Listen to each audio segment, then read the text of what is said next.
Okay. Oh, you've taken. I want to keep myself out. Take off.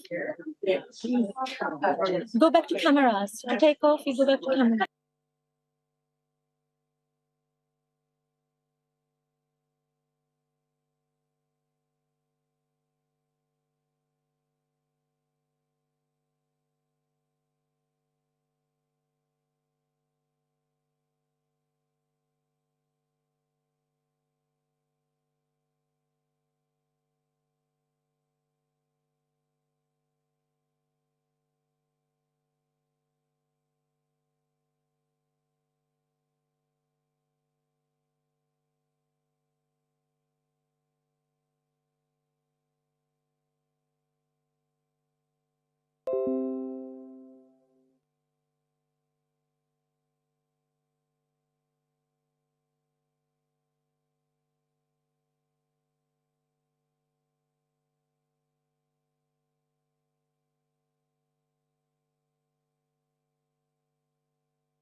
Wow, that bell works so efficiently. Good morning, everybody, and welcome to the expert workshop on the relationship between underwater radiated noise and energy efficiency. It's so great to see such a full house. I noticed some people kind of doing this. There are headphones.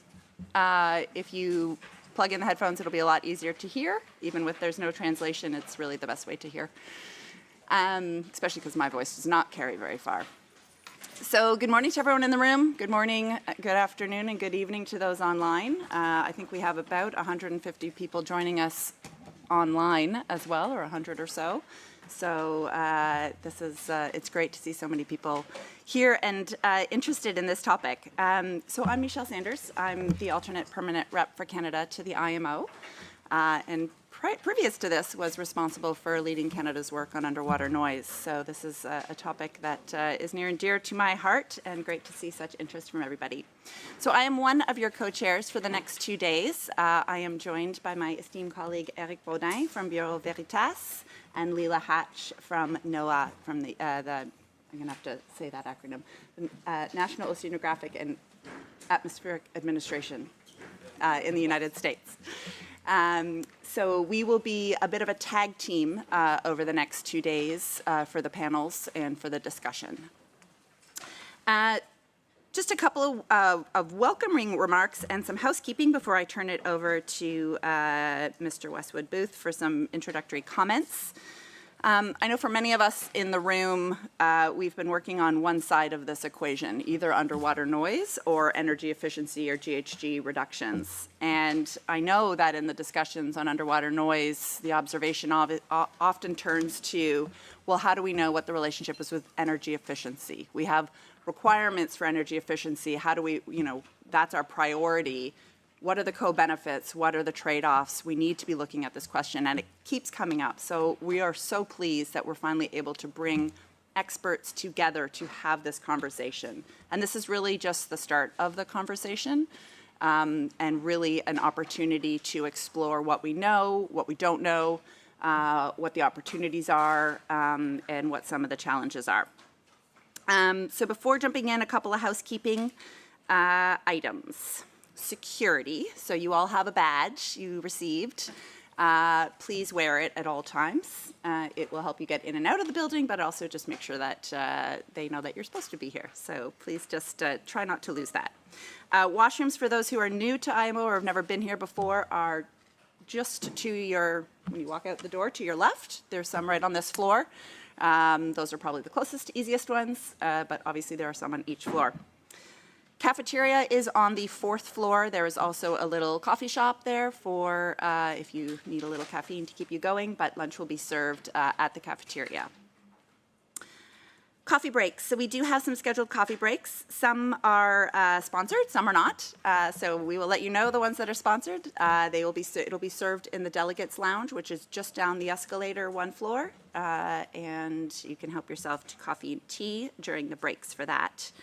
Or go up to the 4th floor. If it's not a sponsored break, you can also get coffee up there.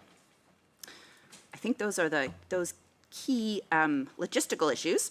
This is a hybrid meeting.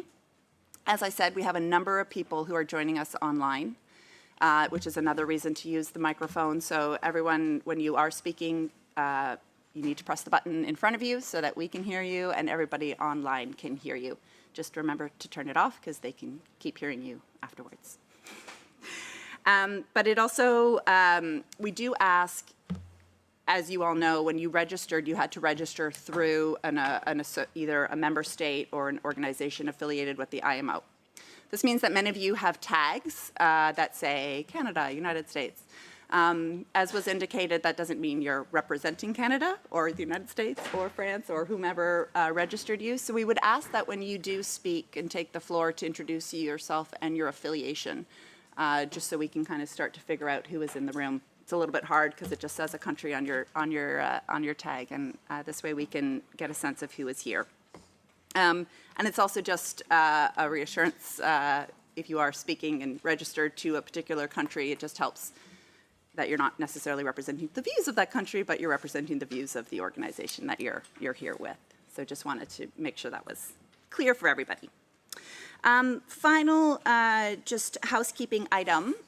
You should have all received, if you are registered, properly registered, on Wednesday, I believe it was sent out, a report that was prepared as a base document for this meeting that was prepared by Vard Marine. If you have not received it, please let us know at the break and we can email it to you.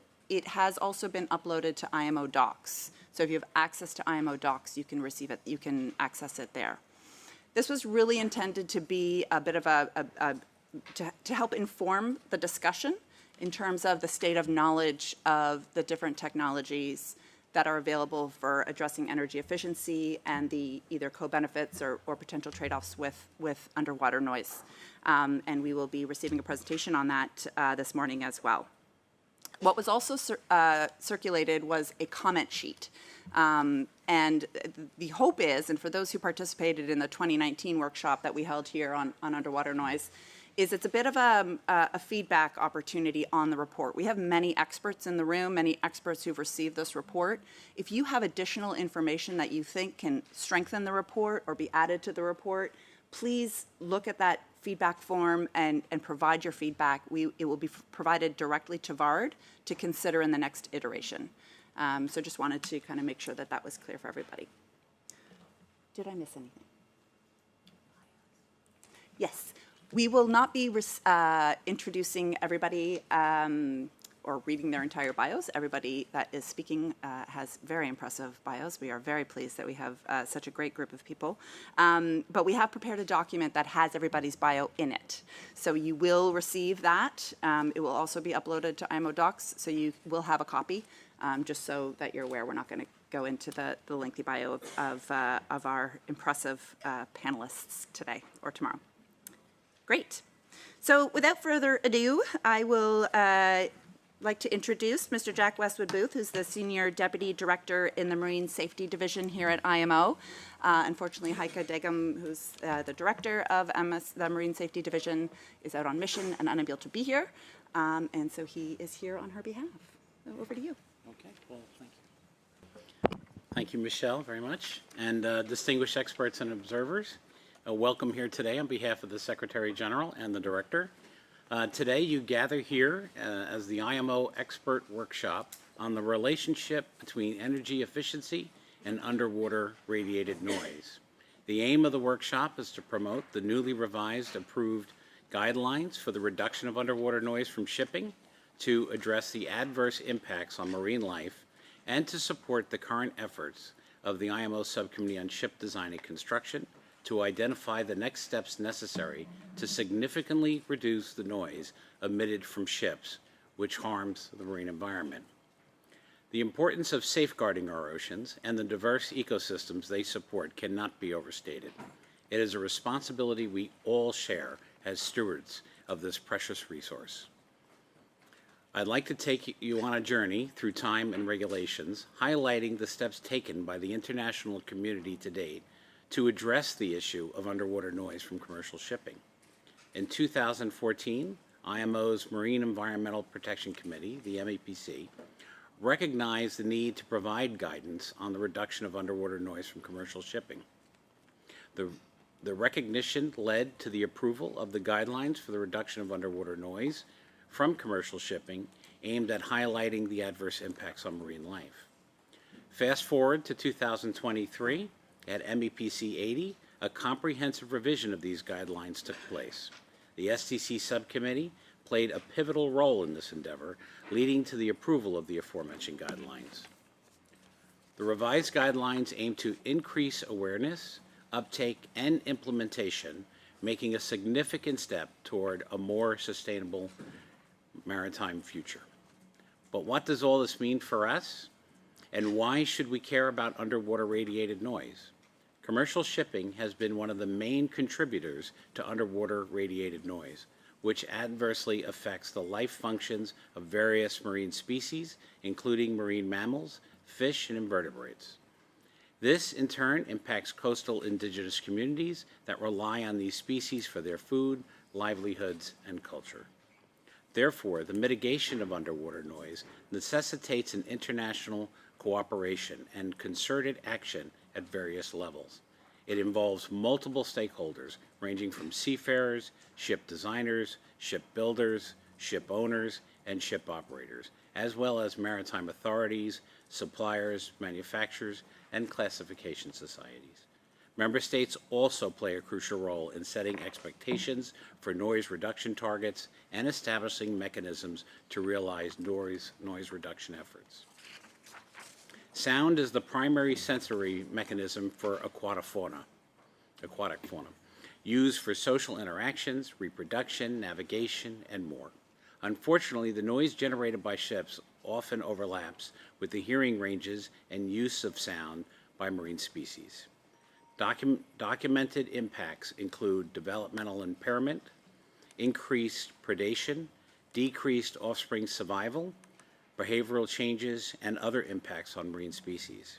It is essential to recognize that underwater noise reduction measures must be tailored to each ship, considering its design, operational parameters, and specific requirements.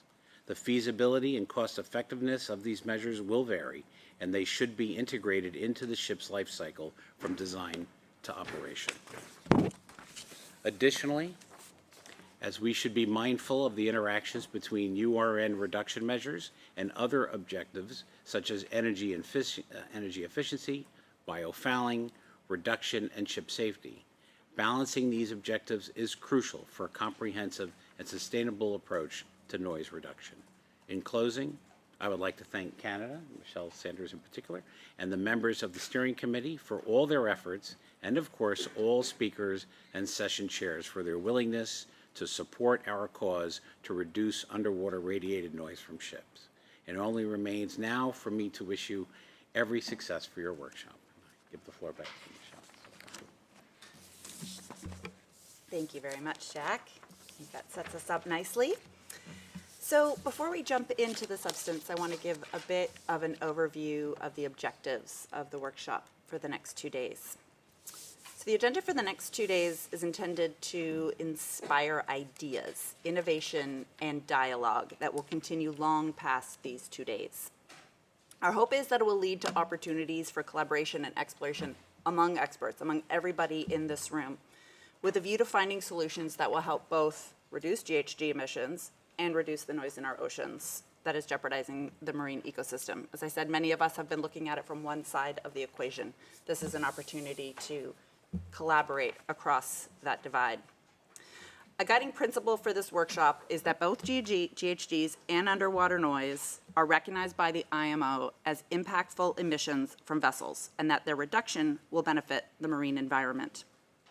The goal, as identified by SDC and MEPC, is to serve as an information resource regarding how much noise reduction can be expected or that we can see through the implementation of the IMO GHG strategy.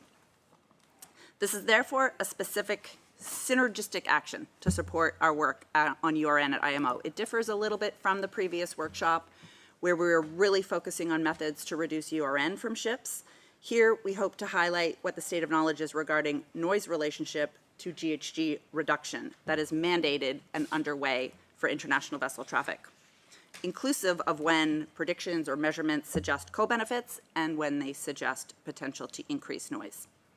So this does not mean that we see the goal of reducing noise in and of itself to be less important, rather that there are mandatory requirements for energy efficiency and a goal around GHG reduction, and there will be mandatory requirements for mandatory requirements for GHG reduction. So what is the knowledge gaps associated underway with understanding what the URN benefit is? If we have 5 options to meet our EEDI requirements and 3 of them reduce noise, but 2 of them increase noise, well, how do we prioritize? How do we understand what that relationship is? A second overarching principle for this meeting is that there is no one single magic solution to reduce either GHGs or noise that will achieve our environmental goals for all vessels in all conditions in which they operate. We know that, and we need to understand that there might be different solutions for different vessels depending where they operate. So industry will continue to explore and implement the ever-growing list of treatments to achieve these goals under differing design and operation conditions. And ideally, for every design or operational condition and for every vessel that applies a specific treatment, we would know what is achieved in terms of GHG emissions, fuel burn, and noise emissions. However, this workshop does take place at a time when information on realized benefits for treatments applied to reduce GHG are still being gathered, and relationship to realized noise emissions are only just beginning to be evaluated. Despite this, the requirement to reduce GHGs internationally means that if we are to have the knowledge we need to understand where the opportunities are to co-optimize GHG and underwater noise reduction, we need to evaluate what is known now and identify the most important knowledge gaps to fill. So if vessels are going to be redesigned now, if new vessels are going to be designed and we have an opportunity to identify those co-benefits, now is the time to be thinking about that. We have built into the agenda ample time for questions, discussion, and engagement between panelists and participants to fuel this exchange. We know that there's only so many people that could be panelists, but there's a lot of experts in this room and expertise to bring to that conversation. So we really do hope that you will take advantage of this opportunity to discuss those challenges and opportunities together. So on that note, let us begin the fun. Before we talk technology and innovation on the synergies between URN and energy efficiency, we do want to provide a quick overview of the status of each of the work streams. So Jack gave a bit of a quick overview on the URN, but we're going to start with a quick overview of the status of the GHG conversation. So I have the pleasure of introducing, as he was called after MEPC 80, the Messi of GHGs. Sveinig Oftedal, Specialist Director to the Norwegian Ministry of Climate and Environment and the Chair of the Working Group on GHG Reductions, who played a critical role leading the organization to the historic agreement on the revised GHG strategy just in July this past year. Thanks, Jack. Over to you, sir. Thank you very much. I'm on, and here is my presentation as well. And good morning to all. I hope you can hear me, and also to those joining remotely. Now, what I'm going to present to you is an introduction and overview of IMO energy efficiency work, meaning I'm not going to present the full GHG agenda of the IMO. Simply because also the energy efficiency related aspects is more relevant for the underwater noise. And my second comment is, quite often I present the work to an audience which is not that familiar with what we are doing here at the IMO. Now, looking over this room, and I guess also those participating remotely, I can see that quite many are quite very well familiar what we are doing. So I'm starting to get a little bit nervous because you can look into my cards. So, however, looking into the energy efficiency topic, actually what we have done is quite logical. But in order to settle that down the logical approach, it is quite a comprehensive framework, and when you look into the details, it is also quite complicated. But let's start. How do I change the slide? It's you. If you just sit next. Okay. Perhaps I can do it myself. Okay, thank you. So the introduction. First, when was this introduced to the... Okay, now I can reach it. The arrow. Fine. So, now, the introduction. When was this introduced to the IMO? And before I'm going to present you with an answer, you need to write down on your piece of paper which year and which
action.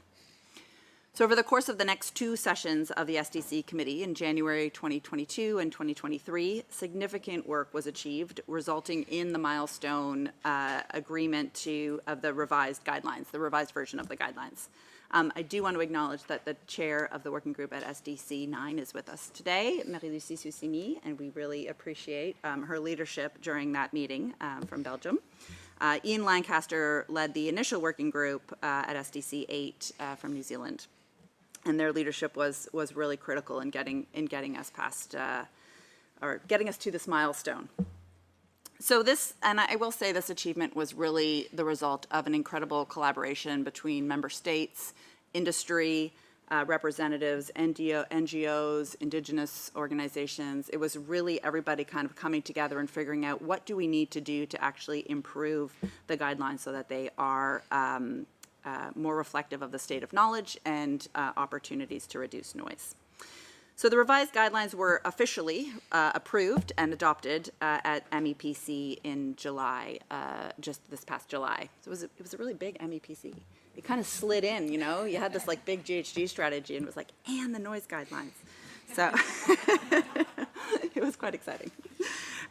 So one of the additional steps, so the guidelines was one piece of the work, but an important part of the work was what else needs to happen? What are the next steps for addressing underwater noise that we need to be looking at? So there is a correspondence group that is underway right now under the leadership of Amélie Leprade from Canada to kind of flesh out what the next steps are of a proposed program of work. And so that work is underway now and will be submitted to SDC or for consideration at SDC 10 in January 2024, and then expected that a final program of action on next steps on URN will be presented to MEPC following that.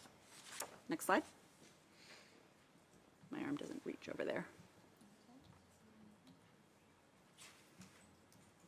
There we go. So what do the revised guidelines look like? So an important basis for the review of the guidelines was the identification of key barriers. So Canada had commissioned a study that was done in collaboration with WWF and WMU to survey ship owners to understand their uptake of the guidelines and what was actually preventing them, or what were the challenges around the current guidelines and areas that could be improved. So the key ones that were identified was an insufficient understanding on the scope and target audience of the guidelines. They were too vague and missing detailed information about concrete solutions, a lack of awareness of the guidelines by industry, so generally just, I didn't really know they existed was one of the comments. A lack of a clear, consistent, and harmonized methodology to measure URN and the need for baselines. The non-mandatory nature of the guidelines, so it wasn't seen as a priority for industry given other priorities and requirements established by the IMO. Lack of incentives to act and implement solutions, and then limited access to knowledge and research on URN. So revising the guidelines, we tried to look at all those barriers as best we could. Obviously, the program of action will also continue to address some of these barriers. Assist relevant stakeholders in establishing mechanisms and programs through which noise reduction can be realized.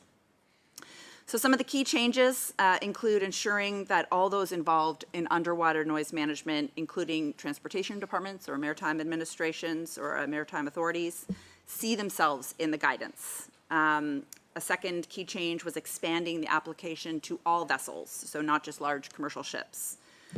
Providing concrete examples of available technologies, and then providing guidance on a voyage plan and how to establish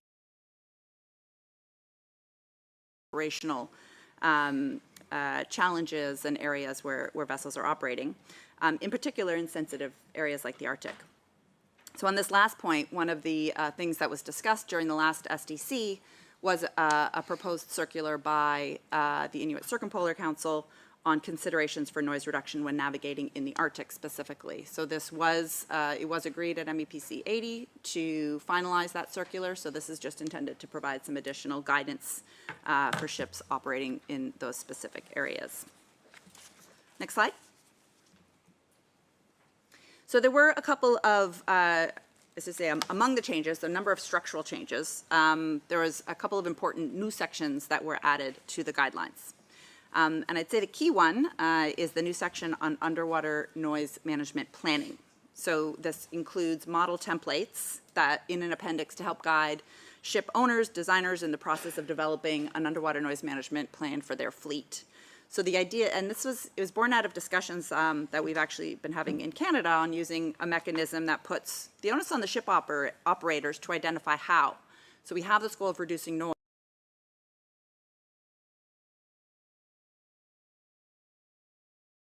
Goal, this is how you do evaluation and monitoring and the various technology, and over time, how are we going to see that reduction in underwater noise? So the intention is for the guidelines to help provide assistance to ship owners and operators on how to do that. And the templates kind of provide, you know, a very simple one for those who are perhaps newer in the journey on underwater noise reduction, and a more mature template for those who have perhaps advanced a little bit more in their efforts on underwater noise. There's also a new section on incentivization that really aims to encourage maritime authorities, financial and insurance institutions, and others to promote establishing incentive schemes to support the implementation of underwater noise monitoring programs and reduction efforts.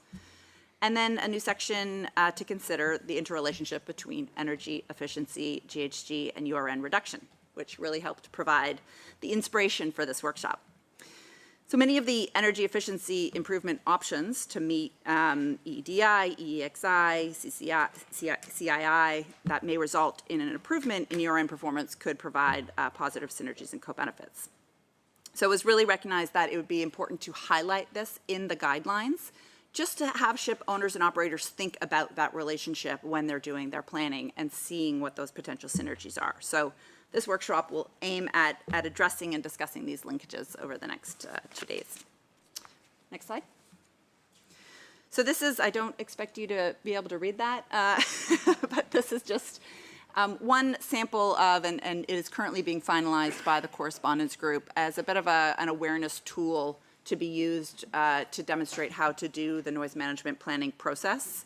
So it includes the specific references to the guidelines. It kind of provides the distinction between target audiences, so kind of maritime administrations and what they might be looking at in terms of, or their contribution to noise management planning, as well as for ship owners and operators.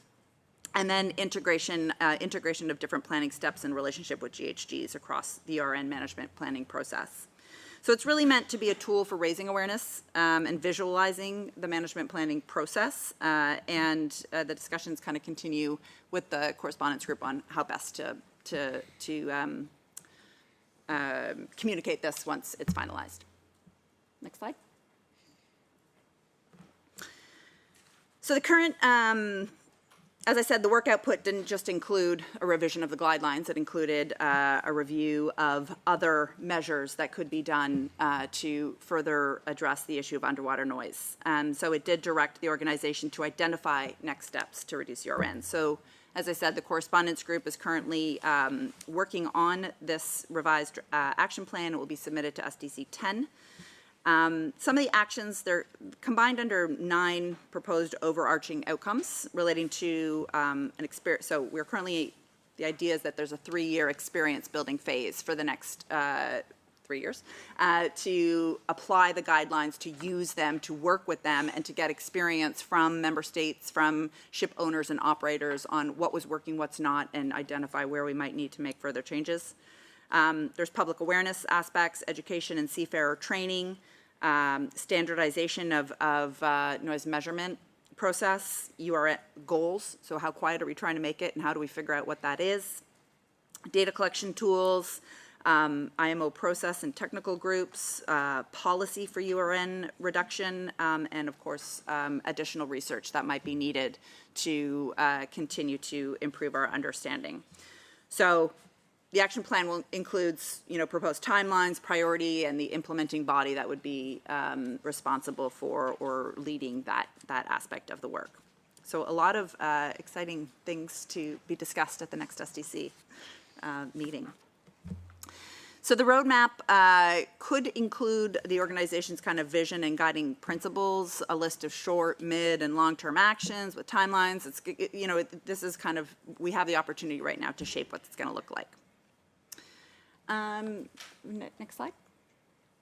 Some of the, just to give an idea of some of the research proposals that are put on the table right now, specifically on URN and GHGs, is really to expand our understanding of the relationship between the two of them, the two issues, and really to help inform the IMO of relevant results in order for the organization to take actions as appropriate to further reduce URN in support of the action plan.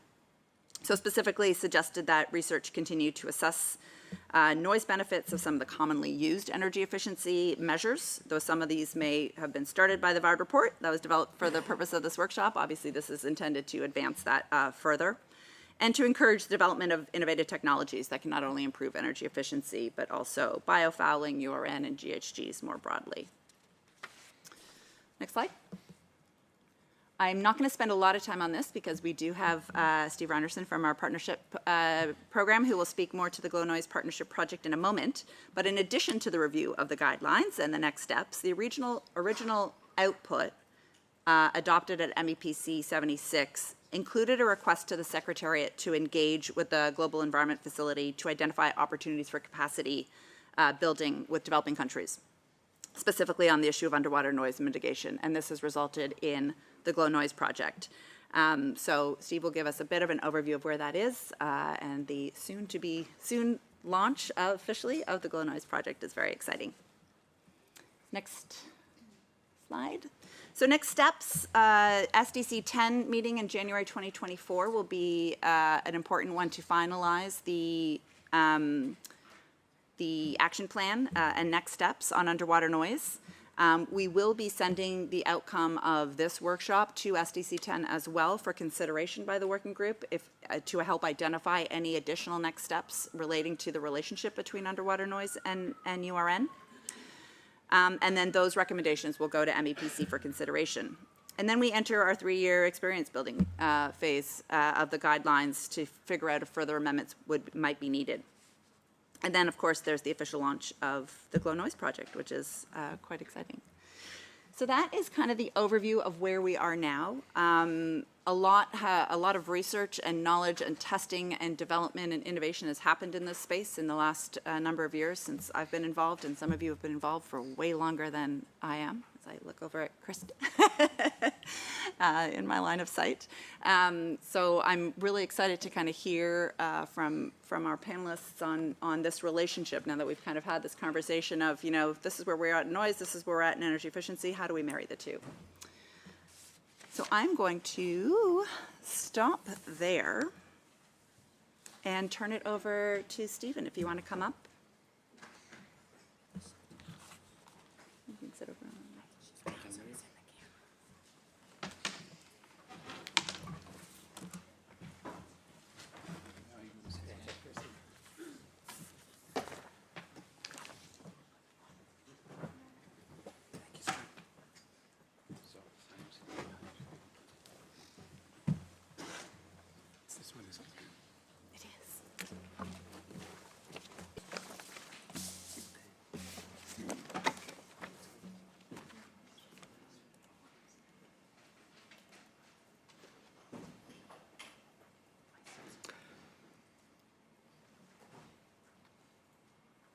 There we are.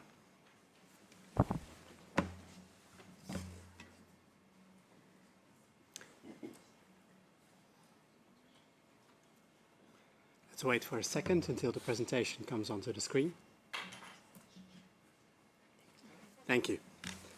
Thanks, Michelle. Thanks for that perfect lead-in to my presentation, which is just a brief overview of where we are with the Glow Noise project. Thanks very much. And thanks for the invitation to present the project design here today. Perhaps I could do the same as Swinun did, just move the slides myself.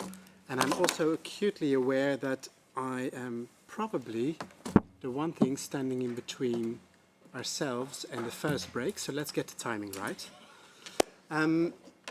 There we are. So at IMO, at the Department of Partnerships and Projects, we are designing a new project that we are on the cusp of starting called the Global Partnership for the Mitigation of Underwater Noise, or in short, the GLONOISE Partnership. Four elements led us to developing this project. First, we concluded, we observed that the 2014 Underwater Radiated Noise Guidelines, or Underwater Noise Guidelines as they were called at the time, were challenging to implement for developing countries. Now in 2021, MEPC 76, as Michel just said, requested the Secretariat to develop a project on underwater noise, specifically providing support to developing countries. And just a year before, the Secretary General of IMO had created the Department of Partnerships and Projects, where I work, to develop partnerships opportunities specifically for developing states, including least developing countries and small island developing states, to provide longer-term donor-funded technical cooperation and capacity-building assistance. So this is a longer-term project-based investments that we are sort of channeling towards developing countries. And as Michel just said, we got in touch with the Global Environment Facility, which is one of the funds created in the International Bank for Reconstruction and Development, the World Bank Group. And we have been working with them through UNDP, our formal implementing partner. Now, this type of presentation or cooperation stands in a long tradition of almost 20 years of what we call the GLOW-X projects. So we started out with GLOW Ballast on ballast water management, GLOW MEEP ran on energy efficiency support to developing countries, and we currently have the GLOW Fouling Partnership and partnerships, plural, and the GLOW Litter partnerships on invasive aquatic species and marine plastic litter. It doesn't really do justice to summarize these projects in just one topic. For instance, through hull fouling, GLOW Fouling, of course, also provides benefits on energy efficiency. And beyond the GLOW-X family, we also have a number of projects, such as the successor to GLOW MEEP, the Green Voyage 2050 project on GHG reduction and energy efficiency, which Sweinung just mentioned earlier today. In the energy efficiency space and greenhouse gas emissions, we also have the Korea-funded GHG Smart Training Program, specifically for LDCs and SIDS. And beyond that, we have the Global Maritime Technology Cooperation Centers, as well as our IMO Cares project, also channeling support on energy efficiency and GHG reduction to developing countries.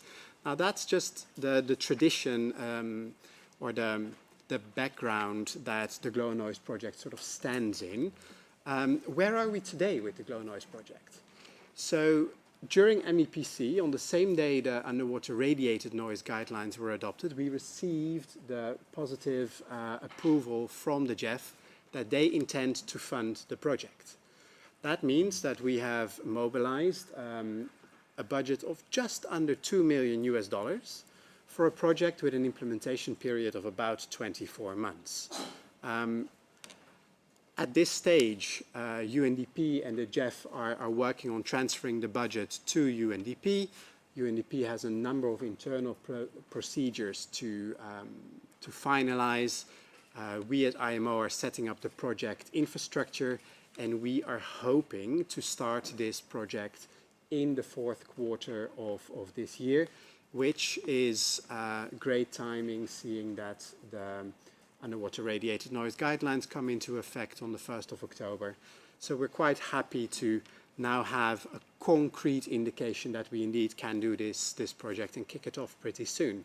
And hopefully, as Michel said, have a bit of a launch event during the SDC 10. Now, during or between September and February, we ran an open process through an IMO circular letter, inviting all IMO member states, particularly the developing member states, to step forward and express an interest in participating in the project. And a number of countries did, and after a technical review, Argentina, Chile, Costa Rica, India, South Africa, and Trinidad and Tobago were confirmed as the lead pilot countries. We also have twinning partners. Those will be Georgia, Madagascar, and Malaysia.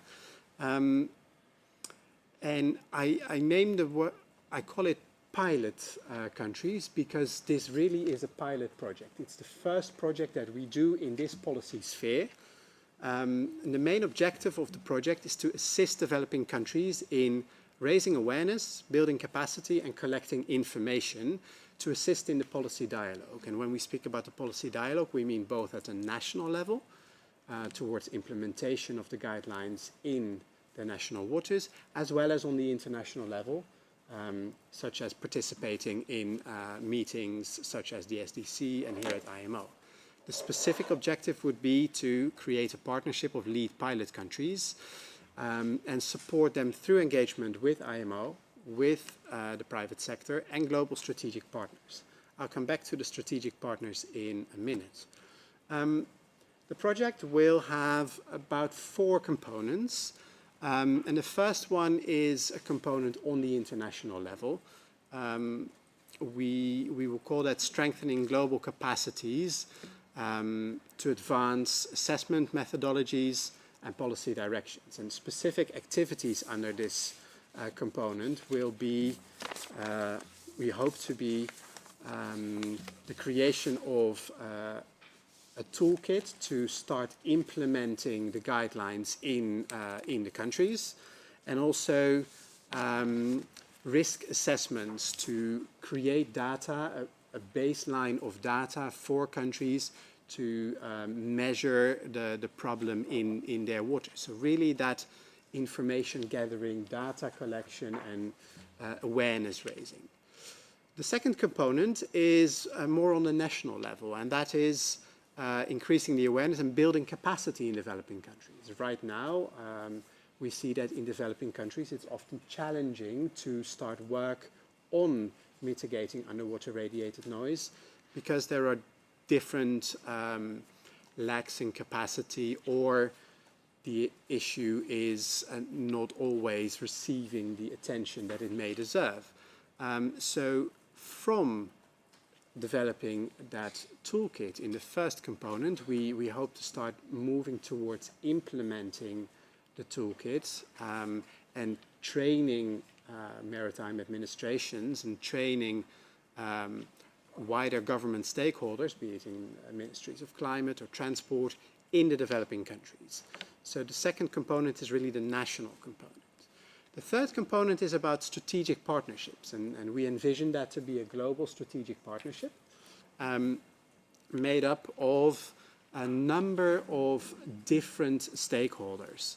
Of course, underwater radiated noise touches many industries and many areas, and it is important to approach it from a holistic view. And I'll come back to this on my next slide. The fourth component of the project is about knowledge sharing and communication and implementing communications strategies, and also sharing the experiences from the project back with IMO, for instance, as invited in the guidelines. Now, a word on the strategic partnership before I close. So we envision this to be a multi-stakeholder partnership, inviting, for instance, countries and various industry partners, but also international organizations and NGOs. And on the right-hand side, you see a list of partners that we have been and will be inviting to take part in this partnership. And as said, underwater radiated noise, because it has so many aspects, from the regulatory to the technical, to the conservation, and other aspects, needs to be a holistic view with a multi-sectoral approach. And we hope through getting this partnership together to also create that interaction between the developing countries and the industry and other stakeholders to approach the awareness raising and the activities in countries from different angles. Now, during the project preparation stage, we have been speaking with a number of partners, and thus far we have about 12 early adopters who have signed up, amongst whom Transport Canada, but also I think Marin and Criso and the Gators project, whom we will hopefully be hearing from this afternoon. And this will be an open invitation. So we very much hope to be getting on board more shipping companies, classification societies. Ports are very important as well for this particular work. Of course, also for the energy transition, but also other national governments or UN projects. So if that interaction and that public-private partnership is something that has your interest, please step forward and do get in touch with us in DPP. There's an email address below, glownoise@imo.org. And that is where I close for this brief introduction of the project. There's more information on the website, glownoise.imo.org. We have our email address, and the QR code will also lead you right through it. I hope I did well for my time, Michelle. I'll hand it over to you again. Thank you so much, Stephen. That was great. So we do have about 7 minutes before coffee break. So maybe I'll just pause here and see if there are any questions. This was really just intended to kind of provide that overview of where we are before we dig into some of the technical substance. So maybe I will just pause and see if there's any questions, clarifications.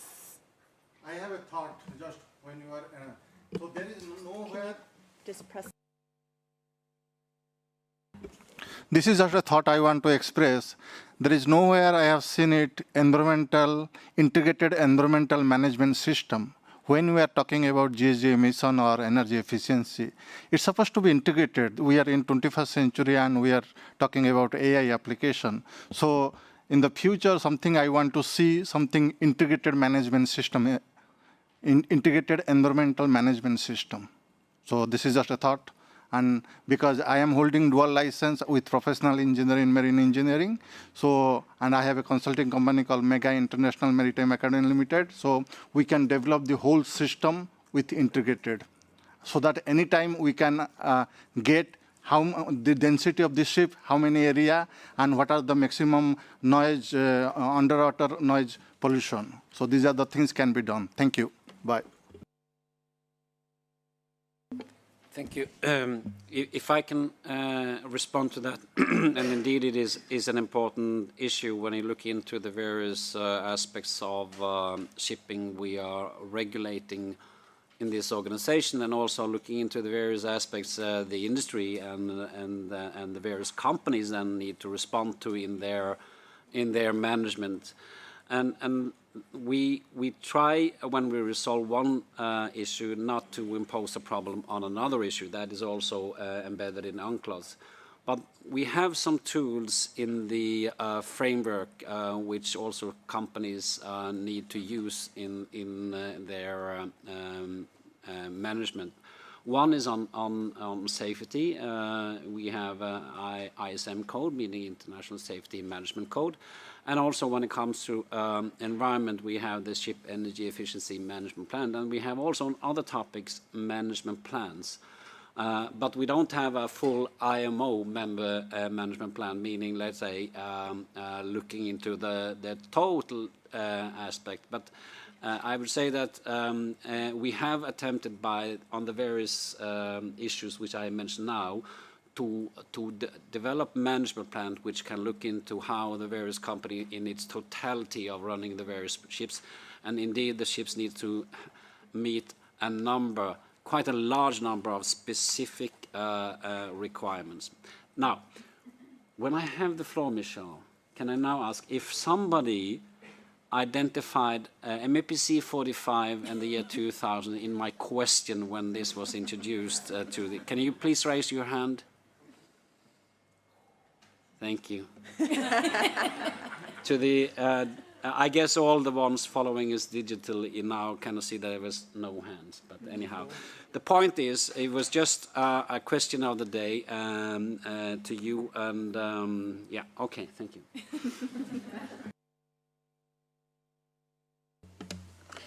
Thank you, Michelle. Charles McCarty from the Marshall Islands. And first of all, thanks for the introduction this morning. This has been fabulous. It's answered a lot of questions I had in my mind.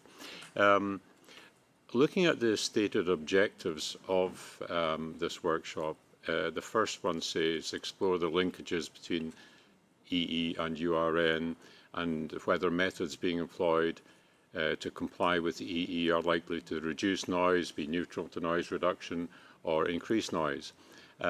Very welcome, obviously. And I think you addressed this yourself, Michelle, in your introduction, but I also have a thought that we should also be looking from the other side and exploring whether methods proposed to be employed to effect reduction of URN are likely to also reduce GHG emissions from ships, be neutral to the production of GHG from ships, or increase or prevent the reduction of GHG emissions from ships. And I'm hopeful that this workshop will actually look at it from both sides. Thank you. Thanks, indeed. I mean, I think one of the reasons we were flipping it was because of the mandatory nature of the energy efficiency requirements. And so if that's something that we know is a priority, how do we make sure that we're also thinking about the underwater noise? I would agree, though, we do need to be looking at it from both sides. Any other initial questions? I don't know if we have any online. No? Okay. All right. Well, we do have anything from my co-chairs. You guys good? Excellent. Well, thank you, Stephen. Thank you, Svanik. Appreciate those helpful context-setting remarks. So we do have a coffee break for the next 20 minutes. This one's on Canada, so please enjoy your coffee. It's in the Delegates Lounge, which is just down the escalator, and we will be back at 11 o'clock, so 20 minutes. Thank you.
Nice presentation. Thank you. All of the presentation file will be distributed later. Yes. So do you have access to IMO Docs?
Test, test. Can you hear me? What are you showing? Can you hear me now? I just want to share my screen. Let me see. Okay, this Can- thing show here. Like this? No, should be. No. Let me try.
We're going to get started. Can we ask all the panelists for the first panel to come up to the front and have a seat next to your name, please? Thank you.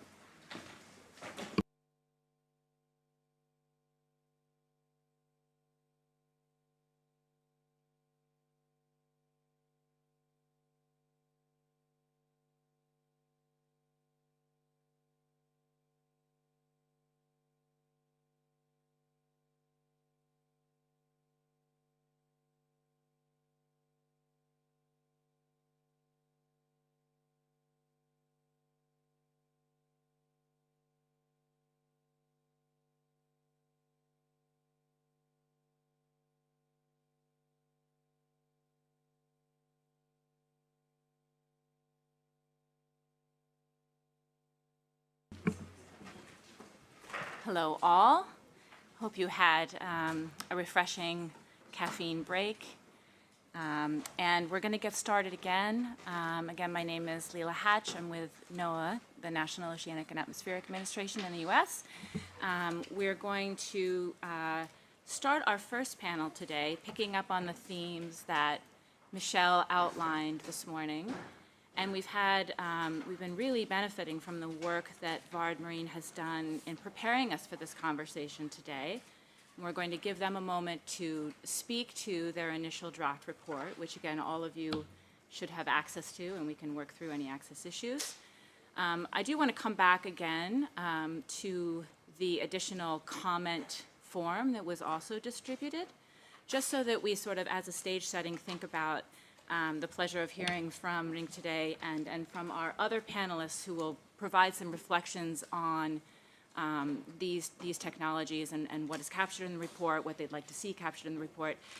We really do want to differentiate between sort of editorial comments, which we actually welcome, additional references, other studies, thoughts you have that could help improve the report, please ensure that those come through the form that we've made available. We'd really welcome that input.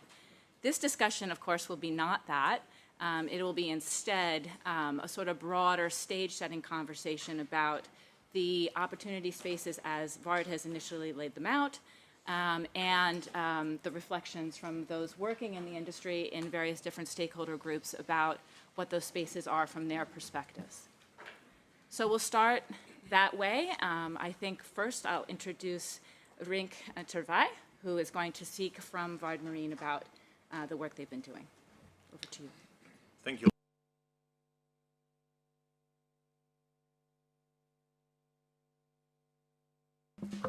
VARD Marine to give us the opportunity to present the work that we've been doing the last couple of months.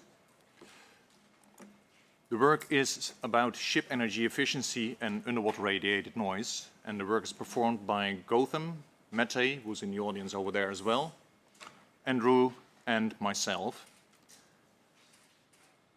And, oh, there we go, next one. And to directly kind of step into the background and rationale, energy efficiency, greenhouse gas, they're all regulated by IMO nowadays, either via the EEDI, EXI, and CII. Underwater radiated noise is right now regulated with a non-mandatory guideline, and it's all, as we all know, there is an increasingly recognized threat to the marine environment, so hence that work has been done by us. Transport Canada funded the study, so thank you Transport Canada for that part. And Transport Canada is nowadays internationally and nationally taking a leadership role to investigate URN. Briefly, the scope of the work. We needed to provide a report and a matrix on treatments that increase energy efficiency and or reduce greenhouse gas, and witness and write down their impacts on underwater radiated noise, on the URN.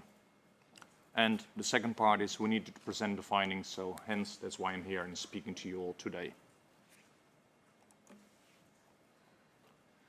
The treatments addressed, the work that we did. We've been summing all those treatments up into 5 main categories. First one is hydrodynamics, so that's mostly about ship resistance reduction. Second one is about the propulsor, so that's mostly the wet parts, propellers and other means to really propel the vessel. Third category about powering, so one could think about main engine treatments or maybe even fuel cells. Fourth section, other technologies. I would almost call it the leftover bin. And the fifth one, operational measures, like slow steaming, for instance. And those sections have been split up into subsections, and as you can see on the right-hand side of the slide, for instance, for the propulsor, it's been split up into propulsor and propulsor design and wake flow modifications. And under each subsection are also all the different treatments. The main URN sources that a ship can generate are mostly propeller noise, machinery noise, and flow noise. And we've summed them up over here in order of normally dominance. As long as the ship is sailing above its cavitation inception speed, then normally the propeller noise is dominant. After that, machinery noise and then flow noise. And for flow noise, one could think about breaking waves that a ship is generating, or simply turbulence around struts or other shafting systems.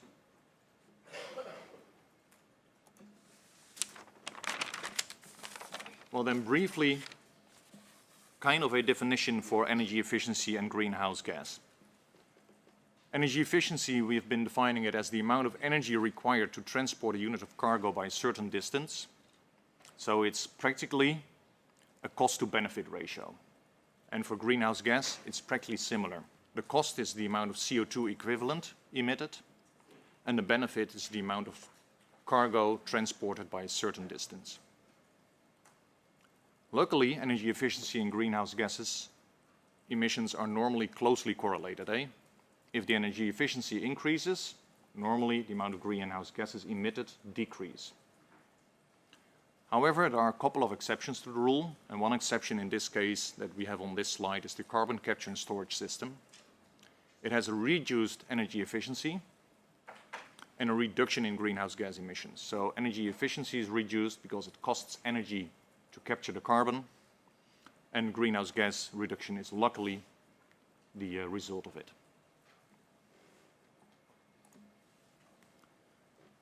Then a bit about energy efficiency and URN, underwater radiated noise. Those are normally closely correlated as well. Normally, if the energy efficiency increases, let's take a main engine for example, the amount of vibrations that is emitted by that main engine will be reduced, or the propeller loading will be reduced, and there's less cavitation noise, hence less underwater radiated noise.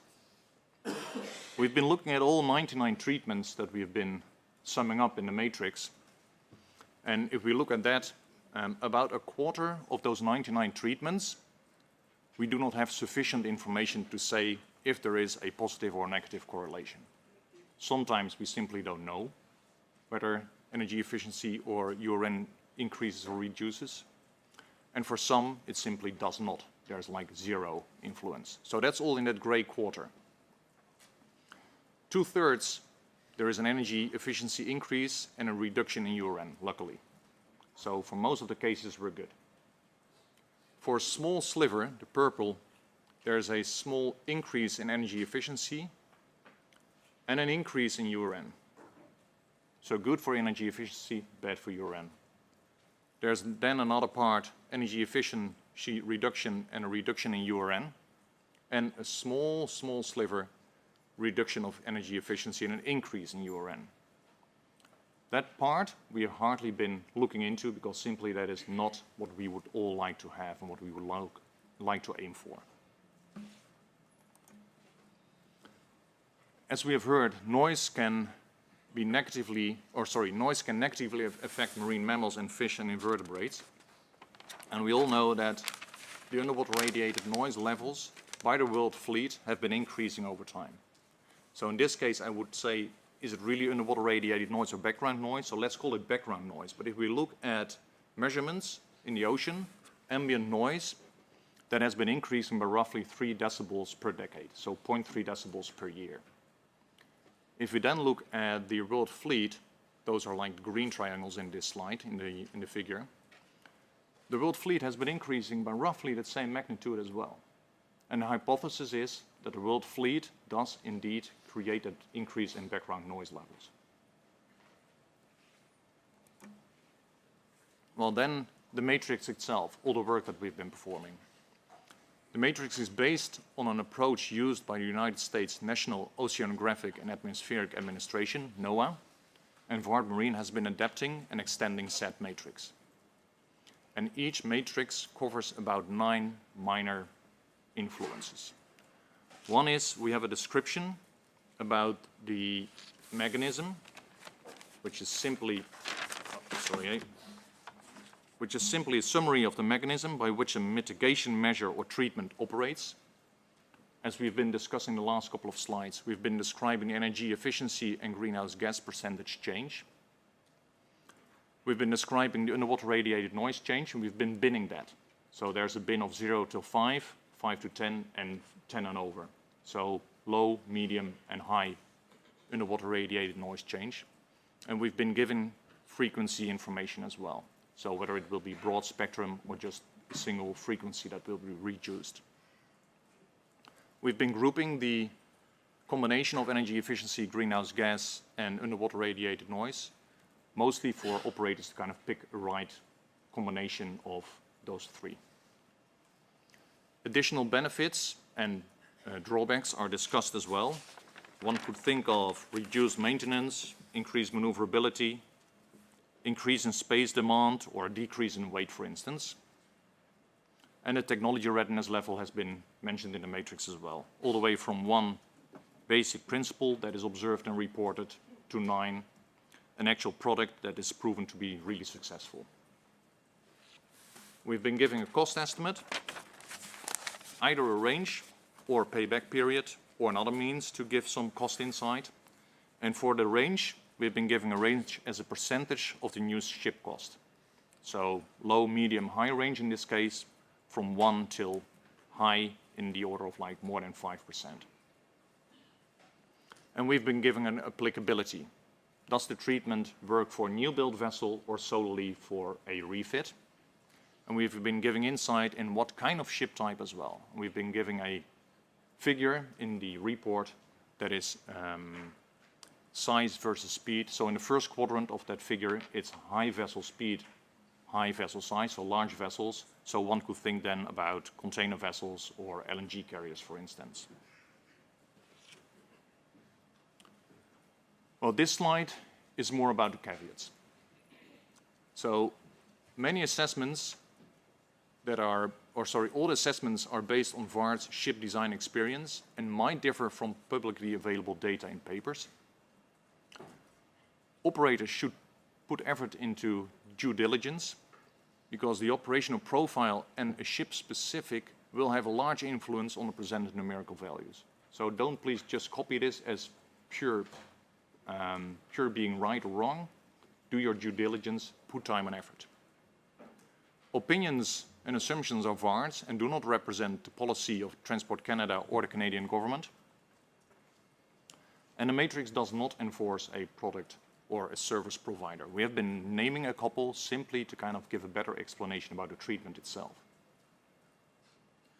And the report does not provide a comprehensive overview of alternative fuels. That is being done by another work group within the IMO already. And the effectiveness of the URN reduction that is mentioned in the matrix relates to the noise source being treated, so not to the overall ship underwater radiated noise. However, for energy efficiency and greenhouse gas percentages, that is for the overall ship.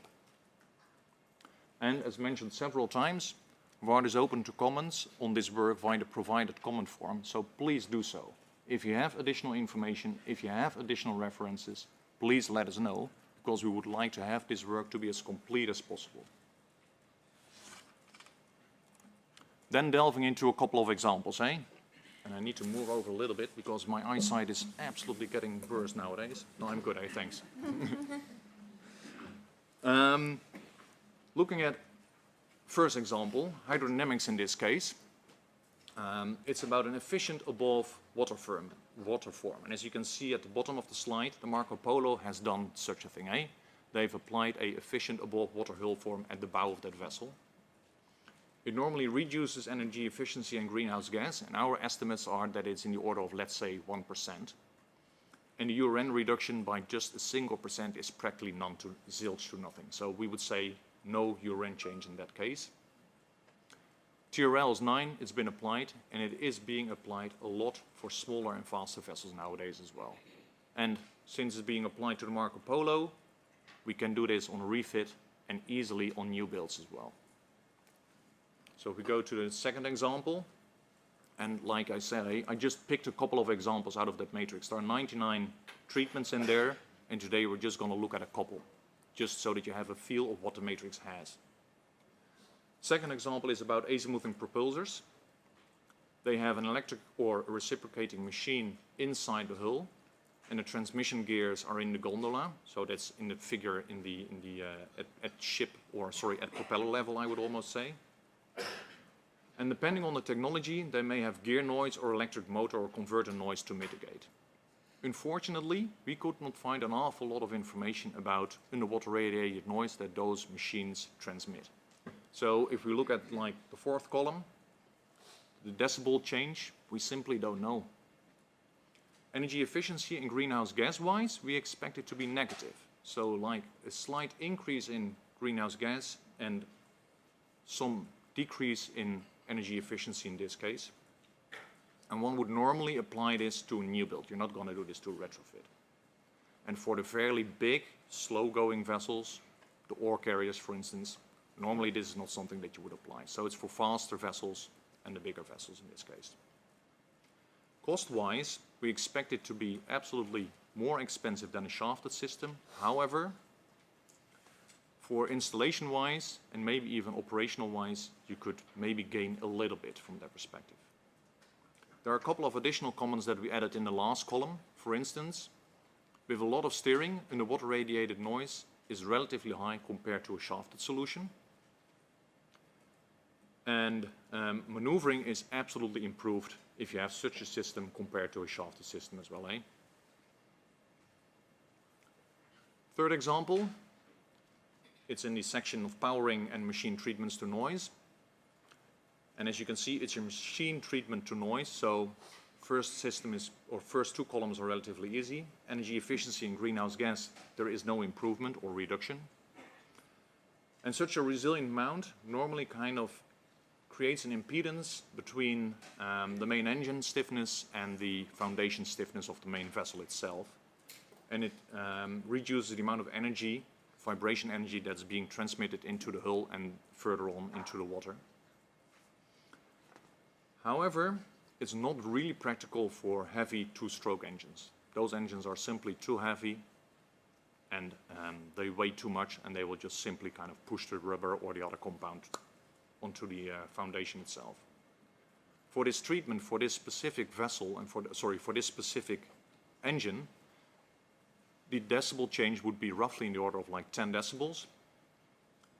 It's applied a lot worldwide nowadays. It gives slight crew comfort enhancement and slight weight and space considerations if you kind of design such a system in a new engine room. And from your end perspective, it works best at fairly high frequencies. The lower the frequency, the less such a system will work really good. The kite sails. Kites are normally attached to the bow of a vessel and give additional or supplementary thrust. And the noise benefit comes from reduced propeller loading in this case. And the energy efficiency is roughly, of the systems that we have been looking at that are and could be implied, are in the order of like, let's say 10%. And you ran reduction in the order of like 5 to 10 decibels. Payback period is still rather large, is what we have been finding online in the data that we got from suppliers. That's like roughly in the order of like 15 plus years. And of course, it's extremely depending on the wind, prevailing route, and operation of your vessel, whether this is practical to imply or not. And the last example is one that we've all been debating probably the last 10 years anyhow, and that is the speed reduction, slow steaming, or engine power limitation. The engine load itself, so the amount of fuel that you burn, is proportional to the cube of speed. So if you halve your vessel speed, you just burn an eighth of the fuel. But if you take a look at fleet level of the amount of goods that need to be transported, then unfortunately energy efficiency and greenhouse gas are proportional to the square of the vessel speed. And this method has been adopted and returned good results. There are a couple of cons to it as well. You need to make sure that you have sufficient power and speed still to maintain safe navigation. And it's unfortunately not really suitable for certain vessels that sail from A to B on a fixed schedule, for instance.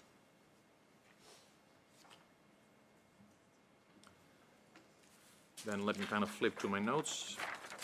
Some visualization. We've been slicing and dicing the matrix a little bit as well.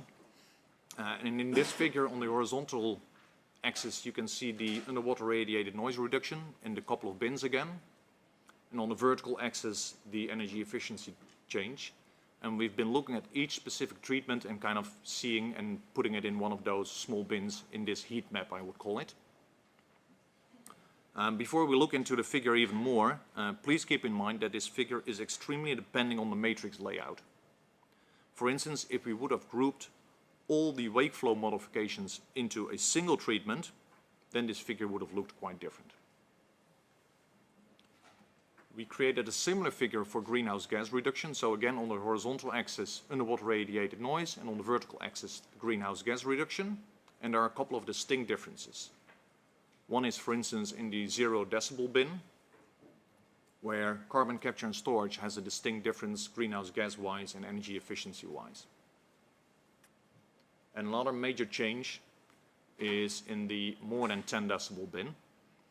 We have opted to give nuclear not a energy efficiency. From our perspective, energy efficiency is not applicable or irrelevant for a nuclear installation.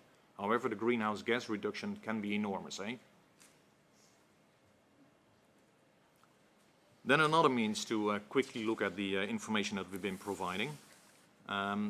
It's a means to look at the confidence level of each subcategory. So for instance, we have like about, what is it, a dozen subcategories. If we look at the hull appendage design, the top one, the first row, we said that the knowledge level and the confidence that we have about the knowledge level is rather high. We as a ship designer, marine engineering firm, we know fairly well what certain changes to a hull form would do with regards to energy efficiency and greenhouse gas. However, the effect on underwater radiated noise, we are a little bit less certain about that. So we moved that into the medium category. And we went through all those subcategories all the way to system monitoring and management. And for instance, on that one, we're not that certain about energy efficiency, greenhouse gas, and URN at all. If we then take a look at the red boxed information right now, one could see distinct difference between, on one side, energy efficiency, greenhouse gas, and underwater radiated noise on the other side. If we're just going to look at the high confidence level, the last row, energy efficiency and greenhouse gas, we have quite a lot of topics in there. However, for underwater radiated noise, zilch. So I hope that we all here today, with all technology up here, that we can make a difference from that perspective. If we then stick that bottom red square into a pie chart, we can see that about 1/3 we have high confidence. That's all about energy efficiency and greenhouse gas. About 1/6 we have a low confidence in the mentioned numbers in the matrix, and that is all about URN. So let's make the first simple conclusion. If we need to put time and effort into something, it is about URN. And the medium section, about half, is energy efficiency, greenhouse gas, and the other half, URN in that case. So I already kind of took a small step into the conclusions or recommendations. From energy efficiency and greenhouse gas perspective, we would recommend to have standards and guidelines to validate the performance of energy efficiency and greenhouse gas technology by requiring, for instance, sea trials to validate technology refits. We would like to have longer-term validation as well to determine the effect and performance in real-world conditions, because a sea trial is great, but on the other hand, what does it do in practice? And thirdly, it would be extremely useful for operators to have costing information. Operators need to make sound decisions with regards to technology choices, and they can only do that if they know the dollar value or the euro value in the end as well. And then the recommendations about URN. Programs like the ECHO program on the west coast of Canada in Vancouver or near Vancouver, those are extremely valuable. They generate ship-specific noise data, but as well baseline data, and the latter is something that we lack. We need to have background information to know whether our implied technology changes, treatments to the vessel, whether they work or not. We hope that we get more validation performance on URN technology. We would like to encourage ship owners who retrofit a vessel to sail across a noise range to determine the effect of the treatment itself and to share that information. We need to develop standardized URN measurement approaches. At the moment, we have a consolidation, or we need to consolidate the various measurement approaches, because at the moment, within the guidelines, we have a whole set of measurement approaches. We need to have one.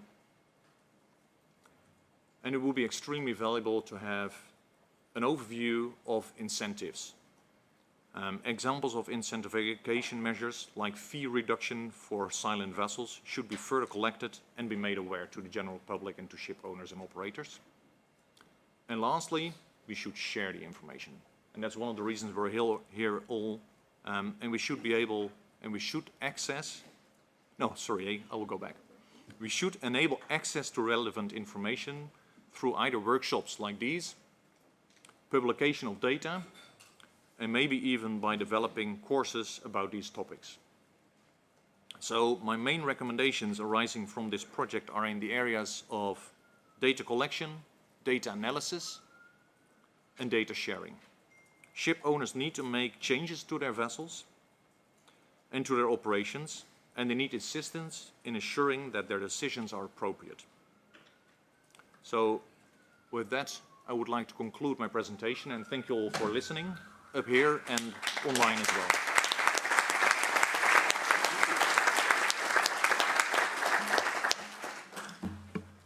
Thank you, Rink. That was very helpful.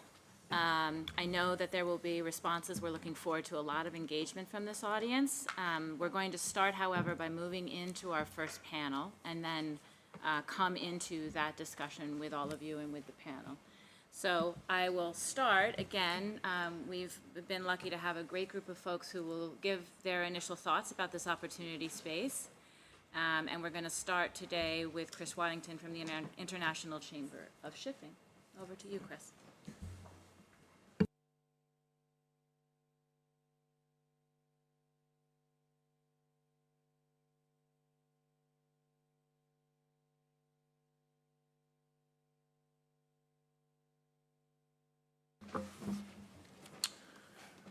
Thank you, Lola, and good day to all. I'd like to thank Transport Canada for the VARD study. ICS welcomes the report, and in particular the Appendix A matrix, which provides practical and comprehensive guidance on the interrelationship between energy efficiency measures and URN reduction. For a majority, I would say 2/3 of the measures related to ship design and operation, it's clear from Appendix A that energy efficiency measures also reduce URN. For just 2% of the measures do we see a clear increase in URN resulting from energy efficiency. The VARD report concludes, and I quote, "In very general terms, any measures that reduce the amount of mechanical energy needed to power a ship can both increase energy efficiency, reduce greenhouse gas and URN," unquote. ICS agrees with this conclusion. Essentially, energy efficiency results in URN reduction, and the strong linkage provides an opportunity to reap the additional benefit of URN reduction from the compliance measures that ship owners are increasingly taking to meet the IMO greenhouse gas regulations. We support the report's recommendation for education of ship owners and other stakeholders on the benefits of URN mitigation. We also concur with the conclusion that ship owners need assistance in ensuring their decisions on energy efficiency and URN are appropriate. Indeed, following the approval by MEPC of the revised URN guidelines, ICS is actively working to raise industry awareness and understanding.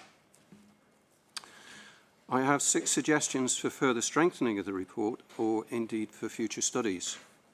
My first point, noting the relatively few energy efficiency measures that increase URN, I believe it would provide a clearer way forward for ship owners and operators if the report were to focus on these within a separate section. This would describe in detail what these are and how they can be avoided. It appears to me that the main issues lie with the optimization of the propeller blade area ratio for fuel efficiency and slow running of controllable pitch propellers. Surely, if we can ensure that ship owners and operators avoid these, the inevitable outcome of the energy efficiency measures will be a reduction in URN. My next point. Whilst acknowledging the importance of URN reduction, I believe it is important to prioritise compliance with the mandatory GHG regulations, and a clear statement to this effect would provide clarity. Noting the strong synergy between URN and energy efficiency, this should not unduly impact our URN reduction efforts. My next point. In section 6.1, the increase in ambient URN within the Northeast Pacific is provided as an example of how the world's seas and oceans are becoming noisier.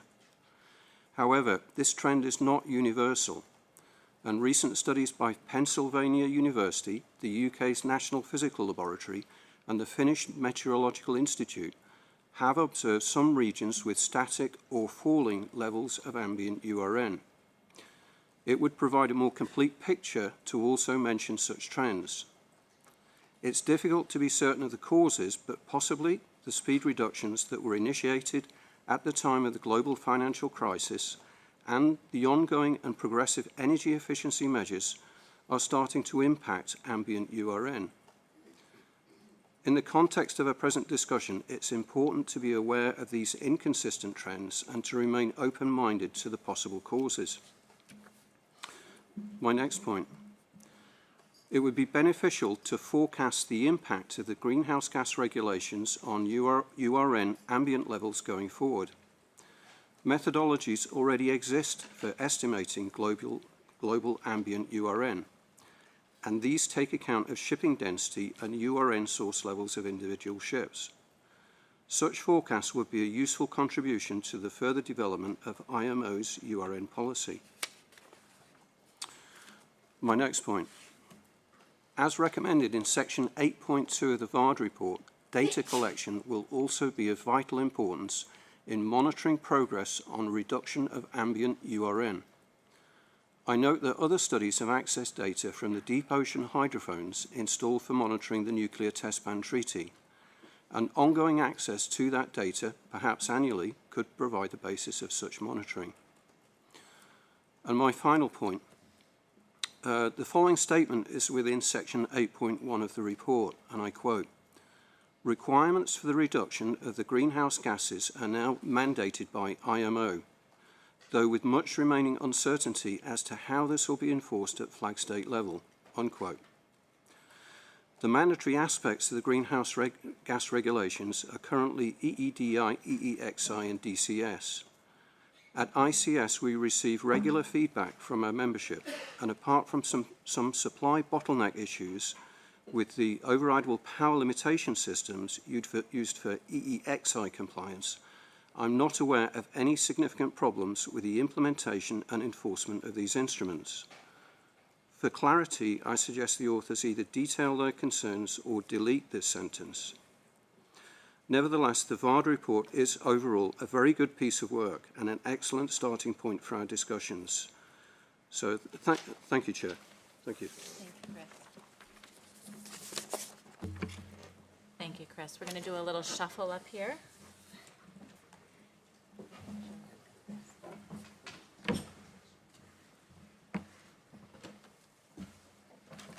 Our next speaker, you will see on your agenda Jim Colville from the International Association of Classification Societies. He's unable to be with us today. Hurricane Lee has prevented him. We're hoping he's listening online. We are very grateful that his colleague, Sharud Durverlikar, is able to be with us today, and I'd like to pass it over to him now. Yes. Thank you, Leela, and thank you, organizers, for this opportunity to put up IX views on this overall energy efficiency and URN as such.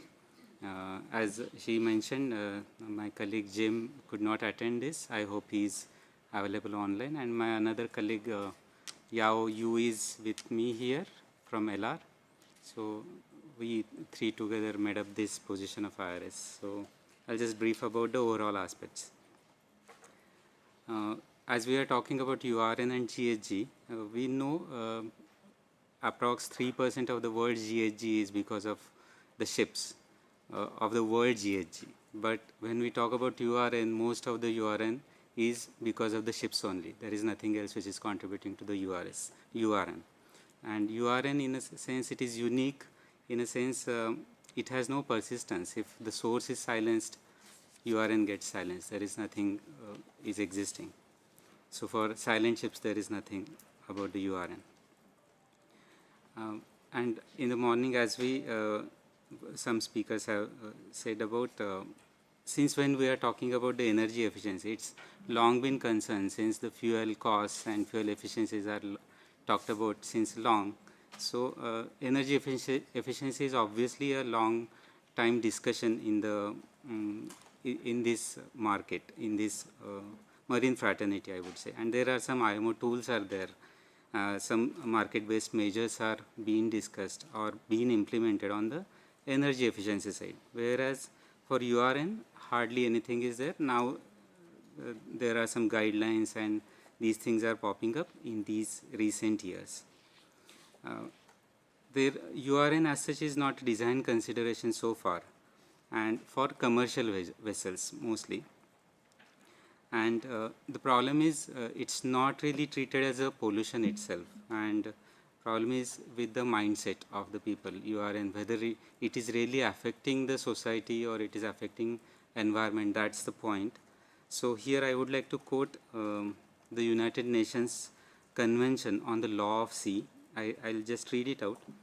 Pollution of the marine environment means the introduction by man, directly or indirectly, of substances or energy into the marine environment, including estuaries, which results or is likely to result in such deleterious effects as harm to living resources and marine life, hazards to human health, hindrance to marine activities, including fishing and other legitimate uses of sea, impairment of quality of use of seawater, and reduction of amenities.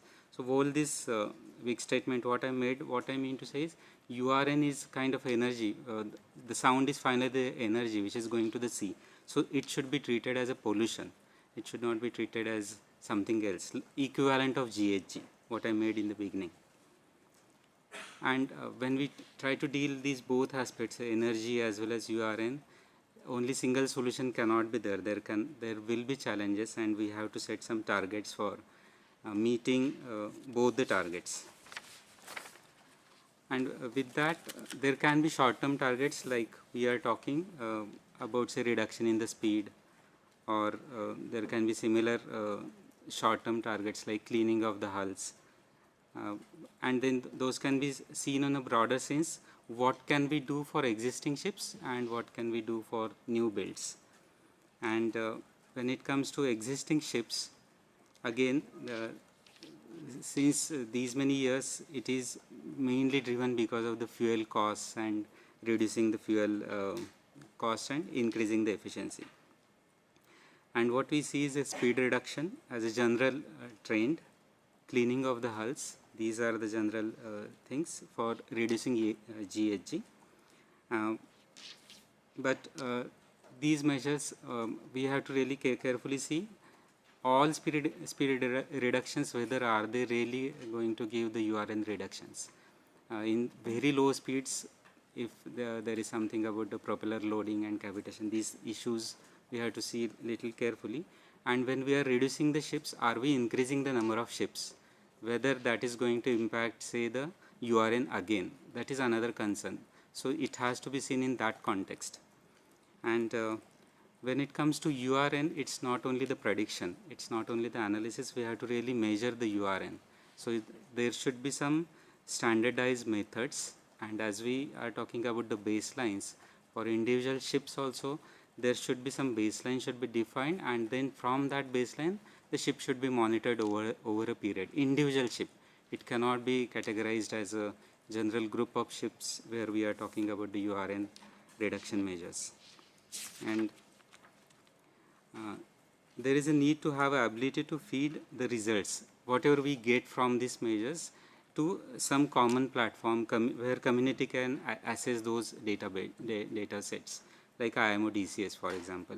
So some such system should be there where we have this database which is commonly available to all the people who are involved in this field. And there can be some incentives given to whoever is attributing or contributing towards these efforts. So such things should be thought of. And this is for when we talk about, say, the future builds, that's the new designs, new vessels, there is a lot of improvement because we start with, say, the design level itself, and lot of iterations simultaneously about the energy efficiency and URN can be talked about, and we can see both the aspects simultaneously, and there can be numerical techniques, empirical techniques, model testing in both aspects. So those can be very well evaluated. And when it comes to commercial shipping, it may not be possible to implement all the techniques like warships because that may prove to be very costly affair. So that is another concern as far as the URN is concerned. And then call has to be taken what can be implemented. So the food for thought could be if we are implementing, say, new technique, for example, air lubrication, whether it is really reducing my URN. It might improve the energy efficiency. Typically in some frequency ranges it might affect URN badly. It may not be improvising on URN. It may not. When it comes to say fouling, the same thing. How fouling is related with URN. Of course energy efficiency can improve if we work upon the fouling reduction. And say the cleaning, for cleaning measures, if there are say ultrasonic or infrared anti fouling measures are there, then it is adding to the soundscape or no, that has to be taken a call. So this has to be seen in totality. So to conclude in short, there can be many levels of achieving GHG and URN reduction goals, but changes are in the order of the day, regardless of which path or paths best suits our goals. And continued research and dissemination of papers, reports, etc. is required on various aspects, such as propeller design, fouling, flow noise due to hull, effects of air lubrication on noise, etc. is to be related with URN and energy efficiency together. And continuous measurements and data collection, for example, fuel consumption, ship tracking, onboard measurements to relate with URN. This is another topic where people are now talking, we measure only onboard and relate it with URN, but really how it is really very well correlated. So research or more and more data has to be there, and such data finally should be disseminated with amongst the industry. That's a short conclusion, and thanks. Thank you.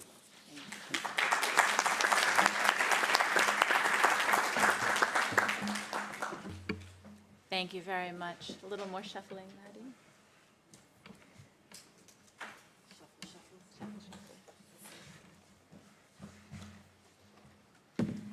And our third perspective will be offered by Maddie McLean from Zero Emissions Ship Technology Association.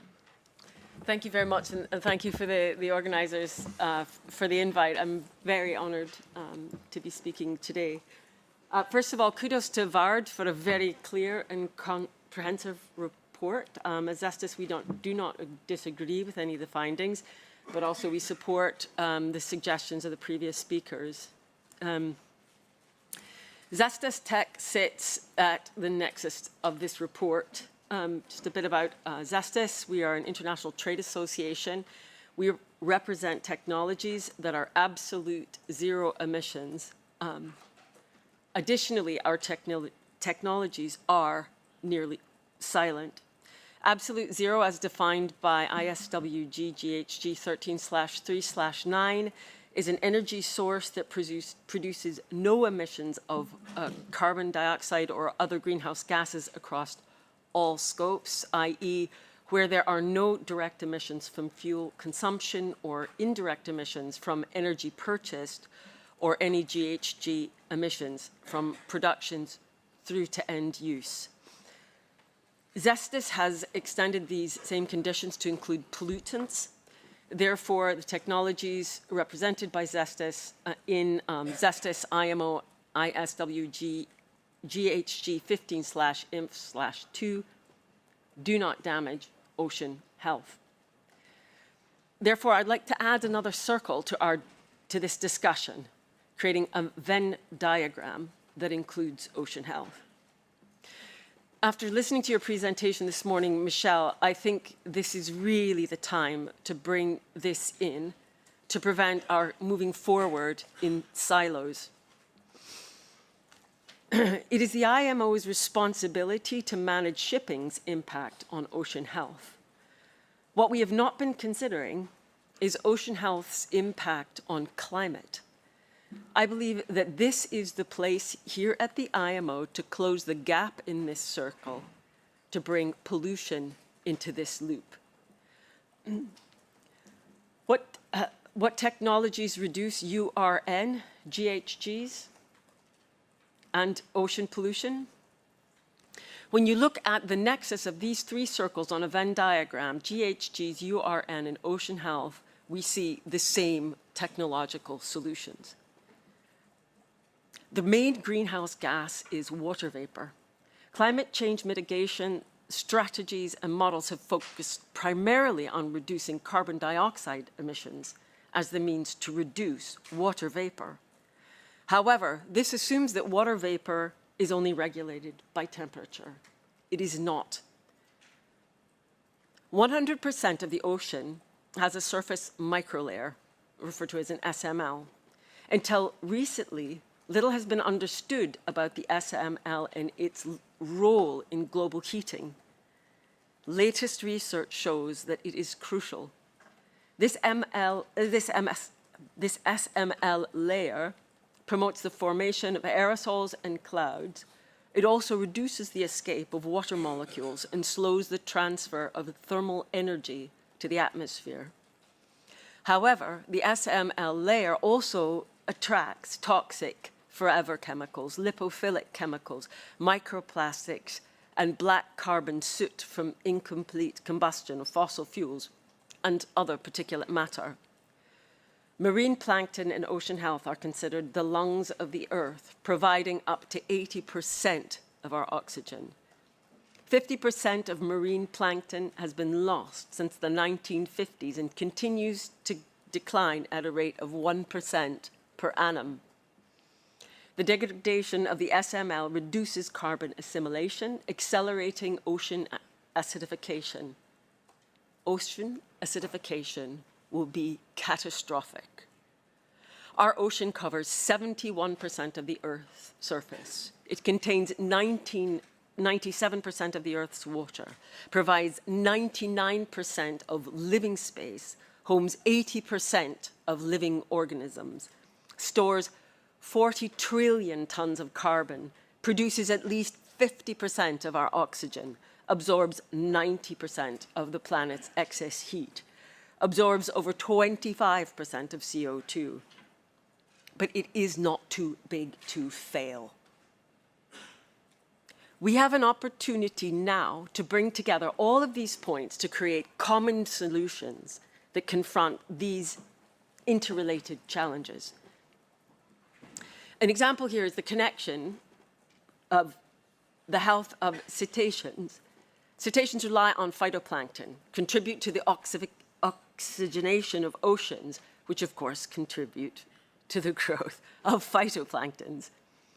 Reduced URN and the slow steaming contribute to the health of cetaceans, and so on. I mean, I could go on and on with how all of these things connect together, but I instead will submit a presentation made by Richard Hicksom, founder of Healthcare Ocean, earlier this week here at the IMO, and by myself to the UN earlier this year. And I will conclude by quoting Richard, that our overarching first and guiding principle should be to do no harm. Thank you.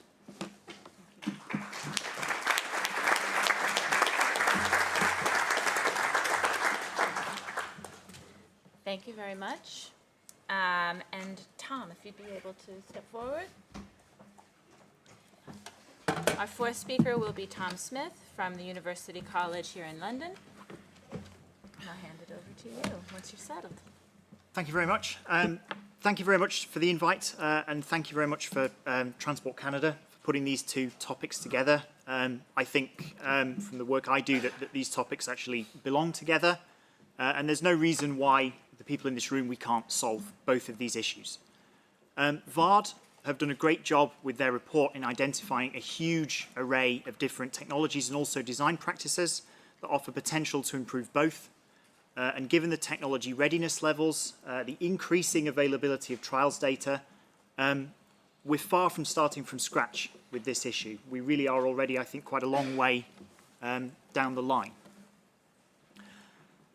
Some of these technologies are very mature in terms of their energy efficiency, and there's often really sound physics as to why they should also reduce noise, but often we are still lacking a little bit the high-quality quantitative data to measure how much, to see how much a given measure applied to a ship will reduce its noise.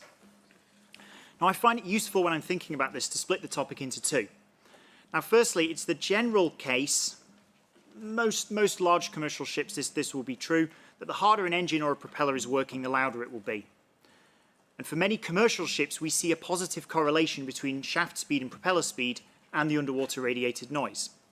Therefore, if we adopt some GHG measures, if we adopt energy efficiency measures that reduce the engine and propeller loading, one should see a noise reduction, particularly if such measures can push a propeller back below its cavitation threshold speed.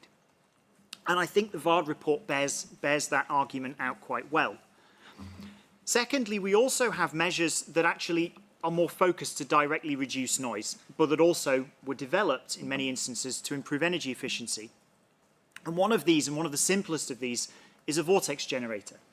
So put simply, this is a little wing or a winglet that we weld to the side of a ship upstream of the propeller, and it attempts to even out the wake flow. It improves the uniformity of the wake flow. And this technology was originally developed to improve energy efficiency of ships, because we know that in more uniform wake flow, it's easier to optimize the blade sections and so on. But in doing that, we are also reducing the magnitude of the noise at the blade passing frequency. And that's typically one of the dominant components in the low frequency range, whether the propeller is cavitating or not. So we've got a really clear example there of a technology where there is good data for why it reduces, why it improves energy efficiency, and a really sound physics basis as to why it would also reduce noise. Now, one of the key challenges, I think, when trying to pick technologies is that ships are very, very different. If we take an old tanker hull form with very poor flow into the propeller, then any efforts to improve wake uniformity are likely to be very beneficial. On the other hand, if we take a modern high-speed catamaran that's powered by water jets and we try and apply vortex generators to it, we're probably not going to see much of a benefit. So this makes it very difficult and challenging to actually quantify the benefits. So when we're saying, oh yes, this technology will reduce the noise by 5 decibels, what ship are we talking about there? At what speed? And I think that's one of the key challenges we have. And it's one ultimately that will be solved by naval architects and marine engineers who need to use their expert judgment on this in deciding which technologies are most appropriate. Fortunately, though, VARD's report identifies so many technologies and so many different technologies that it's quite hard to imagine a scenario where there is a ship that can't be improved by one or more combination of the technologies that they've identified. Now, one technology I would like to see a lot more testing of, and I think it shows a lot of promise, is an air lubrication system. So this has already been proven as an energy-saving device, and we're starting to see it appear on more and more ships. And there is some fairly solid physics that tells us that this could reduce noise, particularly noise that vibrates out through the shell plating. For those of you that have ever done any work in the offshore renewable industry, you might be familiar with the concept of a bubble curtain that's used to reduce the impact of pile driving noise. Now, what happens here is we have the noise, the typically low-frequency noise from pile driving activity, impacts into a bubble curtain. Some of it is reflected back and some of it is absorbed by oscillations of the bubbles. Now, do we have, if we apply our bubble curtain concepts to a ship with our air lubrication system, do we have the same effect? Now, there's a lot of good physics that tells us, if we look at the physics of bubbles and how bubbles can absorb noise, and also how they scatter noise very inefficiently in some instances, that it should work. But we are still lacking some really high-quality data that can tell us, yes, this definitely reduces noise by X number of decibels on a given ship. Finally, something I think that really mustn't be overlooked, and it is touched upon in the VARD report, but I would urge them to make it stronger and for everybody else to consider it in more detail, and that's maintenance. That's maintenance of the hull, maintenance of the propeller, and also of the machinery and the mountings. A fouled hull, we all know, has much higher resistance. The propeller is working harder, the engine is working harder, cavitation is worse, fuel burn is higher, underwater radiated noise is higher. And this is something we can all do now. We can clean ships more, clean the hulls more, clean the propellers more. It doesn't really require any research, doesn't really require a high investment. And this was really hit home for me with mountings. We did a trial recently at UCL on a twin-engine vessel. And these two engines were running at slightly different shaft speeds. So with the vibration sensors we had and the hydrophones we had, we were able to measure the different components because they were at different shaft speeds, so their frequency content was slightly different. And we were told by the skipper that he thought one of the engine mounts on the port engine was slightly damaged, and he was looking at getting it replaced. And I was really surprised that at every single speed we did, every single trial run we did, the noise from the port engine was at least 5 decibels higher than it was from the starboard engine. So I was really surprised that the skipper's throwaway comment that, oh, we think one of the mountings on the engine is damaged, that then did really have such a large difference in the underwater radiated noise. So I really would urge people to think a lot about maintenance in and amongst all the technologies and all of the other development. And if anybody is thinking of getting their ship cleaned, if you have the opportunity to do a trial with a hydrophone or something in the water to measure the underwater radiated noise of your hull form when it's very, very dirty, and then again afterwards when it's very, very clean, that will be really, really valuable data to try and quantify the impact of that increased propeller and engine loading on the underwater radiated noise. That's it for me. Thank you. Thank you, Tom.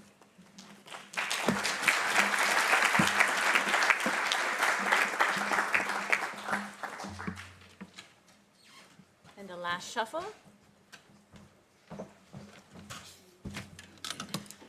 Our final panelist is John Maggs from Sea at Risk and the Clean Shipping Coalition. And I'll hand it to you. Thank you very much. It's nice to be here. And thank you to Canada and to the IMO for the symposium, and thank you to VARD for their report. And actually also, this wasn't something, oddly, coming from an ocean group, you would think it would be the first thing that I'd talk about, but actually I didn't on my list of things to say have the point that Magda just made about ocean health, but actually it's, it couldn't be a more important point. Noise is one of many impacts from shipping that that's undermining ocean health. And the oceans absolutely should be have been and should, into the future be our ally in the fight against climate change. But if they degrade enough, they will stop performing that function. And when that happens, really, that's it, the game's up. So, we need to be thinking about this in terms of, not just greenhouse gases, but in terms of, how we make sure the shipping industry, reduces its impact on ocean health more generally. So thank you, Magda, for making that point. But back to the report. I think the main thing I want to say to start with is just that it's all there in this report. It's a fantastic catalogue of things that can be done. Practical things, cost-effective things. It demonstrates that we can fix these problems, and we can do them in a clever, joined-up way. So I think congratulations to VARD for the report and for the matrix. But we were also asked by the organisers to comment on some of the more promising options. So if I could just pick two, I think those of you who experience me working on the greenhouse gas issue perhaps won't be surprised by these, but I think they're also very, very clear conclusions from the VARD report. So for us at least, wind, the use of wind power, and speed reduction, scream at us from this report, and indeed from lots of other materials looking at this area. So we're very, very pleased that that comes across very clearly from the VARD report. Having said that, we do think that some of the there are some issues in the VARD report for us on both of these topics, and we think the greenhouse gas benefits of wind propulsion are, if anything, underestimated by the study. I've got my slide up. I thought by this stage there would be slide fatigue in the room, so I've kept it to a bare minimum. But I thought it might. But apparently, as well, the latest science says that nobody can listen to a presentation and read slides at the same time. So I'm sparing you that dilemma. Anyway, so I think for wind assist, we feel that actually VARD is probably being a bit pessimistic. We're also, we think it's a shame that they're not considering wind as a primary means of propulsion. Now, I'm not going to steal the thunder from Gavin and the International Windship Association, who you'll hear from later, but there are lots of projects out there at the moment where wind is the primary means of propulsion, and this situation is only going to grow. So yes, it's fine to look at wind assist, but I think we should also be looking at wind as a primary means of propulsion. The report also suggests that this is perhaps a technology that's not suitable to smaller vessels, and that we find also a little bit confusing, because actually a lot of wind technologies are actually being trialled and used on smaller vessels at the moment. So a couple of little comments about the VARD report, but I think the general conclusion is that it's good. I mean, the report also, I think the payback periods that are in the report for wind, I think, again, I'm sure Gavin will cover this, but they also look to us to be too long, and perhaps that's old data. On speed, this is, of course, everybody is now very, very well aware of the impact of speed reduction on greenhouse gas emissions. So I don't think I need to say any more about that. But I do think that that actually, again, the VARD numbers on the noise benefits of speed are, again, a little on the pessimistic side. I mean, there's lots of empirical data out there, including out of the ECHO program, which was mentioned earlier, which point to much higher levels of noise reduction from reduced speed. I know there's all the issues around whether it's a fixed propeller or a variable pitch one, and the cavitation, the cavitation inception speed, and all, but in general, I think actually there's evidence out there that the underwater noise gains from reduced speed are greater than currently described in the VARD report. I would also, there's something, of course, there are other issues around speed, because, you reduce speed, you reduce fuel burn, you don't just reduce greenhouse gas emissions, but you reduce other species of air pollution too.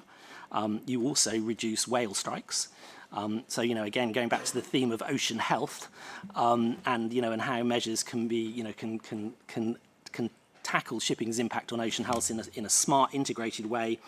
Speed kind of, it sits there, I think, at the centre of all of that. There's also a link between wind and speed, because if you're trying to encourage the greater use of wind power, then it's probably better if the ships that are running on fossil fuels are running at slower speeds. It makes it easier for those wind ships to be part of that same trade or that same market. So speed and wind also interact like that. The other thing I'd like to say about speed and wind is that those of you who were involved in the IMO work running up to the greenhouse gas strategy will know that we published a report that looked at what you can do to reduce greenhouse gas emissions in the short term, and we were particularly looking at the 2030 timeframe. And this CEDELF report, it's online, it's not difficult to find, calculated that you can you can get a 47% emission reduction by 2030 with a combination of 5 to 10% fuels, reduced speed and wind. And of course, the bulk of that 47% is actually speed and wind. And the focus is for the greenhouse gas work is very much on the short term, because the IPCC is very, very clear that we have to achieve these deep emission cuts in the 2030s if we're to stay on a 1.5 pathway. So speed and wind are absolutely critical for that. I've had my 2-minute sign. I can't remember, is that 2 minutes to 5 minutes or 2 minutes to 10 minutes? I can't remember. Anyway, I'll keep going and you can shut me up when you feel it's appropriate. The least promising things out of the VARD report, well, the VARD report, very, very deliberately doesn't address alternative fuels. So I guess, from the point of view of noise reduction, we don't, if you're deciding whether or not to stick a sail on your ship or invest in, ammonia or hydrogen as a propulsion fuel, well then, the wind is going to affect underwater noise. If you're just putting a different kind of fuel, albeit a zero emission one, in your internal combustion engine, that's not going to have an impact on underwater noise. So, I think out of this report comes a clear message that there are different ways there are different directions, different visions, if you like, for a decarbonised, shipping industry. And if your vision is, oh, well, it's going to look pretty much the same, but we're going to be putting ammonia in our tanks instead of fossil fuels, well, that might, there are all sorts of, issues around that too, but that might deal with the greenhouse gas thing, but it's not going to contribute anything to underwater noise. So I think that's, you know, a clear message out of the report. Regarding the least promising stuff, there's the whole kind of cavitation issue, the fact that it dominates. So that list of 99 items, it contains lots of things which, you know, you could work on those, but, you know, actually as long as cavitation, you know, is dominating the sound signature, you know, it's not going to improve the situation very much. So I think that needs to be taken into account. Next steps, I think there's kind of, I think I would like to make two comments about next steps. The first one, you know, is from an underwater noise perspective, and it's that, you know, the matrix that we've got in the VARD report.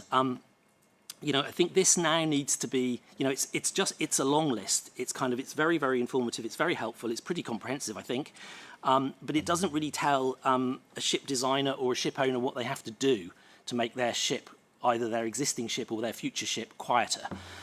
So I think, you know, turning that matrix or using that matrix as the raw material for the construction of a kind of toolkit, because I mean ships, you know, there's lots of variation in the fleet, both in terms of the design of the ship, but also the trades they're engaged in, where they operate, you know, and all that kind of stuff.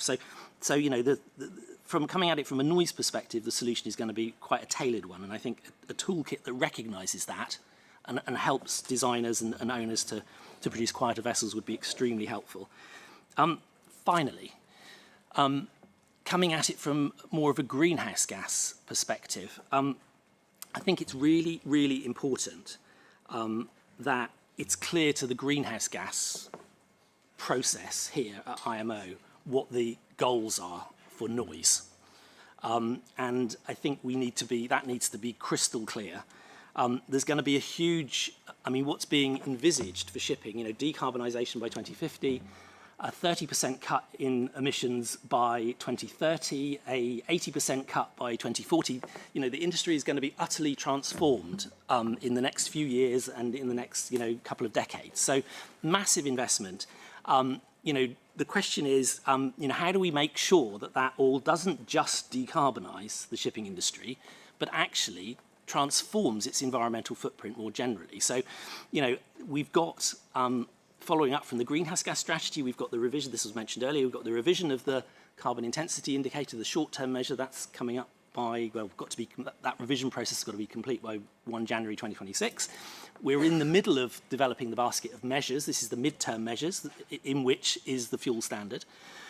So, you know, we have to very, very deliberately decide whether or not we're going to use those tools to tackle issues other than just greenhouse gases. Because, you know, if you were to just say this is only about greenhouse gases, you know, you could easily end up putting all your effort into alternative fuels, and then you just end up in 10 or 20 years' time with a fleet that looks the same but is running on different fuels and does nothing for underwater noise, nothing for whale strikes, you know, nothing for all of these other issues. So, or you could very consciously, you know, right at the beginning, think about it and redesign these things so they deliver the stuff that has wider environmental benefits. And, you know, as I've already said, you know, for us at least, I think it's pretty clear that, you know, absolutely for the short term, but also for the longer term, we need to maximise operational efficiency through reduced speeds, and we need to maximise the uptake of wind and not treat it as an energy efficiency thing alone, because it can also be a primary means of propulsion. It's a golden opportunity. Yeah, we have a golden opportunity. This also is, I should have said, thank you again to the organisers, because the timing of this event is perfect, because, you know, obviously you're coming at it maybe more from a noise point of view, but we've just had the greenhouse gas strategy revision. We've got these very ambitious and very forward-thinking and very brave targets that have been agreed for the climate agenda for shipping. So now is the time to be thinking about all of these issues and how they interact. And if we're smart, we really can fix both of these problems, and we can do it in short order. Thank you. Thank you.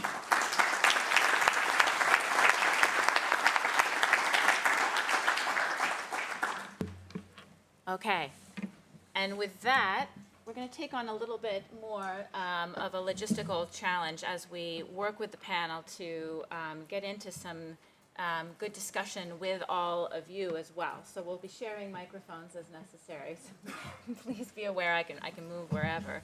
I wanted to, at the onset, maybe provide just a few comments on logistics to be able to get insight from this great group of people here in the room and those online during these sessions, these periods that we have during our program for discussion.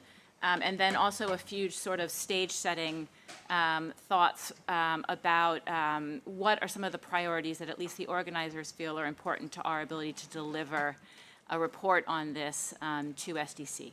So first, the logistics, which is that I'm going to start letting the audience here and online gather their thoughts by asking the panel a question to sort of flesh out a few thoughts. After that, we'll also move into the audience, and if folks would just raise their hands, we have groups of folks who will be aware of an interest in raised hands, and we'll be monitoring that. We'll also be monitoring that online, so you'll see an interchange with folks who would like to ask things online. So anything more on logistics that I forgot to mention? No? Okay. In terms of stage settings, I mean, the real pleasure we've had in hearing from this great group of people is you have a sense now of very broad perspectives coming in on reading a report. What are the user groups? What do they want to see in a very technical assessment? It is a technical assessment. This is a technical workshop, not a policy debate, yes?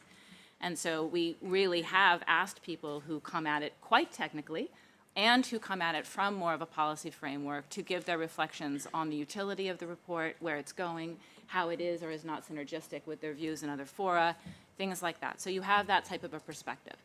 We're about to then move forward with two panels that are really going to dive in to these techniques and how we collect information about them. What do we know and not know in the application of techniques and technology? So that's where we're about to go. Before we go there, what we would love this group of people here and online to give feedback about is, you heard the word uncertainty mentioned all the time. There's always a need for more information. And then you also heard the need to act, the timeliness, the fact that people are adopting and making transitions in their both existing vessels and in design capabilities right now. So we act in the face of uncertainty. That is what this body deals with every day. So what we would love to hear from this group is not only when you bring up your interest in seeing more detailed information in a certain space, we'd like to start to get narrower and narrower in what type of information you're talking about. What types of vessels do you think need to be explored more? What types of conditions for operating those vessels? If you think a technique is promising, where do you think we are in the certainty about that in a trial stage or in more actualization? So that's a lot of that discussion. And although we've heard a lot here about the need for broader monitoring of trends in the ocean environment, or about the need for more synergistic action in the IMO as a body, all of those are true. But they are moving forward in this particular workshop, not as much of a focus for our discussion, and we'd very much like to hear more leading into that more technical discussion we'll have in the upcoming hours, your thoughts about this uncertainty space. And when you look at this report, or from what you know from your own stakeholders yourself, where do you think we need to be training our energy? So I'll turn that question first back over to my panel, and then from there we're going to engage all of you in your thoughts. Yes. Okay, thank you. Okay. Maddie, would you like to? Yeah, I'd just like to come in very, very quickly by throwing the ball all the way out there. Now, at Zero Emission Ship Technology Association, we start at the place where all of shipping needs to eventually get. So we start at absolute zero. Now, this is also, it's absolute zero greenhouse gas emissions, and it's also, as I stated earlier, it's very low noise. And I think that in this report, as we've been doing at the IMO with many of our instruments, we're looking at incrementally getting to this point. And I think it would be interesting to create 2 points of focus. Now, I understand that this is an incremental process. We're discussing what shipping is going to look like. You know, it's going to completely transform in 10 and 15 years to get us there. But I'd also like to say, well, while we're looking at these incremental stages, let's also look at the places where absolute zero emission, very low noise is possible from a whole ship profile. Now, John spoke earlier about the combination of wind and reduced noise, and I would like to add to that the absolute zero emission technologies of hydrogen fuel cells and marinized batteries. And when we begin to bring these all together into one operating profile, we see how complementary they are and how we can get to a very large ship size and complicated operating profiles by bringing them together. So this report, to this point, looked at different technologies and different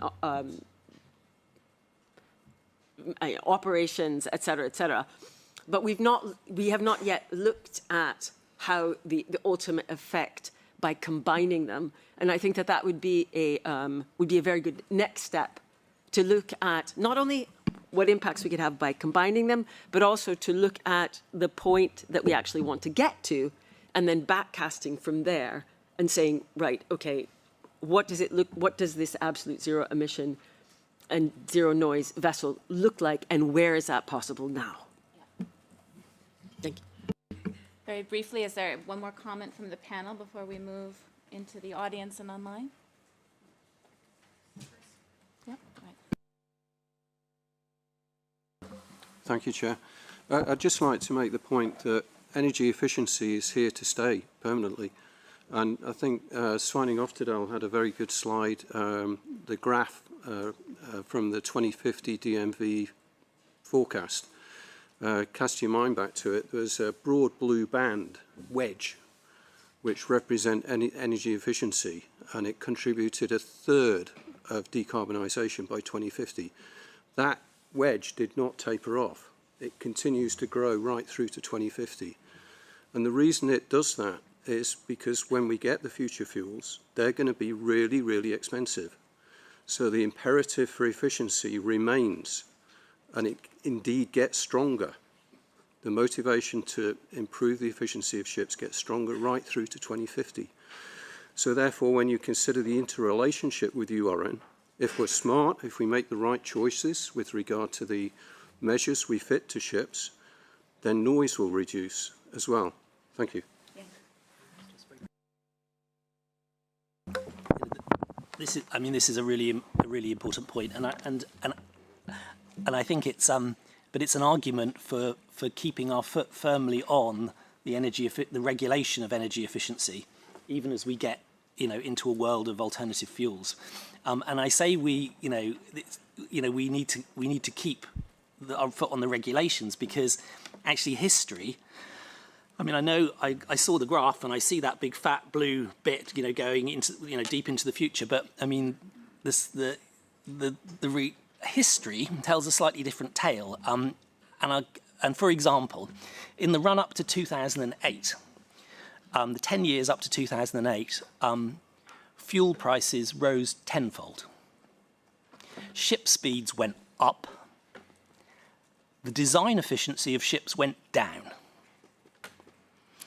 Now, the truth is that when it's left to market conditions, there are times, when the market is strong and you can charter any ship you've got to do a trade, ship owners do not necessarily automatically build efficient ships, and they don't operate them efficiently.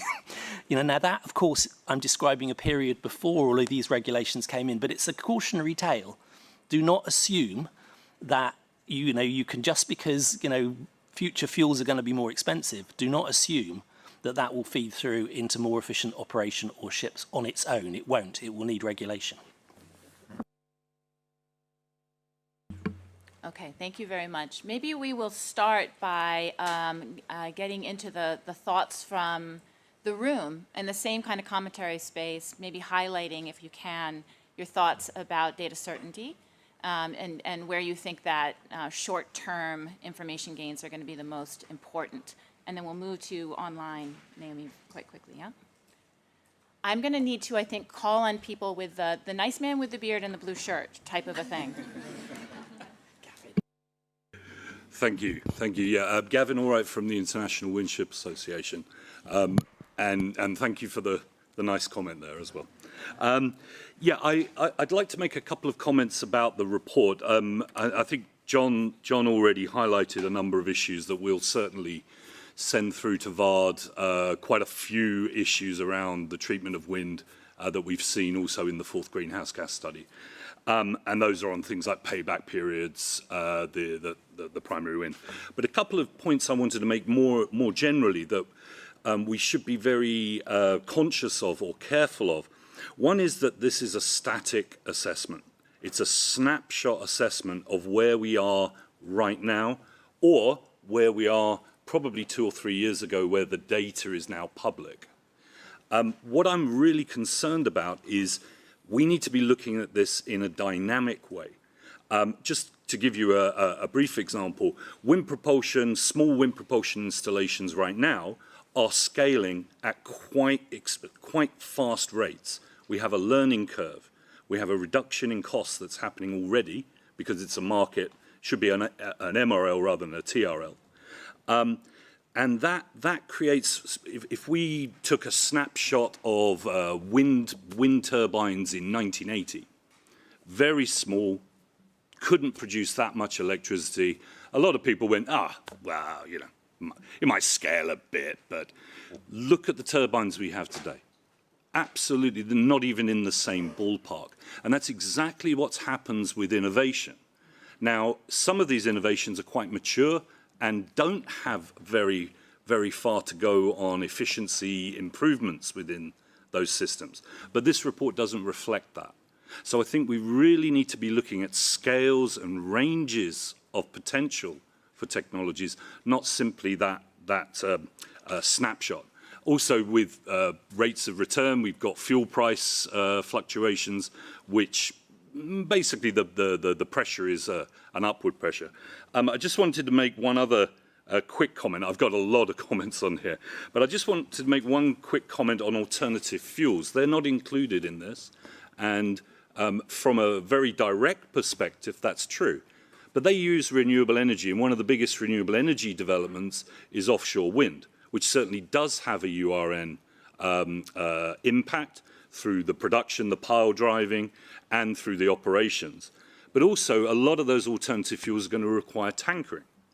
Now, tankering fuels does have a URN, maybe a scope 2, if you like, for these alternative fuels. So there is, we really do have to be careful not just to take a very siloed approach and actually factor in these scope 2 or scope 3 emissions, if you want to call them that, to underwater radiated noise, if we're going to get a real full picture of the impacts of this decision-making that we're undertaking at present.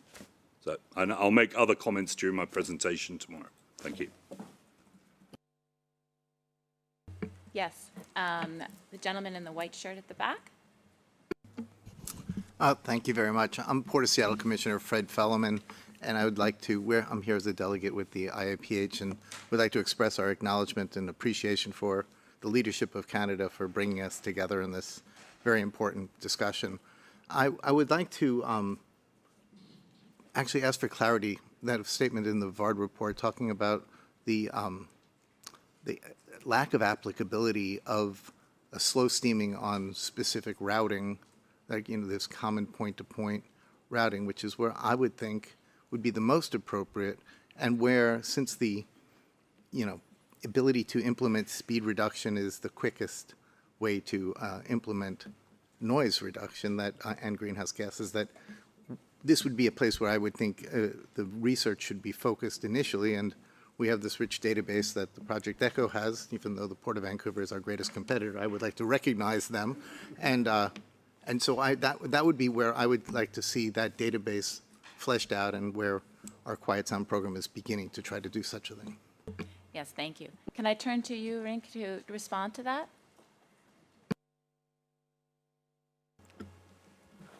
First of all, thanks, of course, for the question itself and for the comment. And I have some difficulties with, I was writing down, so I was writing and listening, which of course I can't. So I kind of did not completely get the whole question, and I'm going to look at my colleague honestly whether you did. No, same issue, eh? Crap. Well, then obviously this is my fault. There we go. So what I would like to do, either ask for a clarification or would like to have a discussion wherever you're sitting, because well, I was looking that way. There we go. To have a discussion during the break, but I'm good for either.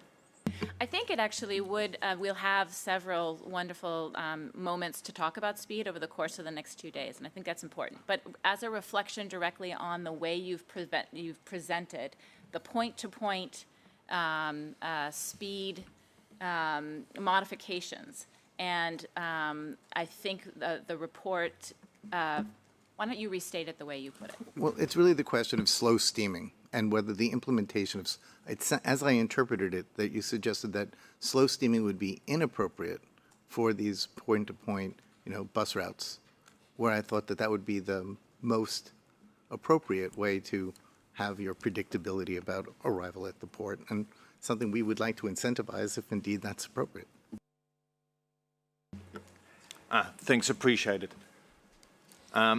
Yes, the way it's stated indeed right now is that point-to-point slow steaming is less applicable. I would not say completely not applicable, but it depends extremely on the schedule and the promises that you made with your harbors or locations that you have to sail from. If you're a ferry and you have a specific route and you are mandatory sailing from A to B by government regulations, then it's fairly hard to kind of apply slow steaming in that regime. If you're just going to haul containers from A to B and you're able to do slow steaming and you have to kind of add a second vessel, yes, then it would be applicable. So I think it's extremely depending on the situation in this case. So extremely, again, depending on the operational profile. Yes, I think what's really helpful to point out about that, just as a more general reflection on the report and how people read the report, is coming to an understanding of what the decision space was for each of the 99 treatments. That's considered one, where the reflection is on what is in the decision space of the operator. And you, looking at it from a port perspective, has more parameters to work with. I mean, you basically have more degrees of freedom. So I think that, there are two truths, I think, yeah, that can be explored, and it definitely, can look at what is the variable space. John, you had a thought. Yeah, I mean, I think there's a kind of a general point to be made here, though, about what levels of disruption and how much change and reorganisation you're prepared to put up with to save the world. Because that's, I mean, inverted commas. I mean, but that's the kind of point, really. And I think if we're going to move from where we are now to a totally decarbonised industry in 5 years, and we're going to cut emissions by a third in the next 5 or 6 years, and we're going to spend a lot of money doing it, lots of things are going to change. The world is going to look completely different in 2050. And so I think we need to when we're thinking, oh, well, that's going to be a bit awkward, with that, like the scheduling for, for ferries in a particular, when we have those thoughts, I think we need to run them through a filter and say, well, but yeah, everything's going to happen, things are going to be done differently. It's going to look different. We're going to organise ourselves differently. And not just say, oh, well, we can't do that because it's a bit inconvenient. I mean, the stakes are too high for that.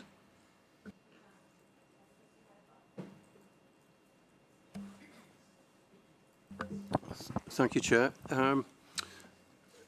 Speed reduction, if it's taken to an extreme, of course, there's a capacity consequence.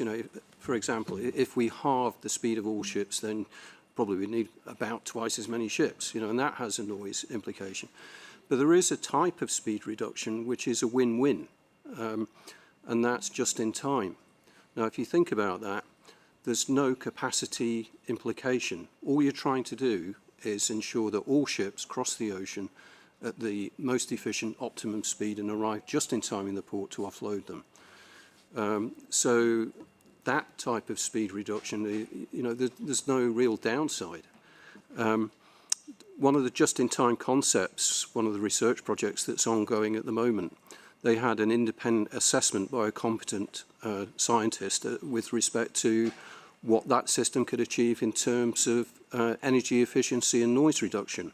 And he concluded that somewhere between 12 and 15% energy efficiency and a 45% reduction in URN energy for no additional cost. Now, the real challenge for just-in-time systems is the contracts, because to make it work, you need a sharing of responsibility between the parties, the ship owner, the charterer, etc. But there are people looking at that at the moment. So in terms of a cost-effectiveness solution, I can't think of a better one. If we can make this work, there's no real cost downside to it. Thank you. Thank you, Chris. Can we take a question from our remote folks?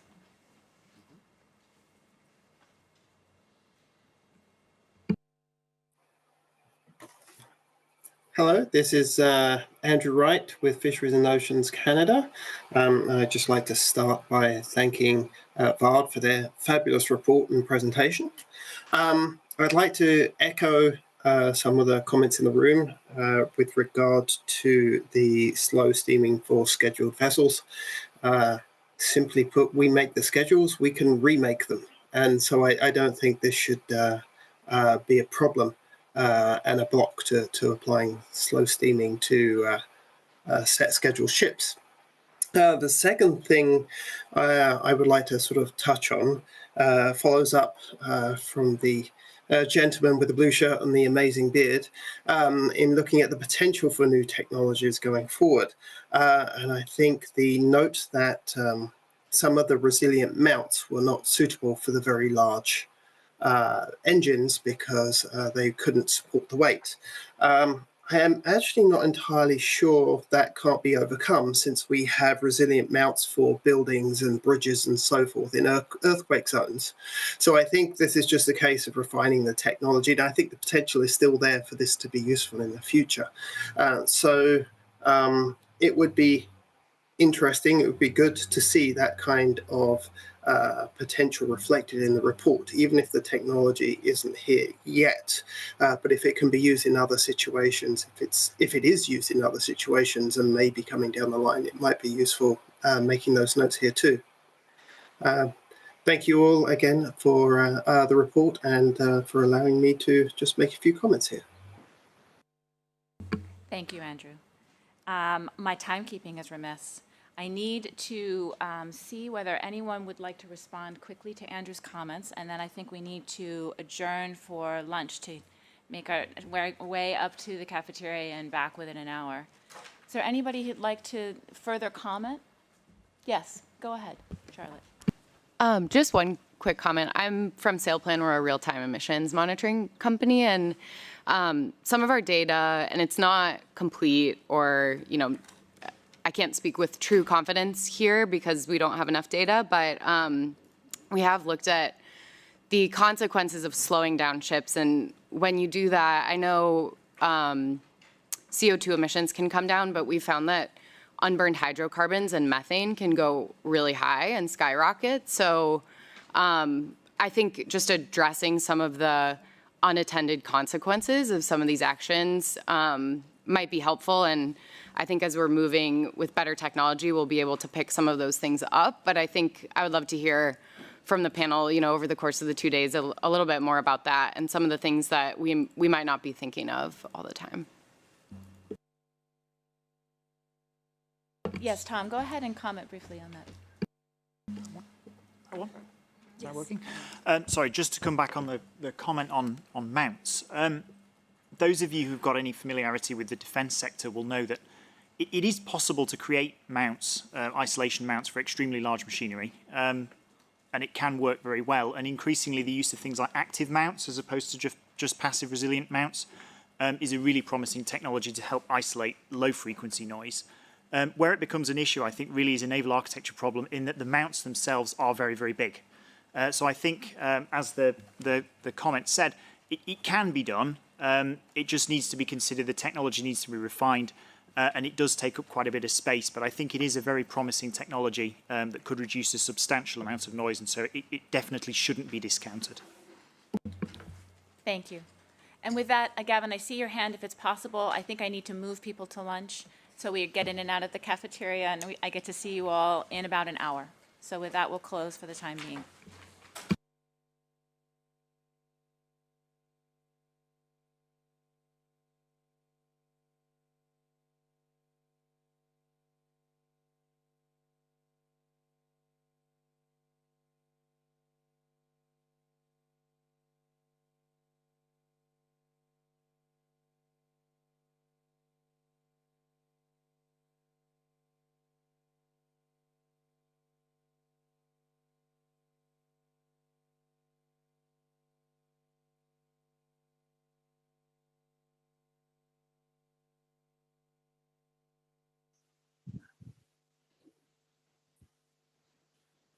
Good morning or good day.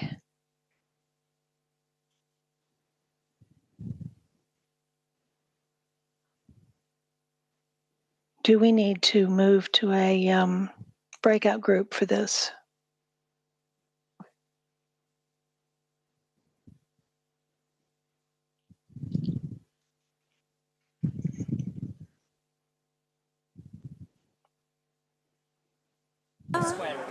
Can you hear me? Yes, I can. It's Sasha here. Hi. She can. She says yes, she can. Okay, shall we just try and then Do you want to sit? we'll put up your presentation. Can people in the room hear us? In theory, yes, but they're all leaving now. So.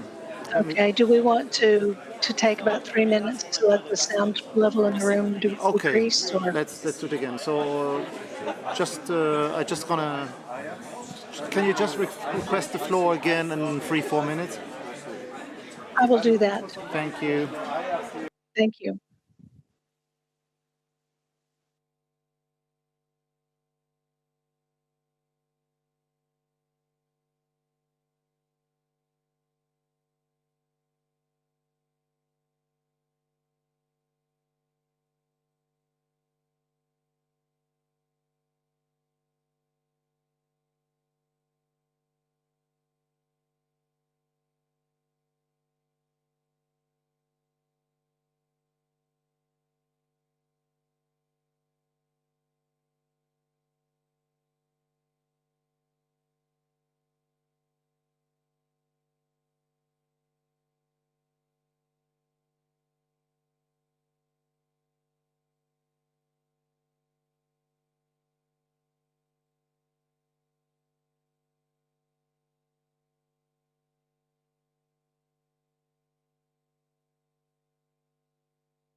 Hello again. Hi, Lee. I can hear you. Sasha here. So, Yes, a much better noise background there. Thank you. yeah, it's getting better. So your presentation is up. I just need to. Okay. I just can you. So now your presentation is up. It's the main slide. So the opening slide or master, whatever you call it. Can you tell her to call back? Raise her hand again.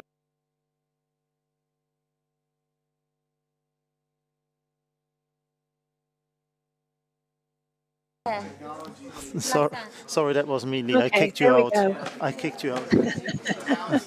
Technology is a wonderful thing when we can make it work. Yes. So you're And I do appreciate all your efforts on this. Unfortunately, my health would not allow me to travel. Oh yeah, So, I hope it's just a temporary thing, and well, that- hopefully, yes. it was a result of my COVID boosters, but Oh, hopefully the doctors will get it figured out.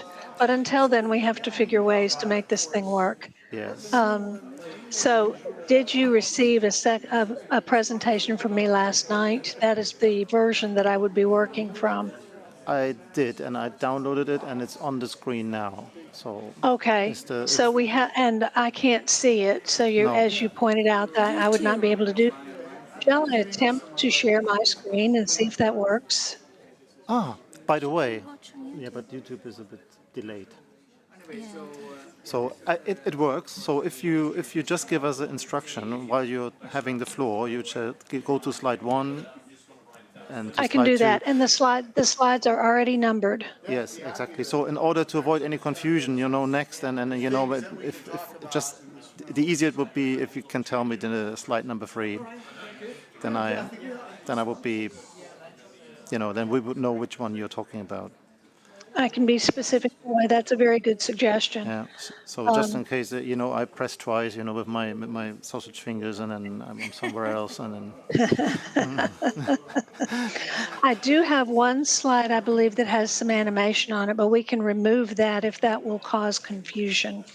Let me just quickly go through your. It has a highlight build on it. It's slide number 7. Okay, let me try. So I'm just as a PDF. We could simply remove that animation if because it would be confusing. Want me to do that and resend to you, or shall I try sharing and we'll see if that works? Yeah, the sharing option doesn't work. That's the thing. So. You've tried that before. I can tell. I think it looks fine here. So, but if the worst case scenario is that people can't see anything, so we can just leave it as it is. So, but I think it's working. Okay. It seems to be working. Okay. All right. Well, what I could do is quickly remove the animation from any of my slides that have it, and I think this is the only one that does have it, and send you a fresh version. That is also an option. We can do that as well. And that way we're sure that you don't have to click 4 times through this particular slide. Okay. Because it just helps. There's a lot of words on the slide, and so it just helps people to follow through. But since we're only going to be doing a summary anyway, the animation is not really necessary. Okay, good. I will wait for your email. I will confirm, and then we have it ready for after. Oh, and then you need to go lunch. get your lunch. Yes. Oh yeah. This is not the issue. As long as this is working, this is the most important thing. Okay. Okay. All righty. I will send you confirmation.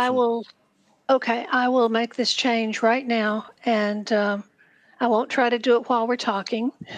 Perfect. But I will make the change right now and send it to you.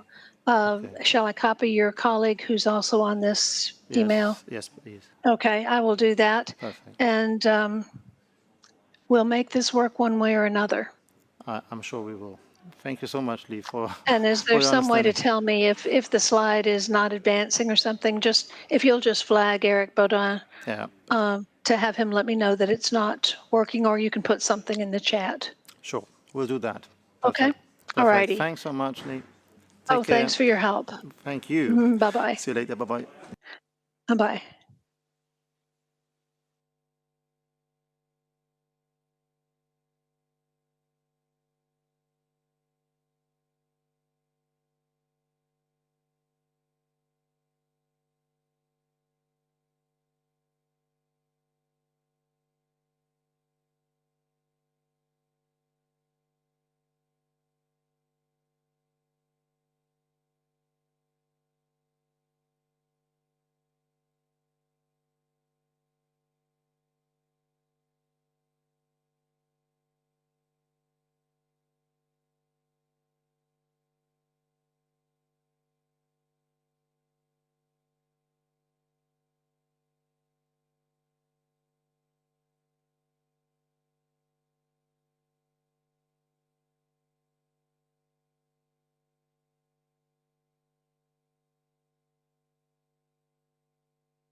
So welcome back.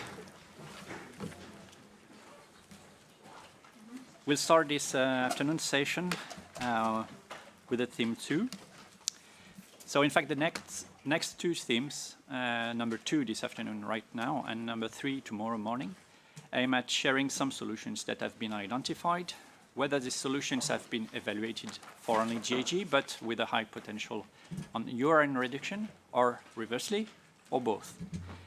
So tightly linked to the work presented by Vard Marin this morning, we'll start today with presentations that address more than design part and related systems, and we will carry on tomorrow with a session more in line with energy transition related innovation, operation optimization-like solutions.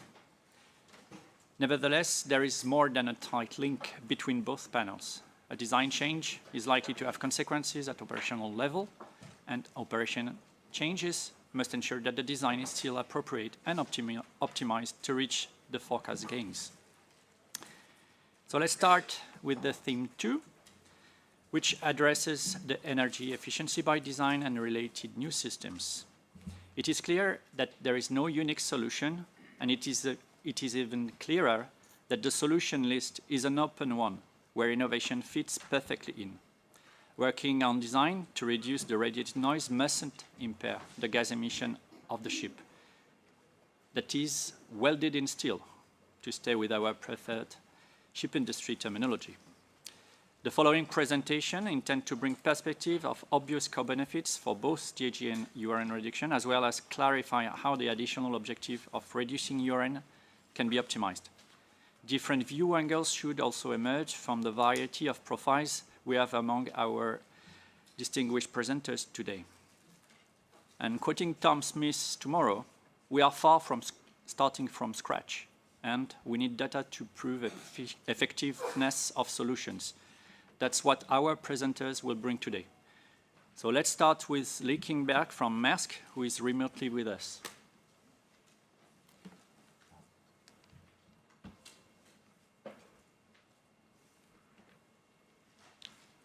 Lee, you hear us? Yes, I can hear you. And can you hear me, Eric? Yes, perfectly. The floor is yours, Lee. Okay, thank you. And thank you all for putting up with my doing this remotely. It was not an option for me, and I very much wanted to be part of this workshop. So good afternoon, good evening, good morning to some of you who are participating remotely. And thank you, Eric, for this opportunity. I'd like to share some of our experiences today, both on the area of energy efficiency and in underwater noise. And these are all done under voluntary initiatives or studies with academics. So moving to slide number 2, and we'll have to do this based on my not being able to see the slides. Vessel energy efficiency has been a focus of ours for many years. 20 years ago, we had a number of major cargo owners who came to us. They included people like Nike and IKEA and UPS and Coca-Cola and so forth, who said, we would like to have standard global methodologies to be able to measure and verify and reduce the carbon footprint of shipping. Now remember, their concern was to be able to understand their own transportation carbon footprint. And so after some hemming and hawing, the Clean Cargo Working Group was put together and developed some methodologies that are similar to the IMO EEOI concepts. Now I can tell you with some pleasure that we have reduced our carbon footprint of moving a container a kilometer by 47% between 2008 and 2019 using those methodologies, and that is third-party verified. And that was due partly in new larger vessels, retrofits, network design and execution, and our connected vessel strategy. In particular, I'll talk to you today about some of our major retrofitting programs. But as we've heard today and already knew, shipping is the only industry with global decarbonization goals, metrics, and reporting. But the reality is you can't save your way to zero. Sooner or later, you have to do something dramatically different. So what you see here on the right was the christening of our first ever container vessel powered by green methanol.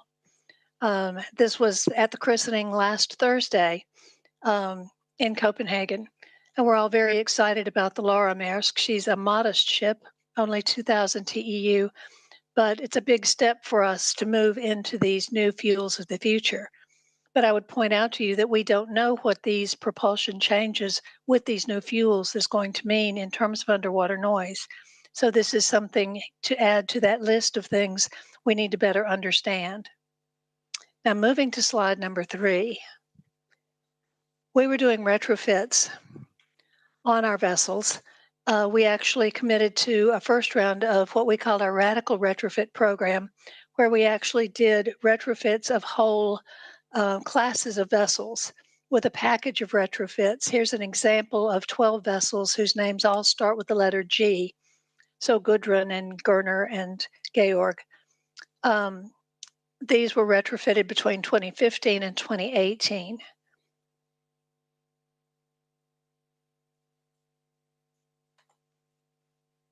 Now moving to slide number 4, you'll see what those retrofits entailed.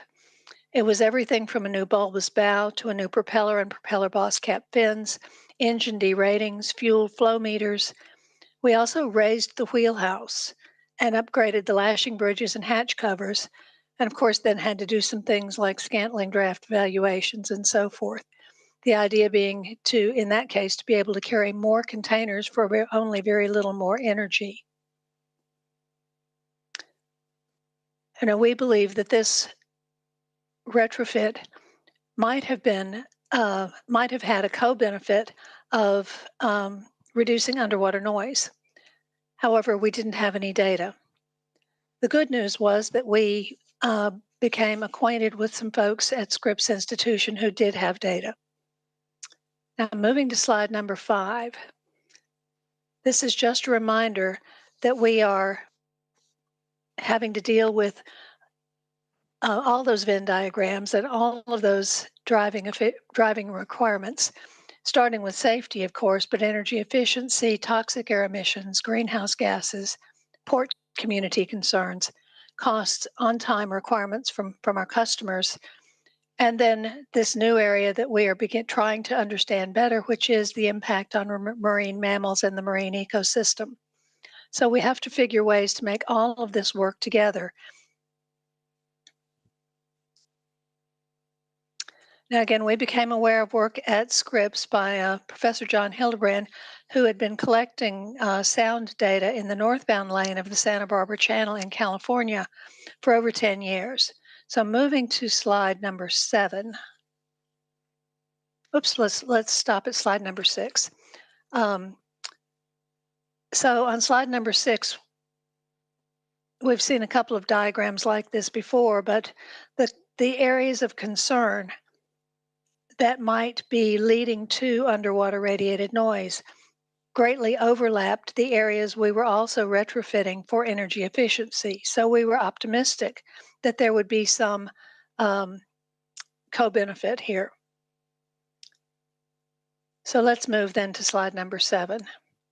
This summarizes on one slide the results of the first study that was done by a team at Scripps Institution, where we provided vessel data, and they had this wonderful database of over 10 years of transits for almost all of the vessels going northbound out of Los Angeles and Long Beach, returning to Asia.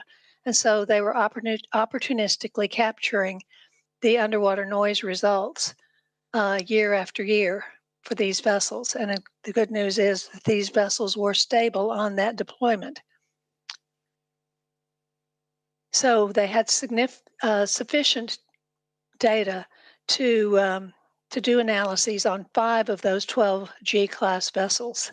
Now, these G-class vessels, I should remind you, were only 12 of the 100 vessels that were retrofitted over 5 years at a cost of $1 billion. So this was a very major investment in energy efficiency. And I have to confess to you that we were working on energy efficiency. We were only starting to understand this area of underwater noise. So 5 vessels were evaluated before and after the retrofit. And with this first study and with a limited data set, they did find a 6 decibel reduction in this low frequency band, and an 8 decibel reduction, they thought, in the 100 to 1,000 hertz band, although that, I'll show you in a minute, may have been over-optimistic. But the conclusion was that reductions of ship source sound pressure levels due to changes like these employed by the radical retrofits may result in ocean basin-wide noise reductions. Now let's move on then to slide number 8, which was a very persuasive graphic shown to us by Dr. Hildebrand at Scripps Institution, showing the dramatic visual change in cavitation, particularly on this hub vortex. So even my husband, the lawyer, could recognize that there was something very different before and after this particular change. But do we actually see this when we actually get out of a test tank and into the ocean? So moving to slide number 9. The data collection was continuing. And so an additional study was done with Scripps, and the primary author, Dr. Vanessa Zobel, is in the audience today. Vanessa, can you raise your hand? There she is, right there in the front row. So if you have technical questions about the second study, which was much more detailed, I suggest you catch her during one of the breaks. But this is one of the studies, or one of the slides from her thesis or dissertation defense, which was only a couple of weeks ago. And she did find a reduction in that low frequency range. Now, this was with a much better database of 111 transits of the 12 vessels, recorded at a high frequency acoustic recording package in Southern California. And she had 54 transits pre-retrofitting and 57 transits post-retrofitting. She did take out the factor of speed, which we know affects source level, and the estimated marginal mean source level spectra for pre and post retrofitting are shown here, with the pre-retrofit in blue and the post-retrofit in red. So retrofitting showed a reduction only in the frequencies below 100 hertz, which is somewhat different from the previous study, with 1 to 7 decibels depending on the frequency. Above 100 hertz, they were maybe slightly lower, but maybe some slightly higher depending on the frequency. And she also made the point that because multiple changes to the vessel happened at the same time, this was a package of retrofits, remember, it's hard to disentangle which modifications led to the decrease. But because the reduction was only seen below 100 hertz, Scripps hypothesized that the addition of propeller boss cap fins, as well as the reduction in the number of propeller blades, allowed for reduced propeller cavitation. They also thought that the design of the bulbous bow allowed for reduced vessel resistance, allowing the propellers to operate at a lower RPM and thereby reducing cavitation. Now let's move on then to slide number 10. And this is what have we learned from these two? Well, first, we've learned that vessel retrofits can reduce both fuel consumption and related emissions, and also may reduce underwater sound. But again, it's a very limited set of studies. We felt that both vessel equipment and operating factors should be considered in underwater sound programs. For example, the draft of the vessel changed slightly when you add additional containers. And how does that then impact these calculations? But some technology approaches appear to offer win-win solutions. There are significant expertise requirements to analyze sound generation, particularly in real-world settings. And I must admit that I didn't always understand everything that Scripps was telling us. Some of our naval architects were much more on top of it. But these kinds of studies and others, I think, are really important first steps to understanding these relationships and where there are co-benefits and where there might actually be conflicting goals. But it is difficult to separate the contributions of the two. Yeah, I'm sorry. So, I'm sorry to interrupt. am I out of time? Yeah, you are. Sorry. Okay. Well, we will leave out the last two. Thank you. Thank you very much, Lee.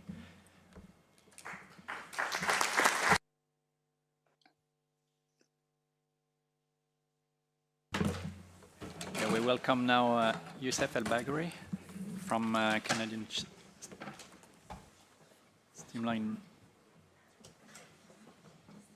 Steamshipping Line, CSL. Youssef, the floor is yours for the next 10 minutes. Yeah. I think I can get it done in 9.5, so.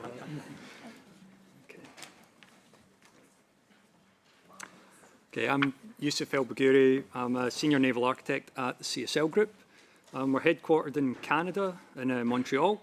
We have 97 vessels globally. We are the biggest owner and operator of self-unloading bulk carriers, and about 1,500 employees globally. Sure, that'd be great. I'm just going to talk today about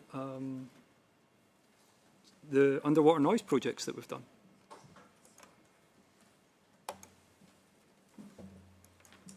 Oh, I need to use the arrow.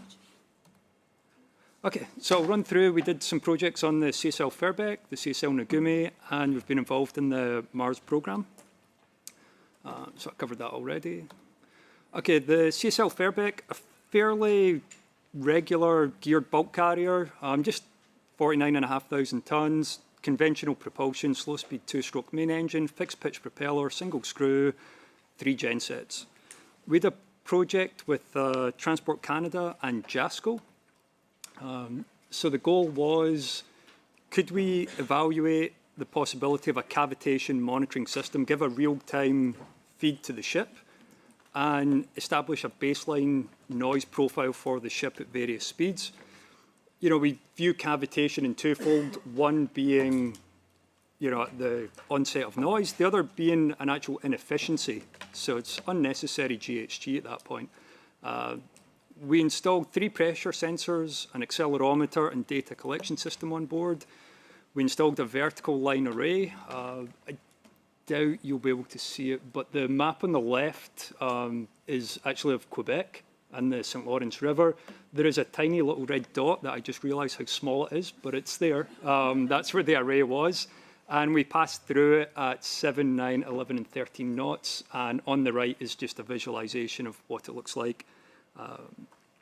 And we went through it between April and June 2021, and it meets ISO 17208-1. So we do believe it's a fair metric. This is just an installation kind of overview. We were trying to get the sensors around the propeller as much as possible, but of course we've got the rudder stock in the way, so we were a little off-center, but yeah, the ship's 20 years old and was not actually designed to have this measurement done. You do the best that you can in any given situation. So the results, well, we did evaluate it. We did establish a baseline. Unfortunately, we did also discover that the ship has been cavitating at about 6 knots for the last 20 years, which was a little upsetting. She's only got 1 docking cycle left. And being fixed pitch, there's really not much we can do about that. The bottom left is a screenshot of what the captain got on the bridge. It was a little pop-up light that came on the computer that said, hey, you're cavitating. Do you want to put some comments in or not? And sometimes those comments could be, can't slow down, got to meet high tide. And sometimes it was, yeah, actually, there's no point in cavitating. We'll just dial back. What was also really interesting was the difference between 7 knots versus 9 knots was where we saw the greatest reduction in noise. And when you think a lot of the speed restrictions that we have for whale sightings are typically around 10 knots, dropping down to 9 doesn't do too much for the noise that the whales will encounter. And we'd actually have to drop down to 7 to really give them the benefit that we want. So a lot of great takeaways from that. CSL Nagumi, this is our latest and greatest ship. She is a Laker, so she's 225 metres long and about 24 metres wide, for those of you unfamiliar with the ships of the Great Lakes. Again, self-unloading bulk carrier, but this one is diesel electric and has a twin-podded propulsion concept, I'll say. Controllable pitch propeller, 4 medium-speed engines, and we actually did an underwater radiated noise measurement notation on her. She was built in China, just quite close to this little village called Shanghai. So unfortunately, during the sea trial, there was a lot of background noise. It was about 130 decibels. And the water there is also relatively shallow, so not really great. And I bring this up just because this is where we're getting, you know, when you're doing your sea trial and you're doing your official speed power curves and things like that we report, when someone wants to know, you know, your GHG profile, a lot of the time you're going to show them your sea trial.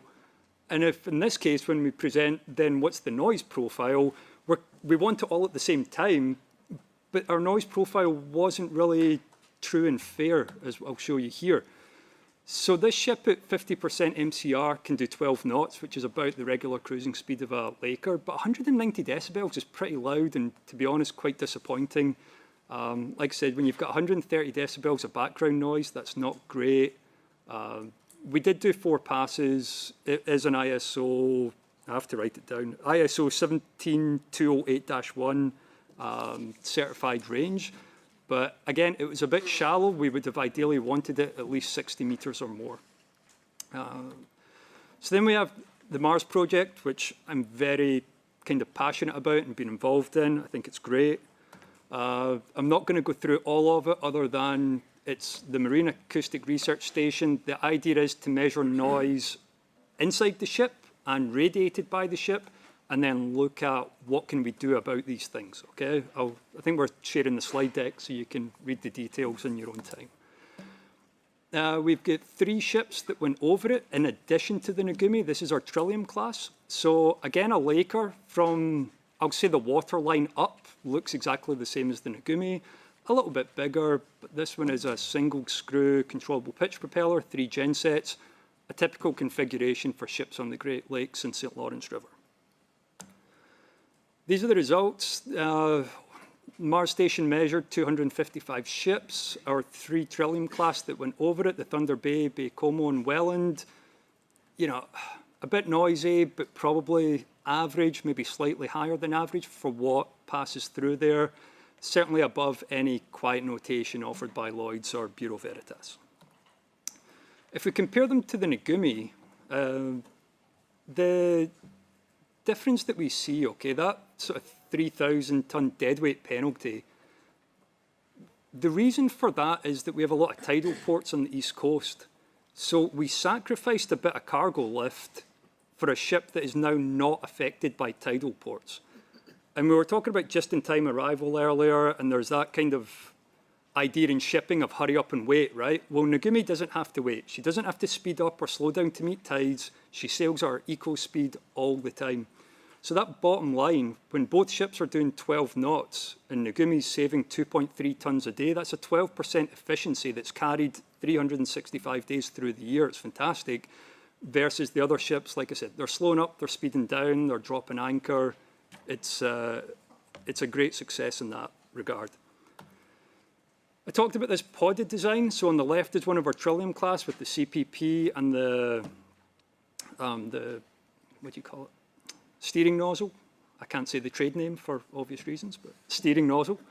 And on the right, we have the twin podded design. Okay, a little more detail on that. So the engines that are, you know, the generators are just in the engine room as they conventionally would be. And we have these electric motors that are actually housed in the pod. They're a direct drive to the controllable pitch propeller. And then we have a fairly modern high lift rudder, I would say. In addition, as part of the Mars program, I was saying we measured internal vibrations. So on the Trillium class, we measured 17 points. On the Nagumi, we measured 40. So quite an impressive amount of data we collected from that. And then we went over the listening station. So these are the results. Nagumi, as you see, she's quieter at all frequencies. And not only that, but her peak is at a higher frequency. And we know that higher frequencies don't travel as far. So it's kind of a double benefit there, right? She's quieter and the effect of her noise is not going to travel as far through the water. So a great win on that. We have the underwater vessel noise reduction target that was proposed. I appreciate this is just a proposal. I'm not trying to get ahead of anybody. It was 175 decibels. Nagumi would make it, the other ships wouldn't. It really becomes a challenge for us to get from almost 190 decibels down. But modern designs show that we can do that. I'm just conscious of my time. Nagumi makes less noise from her propellers. So because more of that's in the engines, and these being smaller engines, there's a bit more we can do there. Conclusions, sea trials are challenging. It is possible to measure cavitation and make adjustments even for older ships. We can measure different sources of ship's noise. It's a great thing about the Mars project is that it captures both inside and outside. And as I showed with the Nagumi, we're saving fuel, we are making less noise, and we're making less noise at frequencies that are detrimental or they don't travel as far.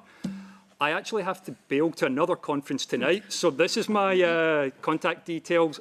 More than happy to talk about it. Love the discussion on this stuff, love the Mars project. Big thanks to TC for their funding on it, and JASCO and the Mars team for all of this.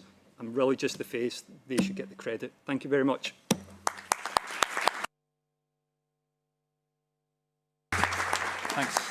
Thanks, Youssef. Floor is now to Franz-Hendrik Lafeber from Marine.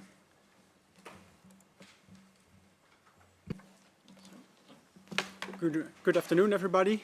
So my name is Franz-Hendrik Lafeber from the Maritime Research Institute Netherlands, or MARIN for short.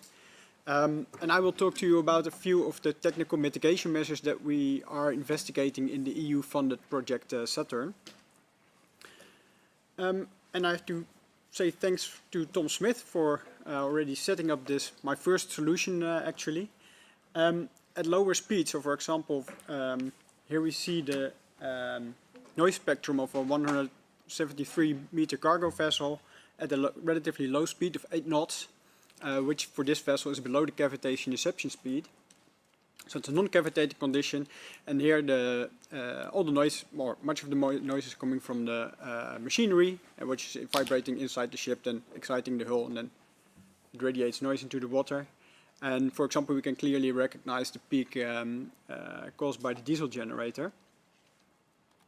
And the bubbles were already mentioned by Tom earlier today, and in the Saturn project we built a ship model with a metal midsection. There was a shaker inside to mimic the main engine, and you see here on the slide these black lines running along the hull. They were porous hoses from which we injected air into the water, and I was hoping that this movie would work.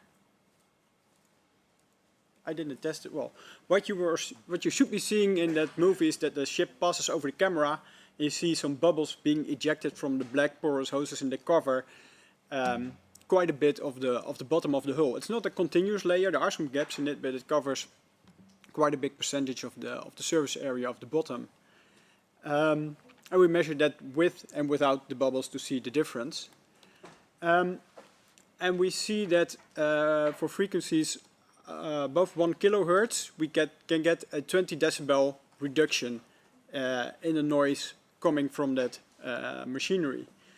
You see at higher frequencies that there are some dotted lines. There the signal to noise ratio was slightly too low to get reliable results, but there are indications from literature that we can connect these peaks, as I've shown with a dotted purple line. That is based also on the big bubble curtains which are used for the offshore pile driving, as Tom also mentioned. Such a bubble system, to a masker system to reduce machinery noise, could be integrated with the air lubrication system to reduce your resistance. We have not measured that in the Saturn project, but in literature we found that you can gain up to 5 or 10% resistance reduction, which then in turn of course leads to reduce of required thrust, less cavitation and less noise. But there is a small influence of the bubbles from your bubble screen that end up in the propeller disc, which slightly reduce your propeller efficiency, but that's already accounted for in the 5 to 10%. Then when we go to higher speeds, you pass the cavitation inception speed. So you'll see here for 16 knots, for example, there the cavitation noise is dominant. And the machinery noise remains more or less constant with speed, but cavitation starts to dominate. And on the right-hand side, you should have seen a full-scale observation of a propeller with fully developed cavitation. Let's see if I can get it to work. No.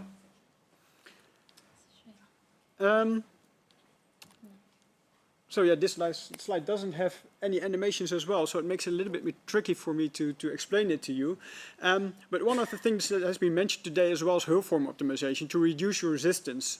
So what we typically do is we compute an initial hull form, we define a range of hull form variations where we use genetic algorithms to compute the performance of several hundred or thousands of hull forms.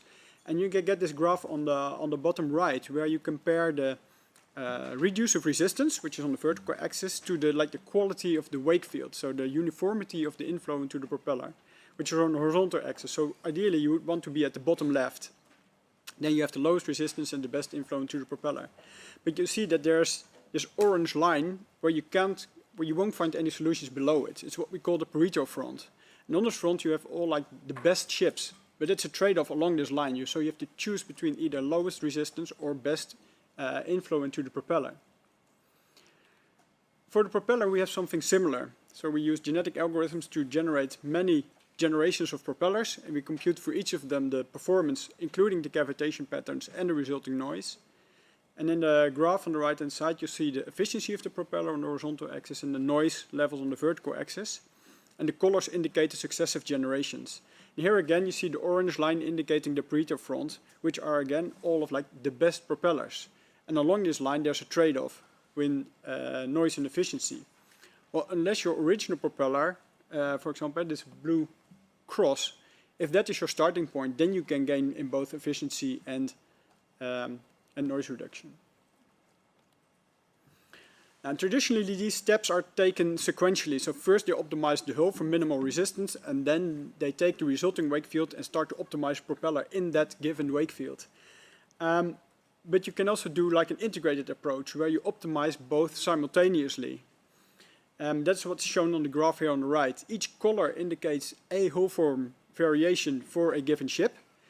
And for each of those hull forms, we computed several propeller designs, which are the individual dots for each individual color. And you can see that with this, starting from your original hull, you can make quite big gains in both required power and noise level. Another solution that we tested in the Saturn project is what we call a prairie-like system. The original prairie system is where they inject air from the leading edge of the propeller blades into the cavity to reduce the violence of the collapse. While those systems are quite difficult to manufacture. So we made something similar where we fitted a duct upstream of the propeller with very small needles at the trailing edge, and air is ejected from those needles and it ends up in the propeller disc and thus also in the cavitation, and it then reduces the violence of the collapse and just the sound thereof. Now for this prairie-like system, again you see some dotted lines where we didn't have a sufficient signal-to-noise ratio, but at the lower frequencies we found up to 10 decibel source level attenuation due to this air injection. If we combine that with the picture I shown earlier of the propeller optimization, let's say for example that without the air injection you could allow a propeller source level of 150 decibel, which is here the red dotted line. If you then take into account that you can reduce the noise again with this air injection, that means that you could actually allow 160 dB for your propeller, so the blue dotted line. And because this extra 10 dB that your propeller generates is again mitigated by applying the prairie system. And that would give you about 10, or in this case, you could get about 2% efficiency gain due to this air injection. What we didn't take into account here in this case is the influence of the air that you inject into the propeller disc. It has a lower density, so both your thrust and your torque and your efficiency will also drop a little bit. But still, there's a gain to be made there. Another solution that is tested in the Saturn project, and yeah, you can't see it anymore, but behind the drawing of the shaft line with the propeller, there was a ferry there. which is now fitted with open propellers on shafts. We are, or at least Jatena and TNR, they are investigating replacing this propeller with a so-called pump jet, where you have a rotor inside a duct, followed by a stator, which removes some of the swirl from the flow. Such a system suppresses cavitation on the rotor, so it should be less noisy, but the whole system also increases the efficiency by about 2% compared to the existing propeller. And this will be tested in the CNR cavitation tunnel next year. Another option would be to use a trochoidal propeller, which has a big benefit of that there's a large propulsor area, so lower loading, and also very nice uniform inflow, which helps to reduce the noise. Model tests and computation have been completed, but they are still to be analyzed at this moment. And one of the other tasks in the Saturn project will be a cost-benefit analysis. So we will compare KPIs of CAPEX and OPEX, so the cost per ship type and operational profile, and compare it to the KPI of reduction of the noise and the impact on marine life. And of course, we'll also look at the energy efficiency, where the whole life cycle will be assessed. So thanks. And these are my contact details, so I can send you the presentation with all the animations.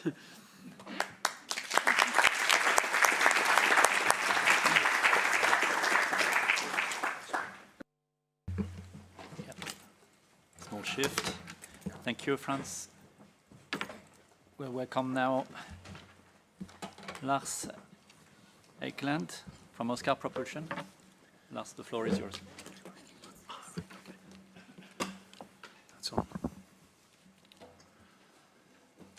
Good afternoon, ladies and gentlemen.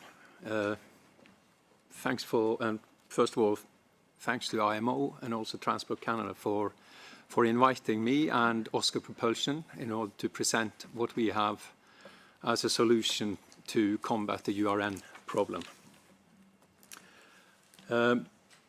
We are first a bit about Oscar Propulsion. You have probably never heard of us, and that's not strange because we are a small company.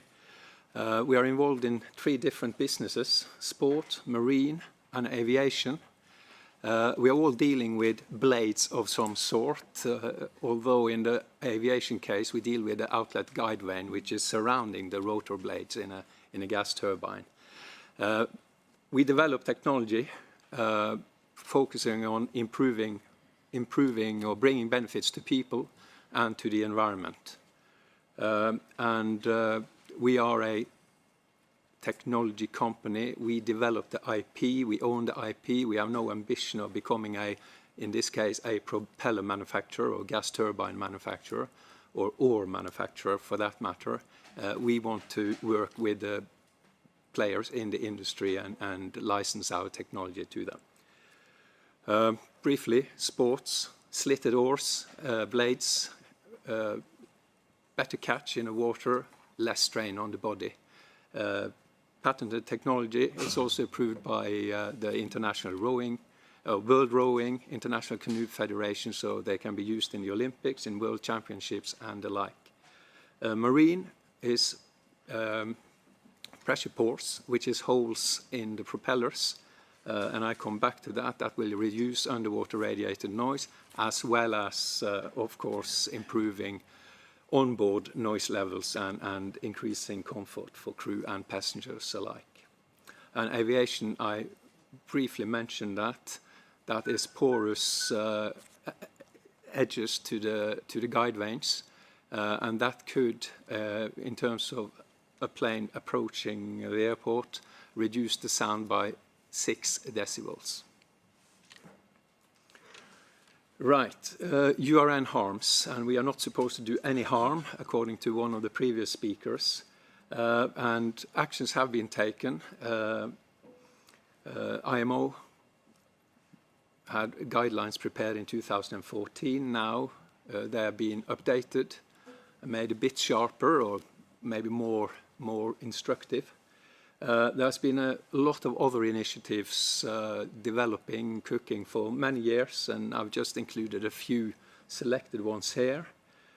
You have silent notation or similar standards being adopted by several all the classification societies. We have Port of Vancouver with their incentive systems and ECHO program. Transport Canada, Quiet Vessel Initiative, BC Ferries have their long-term underwater radiated noise mitigation plan. And then you have the Glow Noise Partnership, which we heard about earlier today. And this is not paid advertisement, by the way, but I'm participating. I'm Norwegian, covering a UK company, but I'm Canadian now. I'm adopted for 2 days. So it's all a lot of good stuff going on. But on the right-hand side, we have some sort of observation from an enquete. I think it was done at some shipping conference a couple of years ago. How important is silent propulsion? 75% said very important, or very too important. Then they turned the question around. What is your most important decision-making criteria when you decide on propulsion system? And yeah, you have several good answers there, but no one mentioned URN. And they also asked, what is the least important decision-making criteria? And 59% answered URN. So I think that has maybe a bit to do with, well, it has to do with that with the EE energy efficiency, there's a lot of mandatory requirements, whereas URN is more voluntary. And if it doesn't really hit you, either increase cost or you can get a saving, it's not important, unfortunately. Okay, Oscar Propulsion, we have, together with University of Strathclyde, developed pressure pores. It's been patented in Europe, in China, and we are awaiting grant in the US. This shows the intact propeller without any holes, and in this case it's about 33 holes, I think. So the intact one, no holes. You can see the distinct vortices forming behind the propeller in a low pressure zone, and you have this coming out of the solid cavitation from the top edge. When you look at the modified propeller with the holes, the pressure pores, you see that you can hardly see the vortices forming any longer, and the cavitation is reduced to smoke, sort of wispy stuff. So we believe in this, as this is obviously from a cavitation tunnel. And just briefly about the program, we have been sort of at this for 6-7 years. And why so long? Well, we have had COVID in part of it, but also we have received no funding from any governments or institutions, so we have to ask shareholders for a bit more equity to continue to do more research. So we have the concept. We have done full-scale sea trial.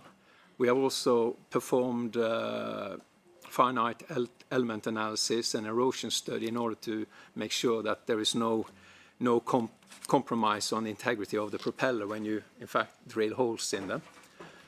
We have also had a joint research project with one of the bigger propeller companies. We have developed a prediction module within CFD that can predict URN, not only propeller efficiency and cavitation volume changes. And in terms of the TRL, that's the one in the middle there, I would reckon we are at TRL 7 for sure. We don't have anything in operation, and I'm sure we will be required to also qualify our technology in order to be allowed on board on ships. Just a couple of sort of observations here. We did in the study we looked at 2 different propellers. one big one for a Guardian ship, which is a large tanker, 95,000 tons, 7-meter propeller diameter. We played around with different number of holes, configuration of holes, size of holes, and so on. And we always looked at what's the optimization between loss in efficiency, propeller efficiency, and reduction in URN. And there, I say, the best case for us in that Guardian case was that you could have 13% reduction in tip vortex cavitation, but at the price of 0.5% loss of propeller efficiency. Then we also did Princess Royal, which is a smaller ship. It's a research vessel for Newcastle University. Smaller propeller, easier to deal with. We could also then do the sea trial there. And in the cavitation tunnel, we could measure up to 17 decibel reduction in URN. Full-scale sea trial we did, and there we measured 10 decibel reduction. And these are pictures from the finite element analysis. So we passed that one with distinction. I have to say, no issue whatsoever. Then we also done a propeller project where we're looking at a new propeller, and this was a new propeller, very efficient in the first place. We used the baseline design to make small changes, and then we introduced the holes. And what we achieved as the next result, by a bit move back and forth, was that we could improve the efficiency by 0.9% at basically a minor change in URN. And this, I would say, is a fairly URN good propeller already. I mentioned the URN prediction module. So this shows what we have done so far. We have been pushing the limits, 45 million elements on the fourth stage of the advanced mesh thing. And results are good, and they also confirm what we have done in experiments and also sea trials. And that's it. What we do, we can offer consulting services. I mentioned already licensing, and I'm here to talk to you for the rest of the evening and tomorrow. So thank you very much. Thank you, Lars.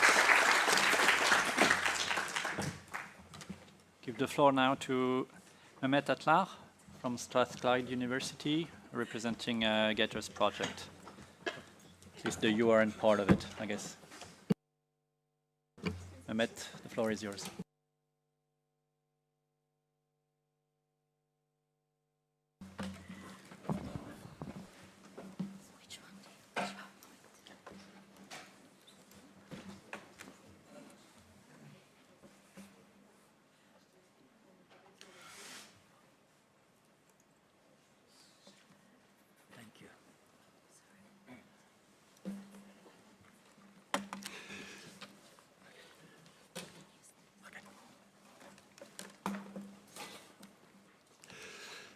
Good afternoon, everybody. I'm Mehmet Atlar, and from University of Strathclyde, and together with my colleague, Dr. Çağatay, we would like to talk about or report on very interesting project that we continue and we work, and sponsored by the European Commission. It's a Horizon 2020 project that's called Project Gators. So we think that this project actually can come up with an effective energy saving in a quieter way. First of all, let me talk about the tool that we use. Actually, this is some kind of a novel technology. It has got the origin in Japan, and then colleagues call this one gate ladder. It's a gate ladder system. Why it's a gate ladder? Because it looks like a gate when you look at from the behind the hull. So as you can see here, that the conventional rudder behind the propeller is being removed and split into two. and then put aside the propeller. When you do so, you can reduce or you can get rid of the rudder's resistance, conventional rudder resistance, but like a duct, operating like an accelerating duct, you can get further thrust from your rudders aside the propeller. And also these rudders can move individually, either in synchronized manner or individually. So by doing so, if you think that rudders is like a sail, then you can generate further lift and the thrust, so you can offload your propeller. That means you can save on your power as far as the propeller is concerned. So these are the main elements that gate rudders actually save energy. Then I will come back to how it also contributes into the underwater radiated noise reduction. So far, we have 5 vessels actually manufactured in Japan and then fitted with gate rudder system. And then they are all coastal vessels, not more than 140 meters long. So in terms of demonstrating their energy efficiency, you can see on the left-hand side, first applications of the gate rudder system in Japan. That was a 400 TEU container vessel.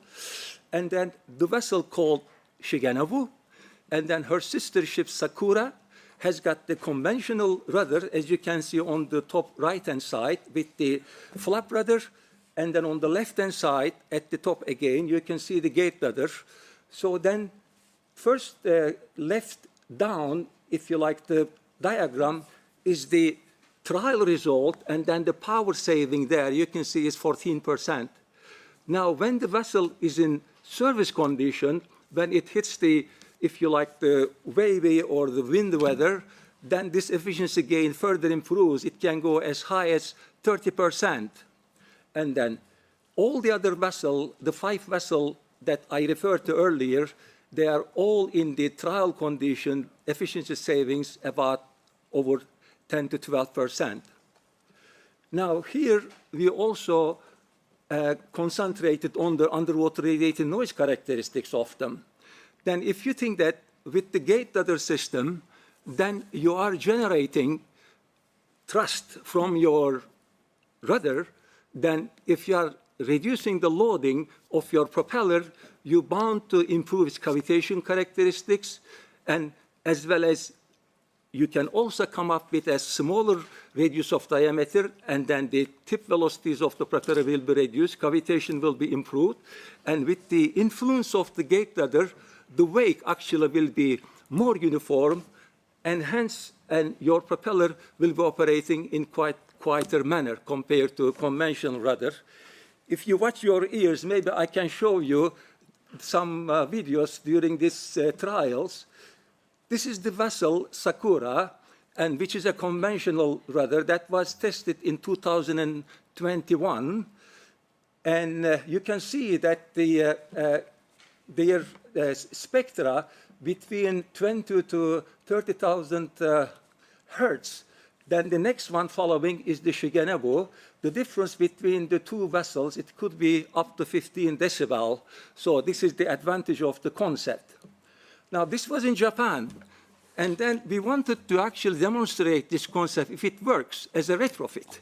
And then there was no application in anywhere in the world, and of course in Europe too. So therefore, we have asked funding from European Commission. In fact, we have been given funding for a 3-year project called Gators. That's Gate Rudder System as a retrofit. Our main aim was to design, demonstrate, show the benefits of the system for efficiency as well as the gate rudder. Then I won't go through the details of the work packages in there. We have 6 work packages, and one of the work packages is very important, is that was actually making the vessel design, installed, so then after that, and trials, and then the voyage monitoring. Then you can see here that some activities here, involvement in the design. You can see on the left-hand side, that's our target vessel, 90-meter general cargo vessel, and then it has actually a flap rudder. That flap rudder has been removed and then replaced with the gate rudder, And you can see that in the middle picture, how the positioning of the gate rudder compared to the conventional rudder with the dotted red line over there. Of course, we had to go through all the computational fluid dynamics, experimentation, and so on, doing all this stuff. The major changes were on the propeller itself and the shaft itself, and then the stern tube, then of course the manufacturing of the gate rudder. And having done all this, then we had to go through the trials. And then trials conducted before the retrofit and then after the retrofit. That was actually January 2023. It took in the Marmara Sea of Istanbul, and then 4 loading conditions. And then we've gone through not only maneuvering and then powering, but also we've gone through the underwater radiated noise trial. At that stage, I'm going to leave my colleague, Dr. Köksal, to give you a brief information about the noise trial. Thank you, Professor. I guess time is the concern, so I will directly jump into the topic. Well, okay, here it is. The sea trials and the UM measurements were carried out in Marmara Sea, Çınarcık. This area was suitable in terms of the limited marine traffic and also less affected by the wind and wave conditions and also that underwater current as well. The water depth is up to 200 meters, which is also suits well with the UM measurements. And that measurement setup and also the analysis techniques were literally carried out following the BV rule notes. And a representative of BV observed our measurements in before and after retrofit in support vessel. And that measurement program, i.e. the schedule, shared with that BV represents. And a total of 3 hydrophones in varying depths have been deployed in order to minimize or eliminate that seabed or sea surface reflecting effects. And these are the post-process analysis stages upside the CRS and downside at the GRS. From left to the right, we have real-time recorded and monitored that the coordinates of the support vessel and the ship coastline itself, and the background noise level was lower than the total noise in each run. And also, we always check that net noise level obtained by 3 different hydrophones in order to understand if there's anything wrong with the measurements. And in the last stage, we have taken the average of the runs in sequel, i.e. that twin runs, in order to understand the effect of the gate rudder system. And these are exactly the main figure or the key figure of the presentation, at least to my side.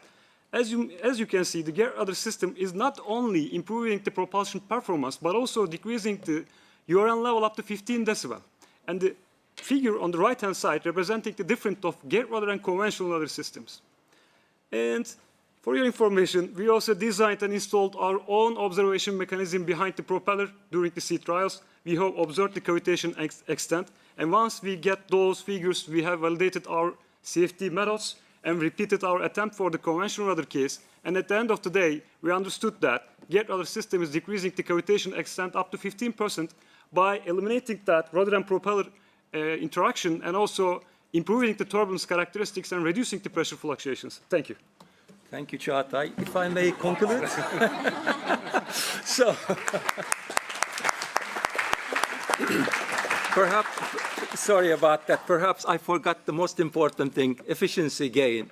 You will not believe that, but as far as our trials concerned, our efficiency gain in the fuel saving raw data, 35%. We have saved 35% as for the fuel and based on our target vessel.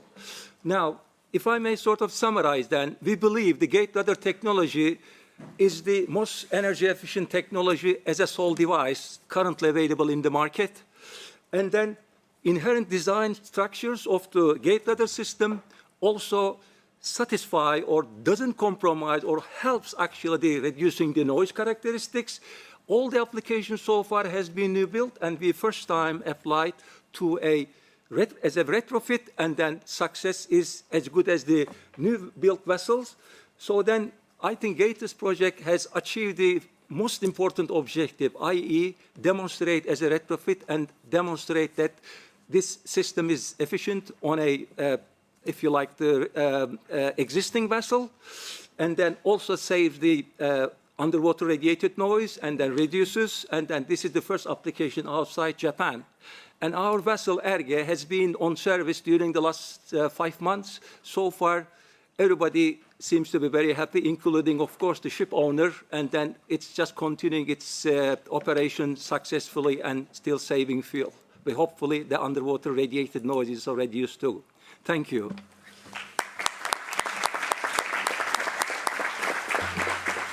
Thank you both.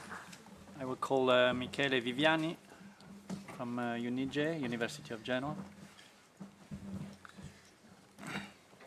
The floor is yours, Michele. Yes, thank you.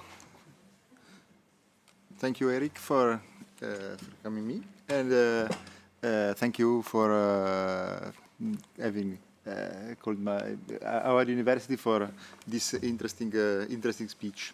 Today I will say something about an activity we are carrying out since some series of years in different projects, which is propeller design by optimization. So something which you have already seen by Marin, but I will give some other data about that.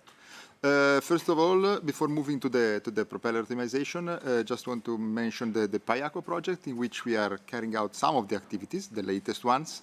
The Payako project is a live project in which we have 5 goals. I do not want to go into the detail of each of them, all related to reduction of noise, and in particular we have we are operating in the first goal, which is reduction of noise by using improved propellers. This is the goal 1 overview. We start with 2 different ships, 1 boat and 1 ship actually. We perform sea trials, we then perform model testing, numerical optimization, then again model testing, and if we can, sea trials at the end. Our activity as our university is designed by optimization of the propeller of a small passenger boat, this one, which is a passenger boat operating in marine protected area, in particular Portofino area and Cinque Terre area in our region. The boat is 26 meter long, as it has an intermediate displacement of more or less 65 tons, with a velocity of 22 knots, the maximum, even if the interesting speeds are 10 and 15 knots, which are the operating speeds also near the protected areas. This is just to give you an overview of what we do in design optimization. I do not want to go in very large details. We perform a description, parametric description of the propeller. We change the propeller geometry many times, up to 100,000 times in order to get an optimal geometry in terms of the quantities of interest we analyze, which are basically cavitation extent, cavitation inception, and in parallel to this, efficiency. So just to mention what Vard said this morning, they had the idea of considering propeller optimization as a mean to reduce efficiency, increase efficiency, of course, and keep radiated noise. Our idea is the, let's say, the opposite direction. So we reduce radiated noise, keeping efficiency. So this is another view of the same aspect. Then we analyze this, and we analyze this starting from fast computer problems, and then we analyze the best solution with higher fidelity computer tools in order to select the optimum. This is similar to what Franz Hendrik showed before. These are some selected results, and in particular this graph shows you in the x-axis the efficiency of the propeller, in the y-axis the maximum pressure peak. And we see that we see clearly that the 2 objectives are conflicting. This is something which we know.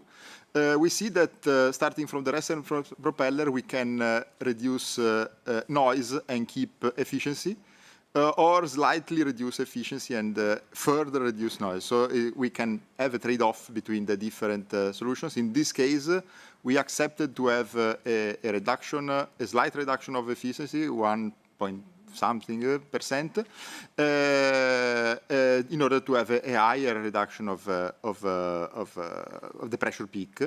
And these are the results, the cavitation tunnel results, in which we saw that cavitation is considerably reduced, and the two spectra on the right side of the slide show the results in terms of 10 knots, the one below, which has a reduction of noise by 10 dB, more or less, and at 15 knots, where the reduction of noise is even a bit larger. So with a propeller with the constant efficiency, we could expect something in between, or a bit lower than this.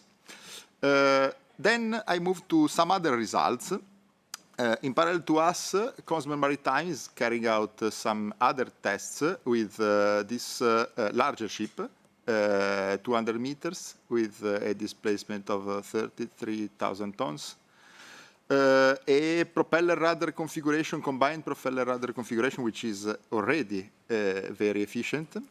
And they designed some, again, a series of propellers, and they chose one with the same efficiency, again the same concept, same efficiency and reduced noise, and the one with the slight reduction of efficiency. These are some results in the upper part for the 15 knots condition, in which cavitation is reduced, and the two propellers, the intermediate one and let's say the one in which we accept some reduction in efficiency, reduce the noise by 10 dB or 5 dB in the whole frequency range at 15 knots in this case. At 18 knots, the results are similar, but when we move to the maximum speed, the reduction in this case, in this particular case, more or less disappears. So in this case, we have to say that, at least from this point of view, the reduction would have needed an increase of the reduction of the efficiency. Just to move to other examples which we have, comes from the SilentV project, a project which we had in the FP7. In this case, it was a ferry, and in this case, the optimization was needed. The ferry operated with a control pitch propeller at constant RPM. And in this case, strange enough, the problem was connected to the lower speed, because there was a strong phase cavitation. So this, again, links with something which was said this morning about control pitch propeller. So control pitch propeller, in some cases, if operated with not a very good way of operation, can be detrimental.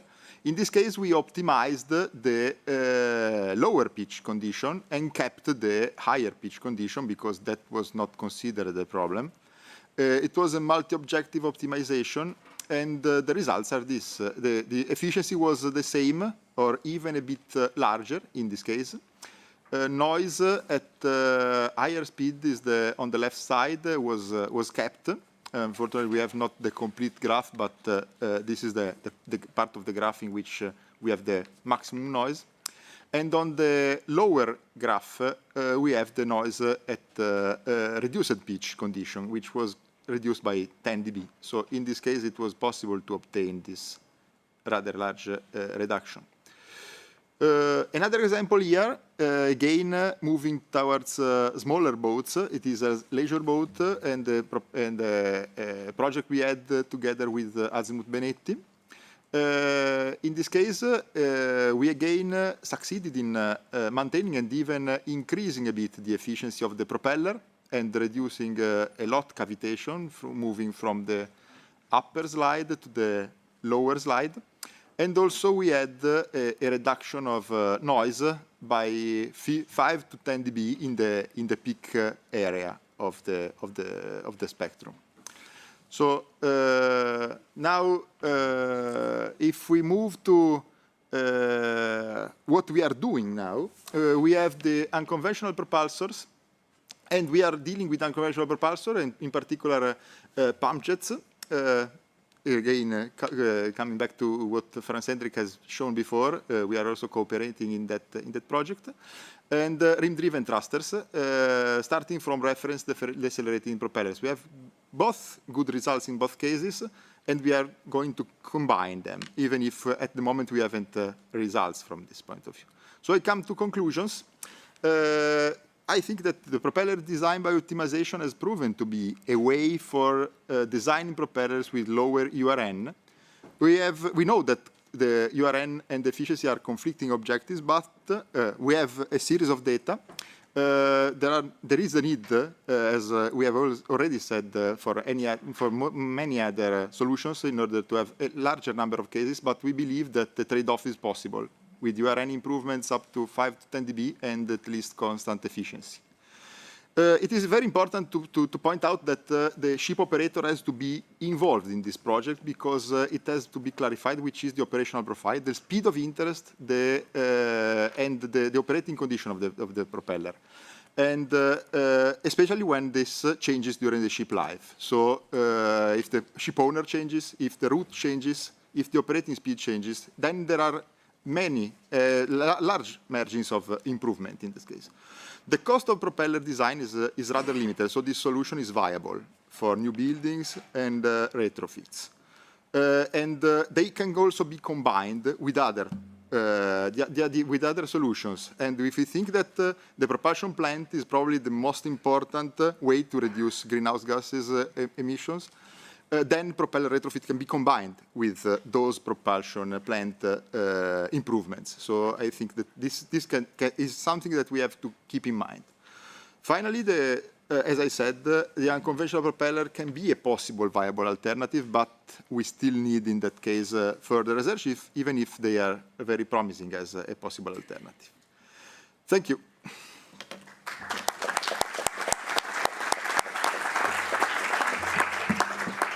Thank you very much, Michele. I'd like to welcome to the floor Mr. Hong-Sak Chung and Mr. Han Chin-so from Kriso Institute, South Korea.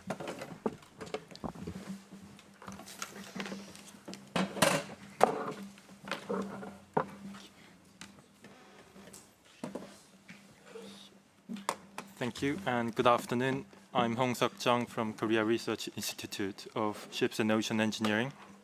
I'll be talking about the recent research development on ships URN technology in South Korea, with a focus on the URN mitigation method.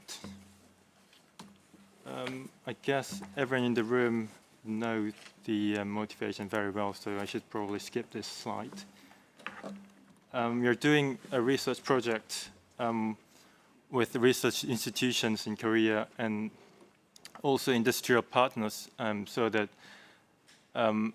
after we develop the technology, it can be tested to the ships that are being operated or will be operated.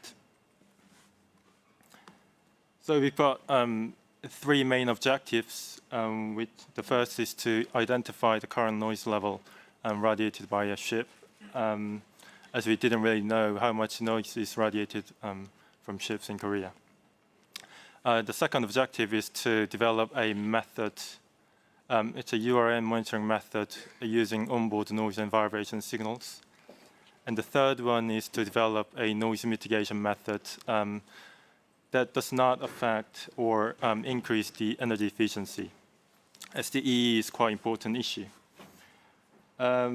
This slide shows some of the results that we had for the URN measurement. So we've tested 3 vessels, and from the measurements, we learned various things, such as the propeller dominates, really dominates the noise, and also there are difficulties in URN measurements while following ISO standards. This slide shows some of the results from the development of a ship URN monitoring method using onboard noise and vibration signals. well, the method itself is about getting the onboard noise and vibration signals from mechanical engines or propeller, and then predict the underwater radiated noise from that signals. You can find these results in the information document submitted to last SDC. Yeah, the objective 3 is the main topic of this slide. So if you look at the picture below, you can see there are 3 parts, which is, well, before the propeller, at the propeller, and after the propeller. And from the analysis, we sort of concluded that there's not much room from the sea area to improve the URN, because the underwater radiated noise is dominated by propeller cavitation, and you can't really do something after the propeller. So this leaves 2 area, A and B. So you've got propeller design, or you can use energy-saving devices. But again, from our analysis, we've concluded the propeller design and also the energy-saving devices are quite well optimized to have maximum propulsion efficiency. So there's not much room for these to be increased in the energy efficiency. The ESD gives increase in energy efficiency, but if you compare that in terms of noise, you'd get more noise at the same power. It might not be might not be true for same speed. Yeah. On the other hand, we've got vortex generators that are used as propeller inflow improvement device. These are used when there is excessive hull vibration or propeller cavitation. So you can tell that the vortex generator can reduce underwater radiated noise as it can reduce propeller cavitation. But they are known to have a reduction of 2 to 3% in propulsion efficiency, which makes ship owners and shipyards avoid using them. However, if you look at the nature, or if you look at the motor and aviation industries, the vortex generators can be used as an energy-saving device. So for wings, it can be used to increase the lift. For cars, it can be used to reduce the drag. So we get the idea from this. I guess it was also pointed out by one of the panelists in the morning. So if we could combine them, we thought we could get improvement of both E and the URN. So this is what's called crease vortex generator. That's what I call it. So in the next few slides, I'll be showing how to design KVG and some of the results that we had. So the design process is quite similar to URNMP that's been discussed in the correspondence group of this SDC9, or could be any other problem-solving process.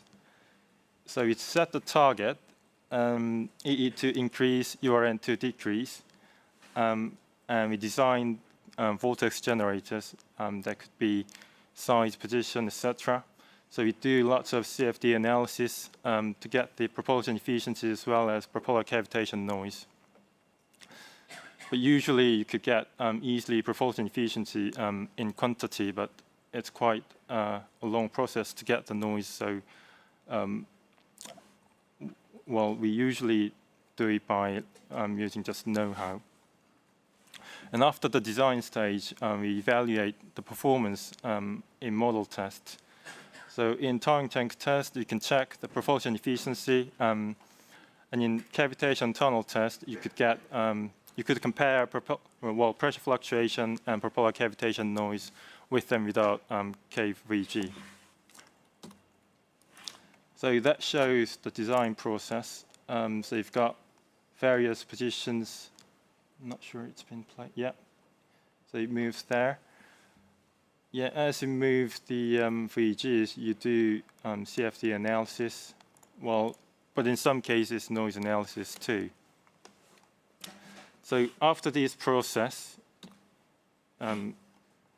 you would get these sort of final candidates. As you can see in the table, the E improvement and URN reduction has got a sort of trade-off relationship. So if you want to have more improvement in the energy efficiency, then you'd get less URN reduction. Or if you want to have more URN reduction, then your E improvement will be less. Anyway, that's how we determine the final design of VG. So here are some results. That's VLCC, which already has got pre-swelled ducts. So if you look at the towing tank result, you can see both increase the energy efficiency at both drafts. These videos are cavitation tunnel test. So that's with nothing. With PSD, might be noisy. That's with vortex generator. You might not see a direct comparison, but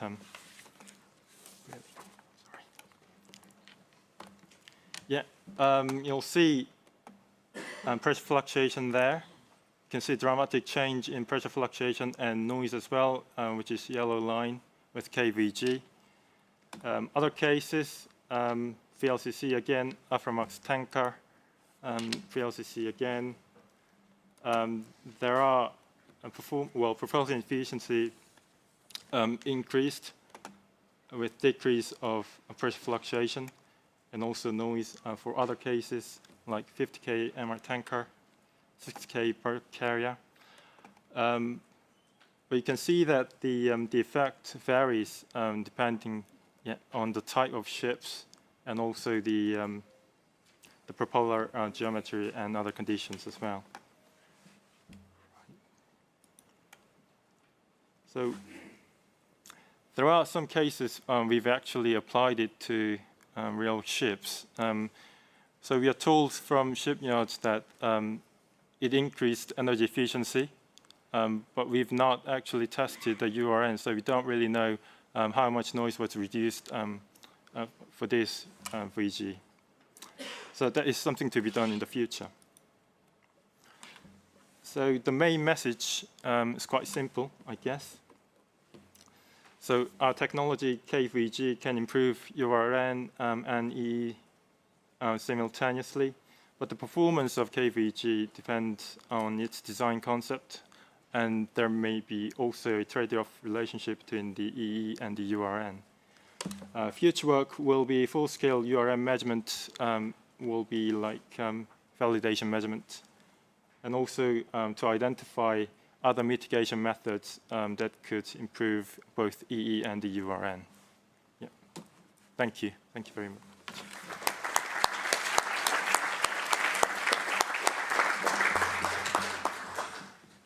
고맙습니다. I'd like to invite Kevin Reynolds from Gloucester for the last presentation of this panel.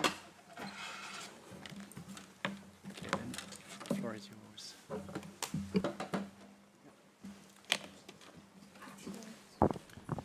Good afternoon, everybody, and I'm Kevin Reynolds with Gloucester. We're marine engineers and naval architects in the United States. After hearing all the presentations already today, it is an amazing, wonderful time in the history to be a ship designer. There's just so much opportunity for energy efficiency improvements, alternative fuels, amazing technologies of which we just heard a little bit today. And certainly underwater radiated noise is a next frontier that we're just gathering the information, just starting to understand the implications and the trade-offs, particularly where we are today, energy efficiency as compared to underwater radiated noise. So there's a process in custom vessel design that you simply call a parent hull form. So today the business as usual is you competitively bid on doing a given design. An owner set comes to you and says, we want something similar to what you did for us before, or we want something kind of like what you did for somebody else, but we want it different. We struggle every day when folks want to put more and more equipment in.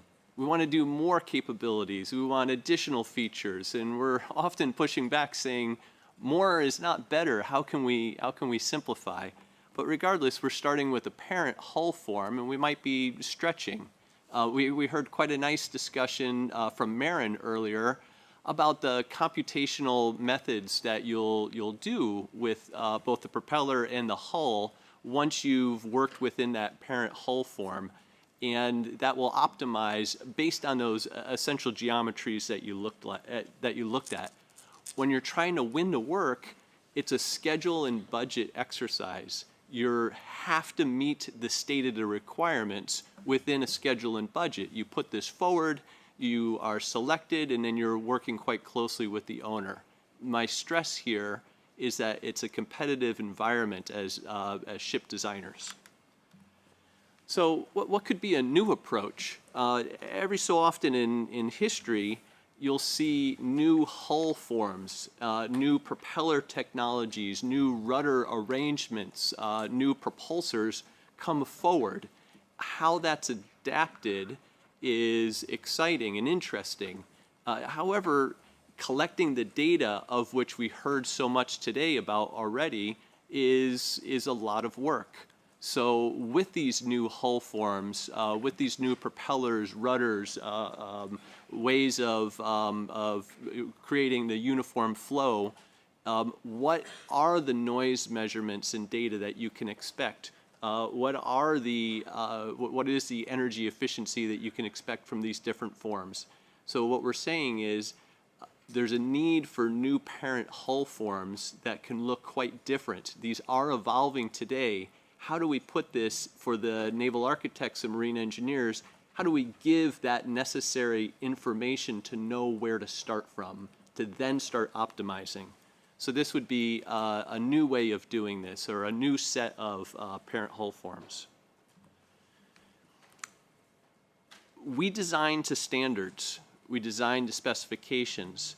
It is quite uncommon to have underwater radiated noise as a design requirement.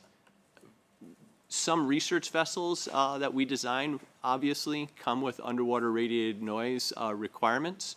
And so for those, you will pay quite a lot of attention. And paying quite a lot of attention often translates into expense. Expense into what is the propulsion system you're using, what's the analysis required. Are you going to go beyond the computational methods and go into actual model testing? And then once you're actually launched the vessel, what are the sea trials and what measurements are you doing there? But the important part here is that we design per vessel standards. The propellers are then, if there's no underwater radiated noise criteria, what you already heard today by most of the presenters is that the trade will push you towards energy efficiency instead of underwater radiated noise. So structure-borne noise has also been talked about today. We'll do structure-borne noise measurements mostly for crew habitability. Is this a reasonable place to work? Are crew going to be fatigued from the noise that's borne forward? It's not very typical to have it as a underwater radiated noise criteria. So design standards, business as usual, except for those research vessel and other special cases, this is not a criteria for us. The new approach for design standards would be to set underwater radiated noise as some sort of incentive, some sort of minimum requirements at the design stage. This then requires us as naval architects to actually include this in our design spiral. It goes from a nice to have to a must have. Obviously, you need to set requirements that are meetable, and that's where we're hearing the information today already as to what is actually possible. Important as well is it can't just be design stage, it needs to be verified in the trial stage. Did you actually meet what you intended? Otherwise, the design part becomes less important. So I talked about a new class of parent hull forms. That would help us understand what is actually possible. So when we're signing a contract, we design to these particular standards. If underwater radiated noise is included, we must have some confidence that we can get close to those targets with the actual hull propulsor setup. The other is we've heard today about already technologies that are coming close to being commercialized. We heard about Oscar and Gators, the vortex generators, supporting the commercialization of these technologies so that they get from the research into 1 or 2 vessel installations to someone like us as designers saying, yes, we can work with these technologies to meet the required goals. That then allows us to support such incentivized standards for underwater radiated noise and have the confidence that we could in fact meet those. Those conclude my remarks. We're absolutely excited to see this next frontier, and it really is a great time in history to be a ship designer. Thank you.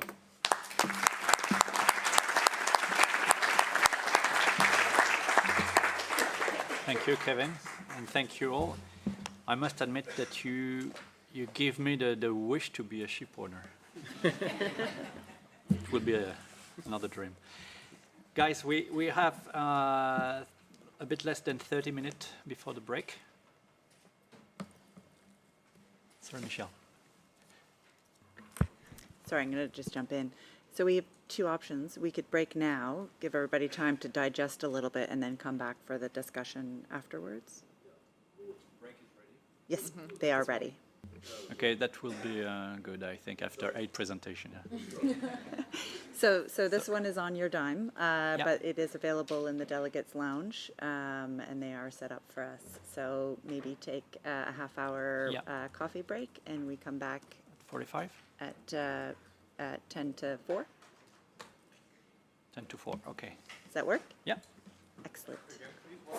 10 to 4. 10 to 4. 3:50. 350.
hope you did enjoy your coffee. To restart with the panel discussion, I'd like to give justice to Franz Cedric, which presentation was in PDF, and so obviously videos that doesn't work very well in PDF. So just to show the videos he wanted to show. So yeah, I won't go through my entire presentation again, as Eric said, I'll just show the videos just for you to have a better view of what I was talking about. So this is again the ship with the air bubbles against the machinery noise. And this is the movie I wanted to show. So it's the ship model seen from below. It passes over the camera, and there you see the black line of the hoses that eject the air bubbles. And you can see that not even the entire, it's maybe like half of the bottom is covered by the air bubbles, but already that was giving the 20 decibel reduction in noise. The movie was slowed down, by the way. And this next movie was for the prairie-like system, so where we injected the air bubbles into the cavitation. It's also from a model test, so it's a high-speed video movie, so slowed down about 30 times. You can see the bubbles coming from the needles at the ring and going into the propeller disc, and then going into the cavitation, and thus reducing the noise. So just to have some more visual information about it. So thanks for letting me have a few more minutes.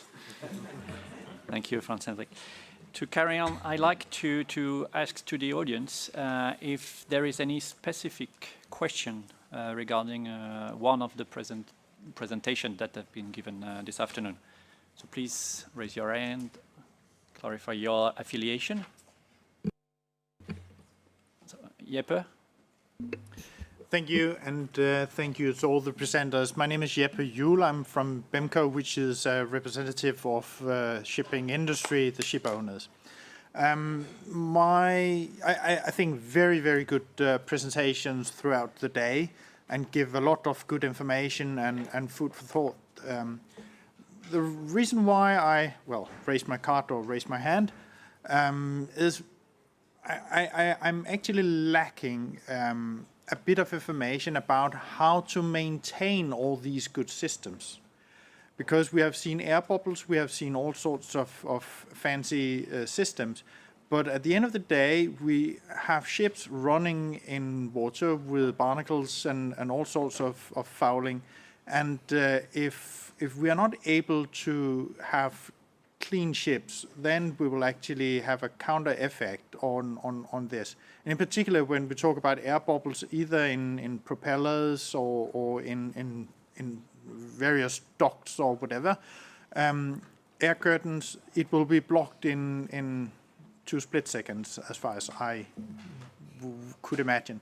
So could some of the presenters who actually gave information about these systems, a bit more sophisticated systems, provide us with a bit of information whether they have explored the maintenance and how to keep the systems in a condition where they can actually be used on daily basis. Thank you.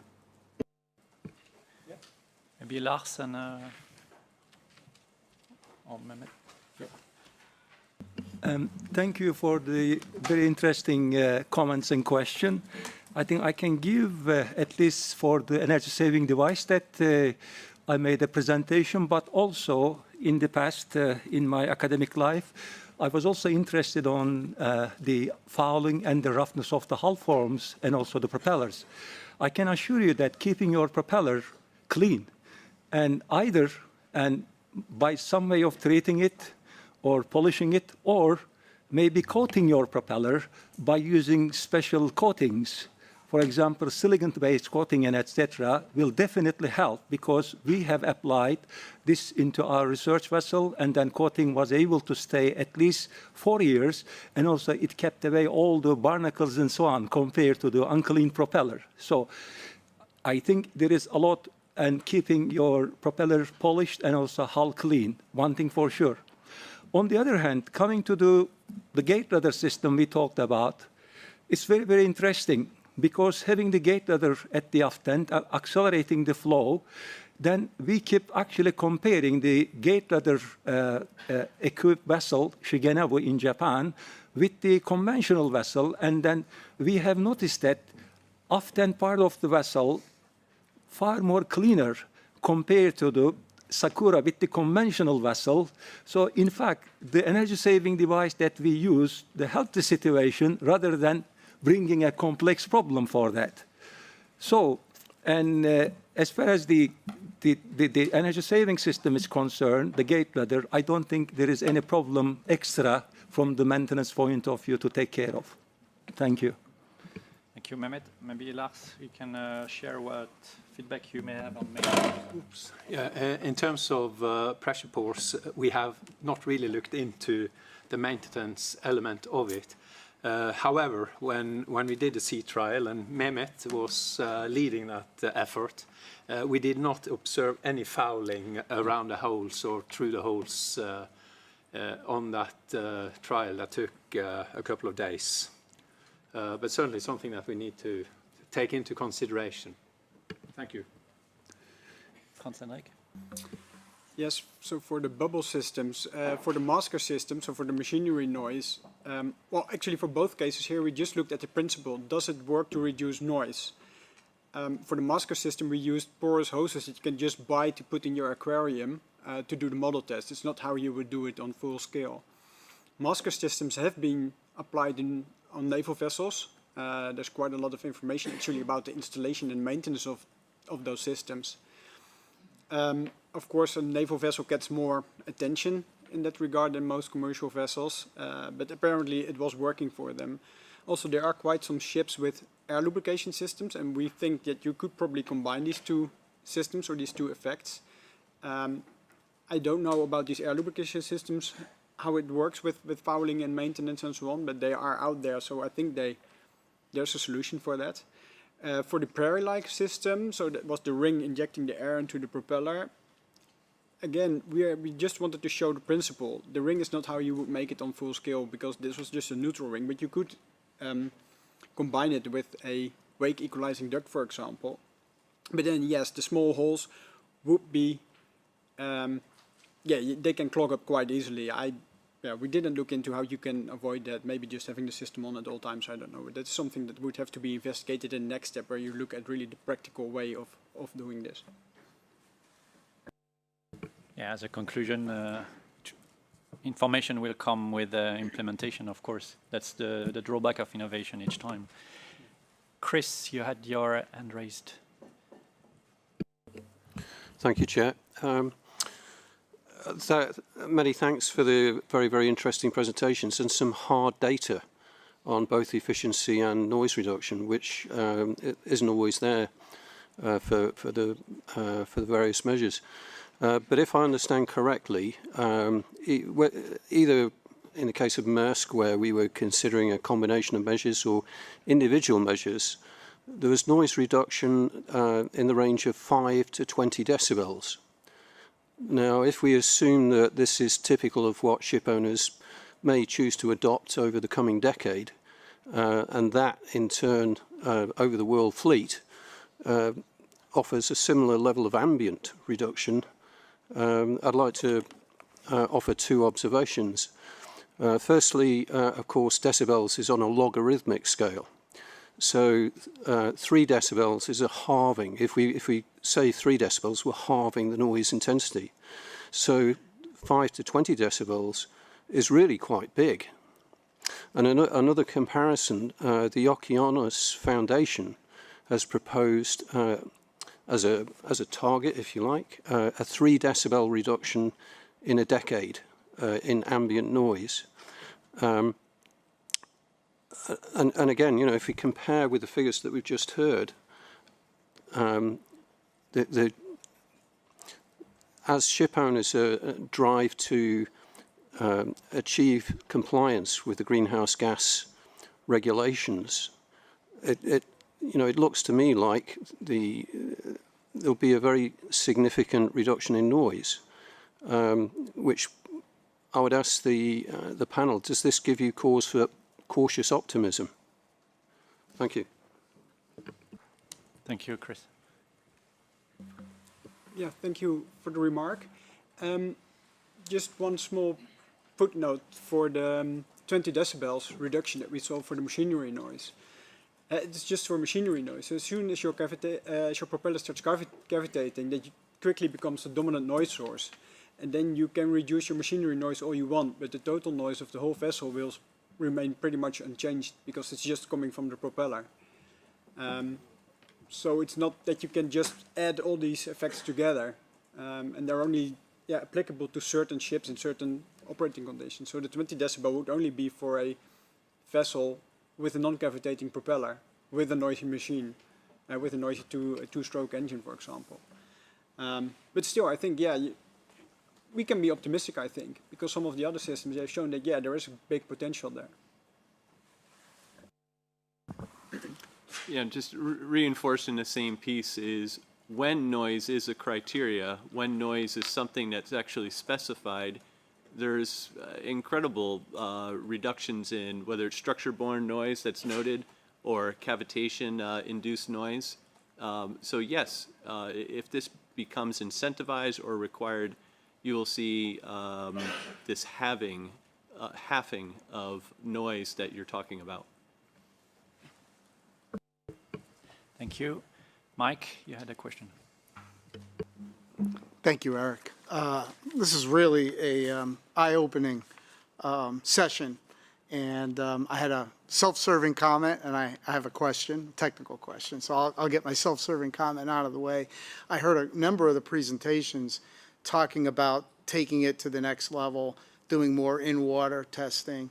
I'm actually part of a project team that's working with reduction of underwater noise in the United States, Gulf of Mexico, and which has funds from Deepwater Horizon disaster to look at in-water pilot projects that might actually combine a number of these things. So see me later if it's something that that interests you, and I'll be seeking some of you out because I thought I heard some interesting stuff. That's my self-serving comment. Question for our team from Korea.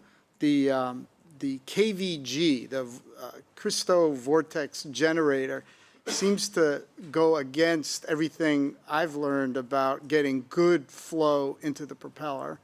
We just heard from one of the speakers saying you need to keep your propeller clean, and effectively, if I understood it right, the KVG is kind of making the hull dirty, projecting bubbles and things into a propeller field.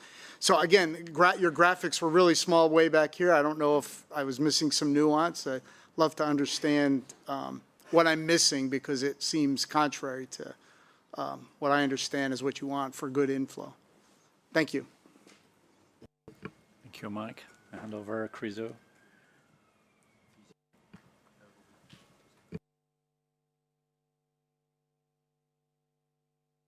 Shark skins are not smooth, right? Neither. Yeah, well, thanks for the comment. So the vortex generator does not create bubble or something like that. It's used to improve the inflow to the propeller. So as the propeller rotates, you get the wake region. That's where you get the cavitation. The vortex generator sort of stabilize the change in the wake, as well as to reduce the reduce the wake, so that you get the high speed at the propeller plane on the upper plane side, so that you'd get lower angle of attack, which means that you get less cavitation. It also reduces the whole resistance, so that you could get the energy efficiency increase, as well as reduction in noise. I hope that answers your question. Yeah, thank you. We have time for one more question. And I see 10 hands. Yeah. Yes.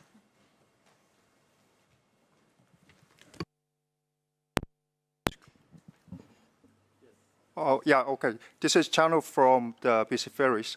I have a question to Chriso team as well. I understand that that the vortex generator works for the energy improvement. That was kind of a little bit old technology, but I didn't know that it also affect URN quite nicely.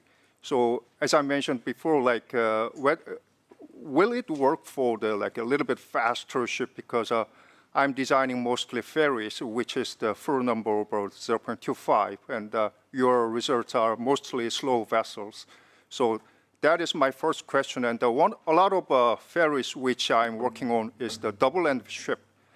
I know that Korea doesn't have a lot of double-end ship, but in Europe and in North America, we operate many double-end ship for the easiness of operation. So I'm wondering whether that vortex generate fin will work for the double-end ship as well. Thank you. Thank you. Right. Yeah, thanks for the question again. So from our research, we found that the vortex generator from us works the best for ships that are fat. So there might not be,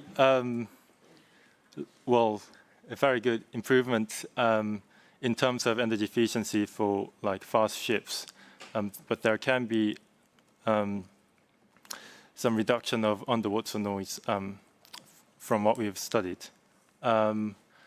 Also, second question was about application to the twin screw ships, I guess.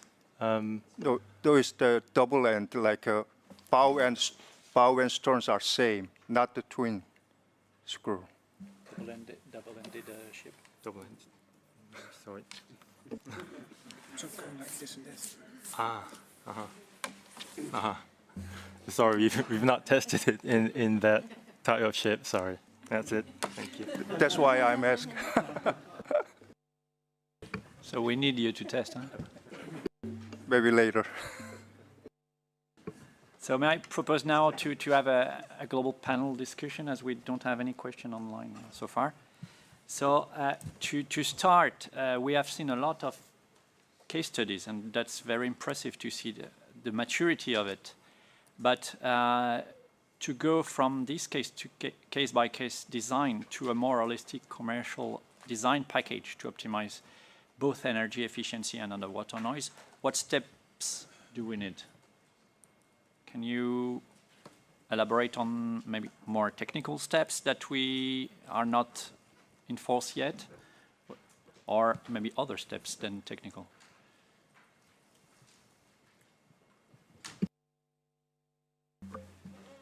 I think we're seeing the necessary steps now for commercializing these technologies. If we take this vortex generator, for example, seeing this handful 4, 5, 7, 8 pilot projects where you do gain the data, that gives industry confidence on what the performance might be. The next point is then sometimes it's intellectual property. Who's the owner of these different technologies? It's then, there's a requirement, most vessels, to go through the classification society process. So what's the testing required to get, whether it's type approval or design assessments for these given technologies, so that the ship owner and the classification society, the P&I insurance, is confident that these are not going to cause knock-on problems. I thought it was quite a nice question earlier about these small air injection ports not plugging over time. That speaks to the practical implication in trials over significant time. So significant time in marine vessel operations is typically 5 years, which means you made it through an entire dry docking schedule. These would be the next steps. So we know what the cost is. We know that there's reliability for maintenance, reliability for performance, and we actually have some certified third-party data if we're targeting energy efficiency for that, and if we're targeting underwater noise reduction, that has been also tested to a standard. Once that's packaged together, the naval architects, the ship designers, can say, owner, this is not a pilot, this is a requirement, and this is a required level we're trying to reach, and here is a package of technology that we can take off the shelf, apply to our vessel, and implement with confidence. Thanks, Kevin. May I elaborate a bit more and try brainstorm on something that I can see clear on this usual silos saying, okay, class, target, ship owner, requirements, design. But what if the designer itself says, no, I will because I'm committed, because this is my engagement, for instance, ESG of your company, that will be proven by your design to provide a URN redacted design without any other requirement. Is it something that can break the code, or we are not yet there? Because you talk about PNI, maybe it's another way of leveraging. Any of these come from a combination of incentives. We've heard some of the questions in the audience in regard to can we reduce a port fee to convince owners to operate a certain way or meet certain targets. So that's one method. Another method is guidelines or requirements that happen in a location internationally through IMO, or sometimes there's state requirements. You're coming to our port, this is a required piece. I appreciate that you mentioned ESG. Some vessel operators will meet certain requirements, sometimes for financing incentives, right? We have the Poseidon principles as an example. So if URN is incorporated in such measures like that, that would promote implementation. Some operators, a lot of vessel owners are actually we heard Maersk, for example, name some of their customers. So as their customers become aware, they might say, this is important to us. If you want to carry our cargo, you should meet these guidelines. And that's where the guidelines we saw come out in 2023, the revised guidelines, are very helpful. I would say that those guidelines eventually we need to get to some specificity of here is how you can meet different levels there. It was a bit of a jumble, but restating is requirements. There can also be then incentives, and there can also be voluntary measures that are tied with cargo carriage. Thank you. Thank you, Kevin. Leila, Michelle, let's add URN for Poseidon principles as the next action. May I ask the audience to react or comment? Yes, sir. Yes, Jesse Spence with Noise Control Engineering in the U.S. I would maybe go further on what Kevin said and say simply that, if you want to have a ship that's quiet, you want to put that in your vessel specification. So, as we saw from many of the presentations, there are existing methods for designing propellers that are quiet. There are certainly new technologies on the horizon that will improve these things. Possibly, both, achieving the goal of, of reduced greenhouse gas as well as underwater noise. But we have the ability to meet underwater noise requirements now. And as Kevin had said, it's just simply not part of the design process because it is not part of the vessel spec unless you're designing a fisheries research vessel or something like this.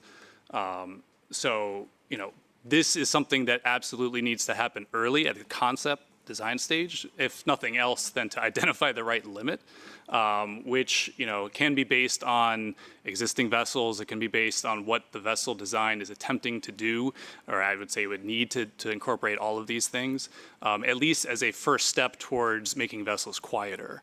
But the ability to do these things exists. And it just simply, the way that you turn on the engineers to allow for this is to state that this is a requirement.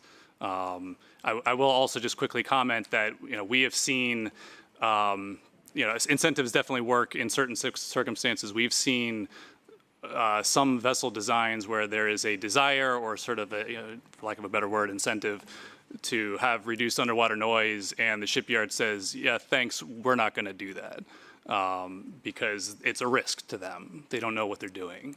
So, but if you make it a requirement, and you get the right naval architects and other folks involved, this is something that can be achieved. Thank you. May I add that it may also lead to cut down a bit the cost, not maybe a bit, but a lot, to require it since the beginning, because we have to address the cost, the capex for sure, and also the maintenance was addressed, and which is most of the OPEX cost. And I understand from your presentation and your feedback that it looks simple. Just ask it as early as possible, and it won't be too separated cost, but one maybe a bit more at the beginning because it's innovation, and then transparency. Am I correct? I'm teasing also the shipyards here and the ship designers to know if I'm correct or if I'm totally out of the picture of this optimistic view. Maybe online we have shipyard representatives as well. I know we have.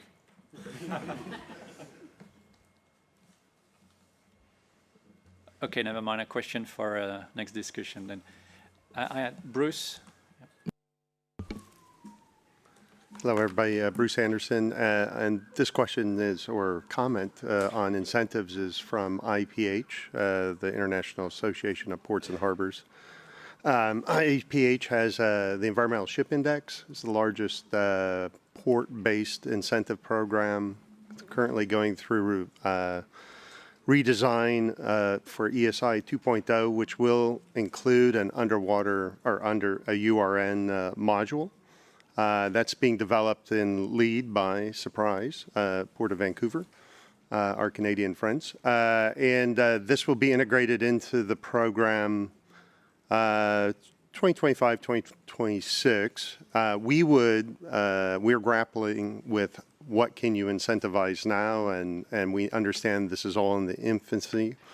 So we're looking at that, but as standards come about and new technologies are identified and documented, we intend to revise that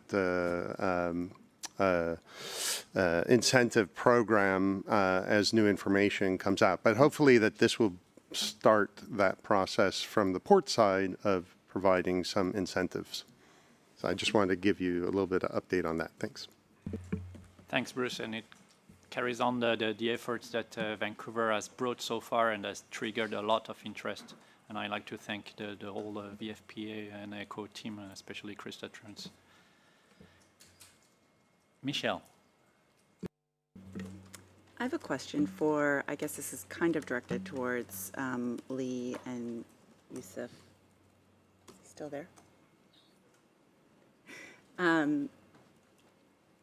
Just looking at, speaking to the cost issue, I mean, you presented information around kind of co-benefits that you saw or improvements in energy efficiency, which also spoke to URN.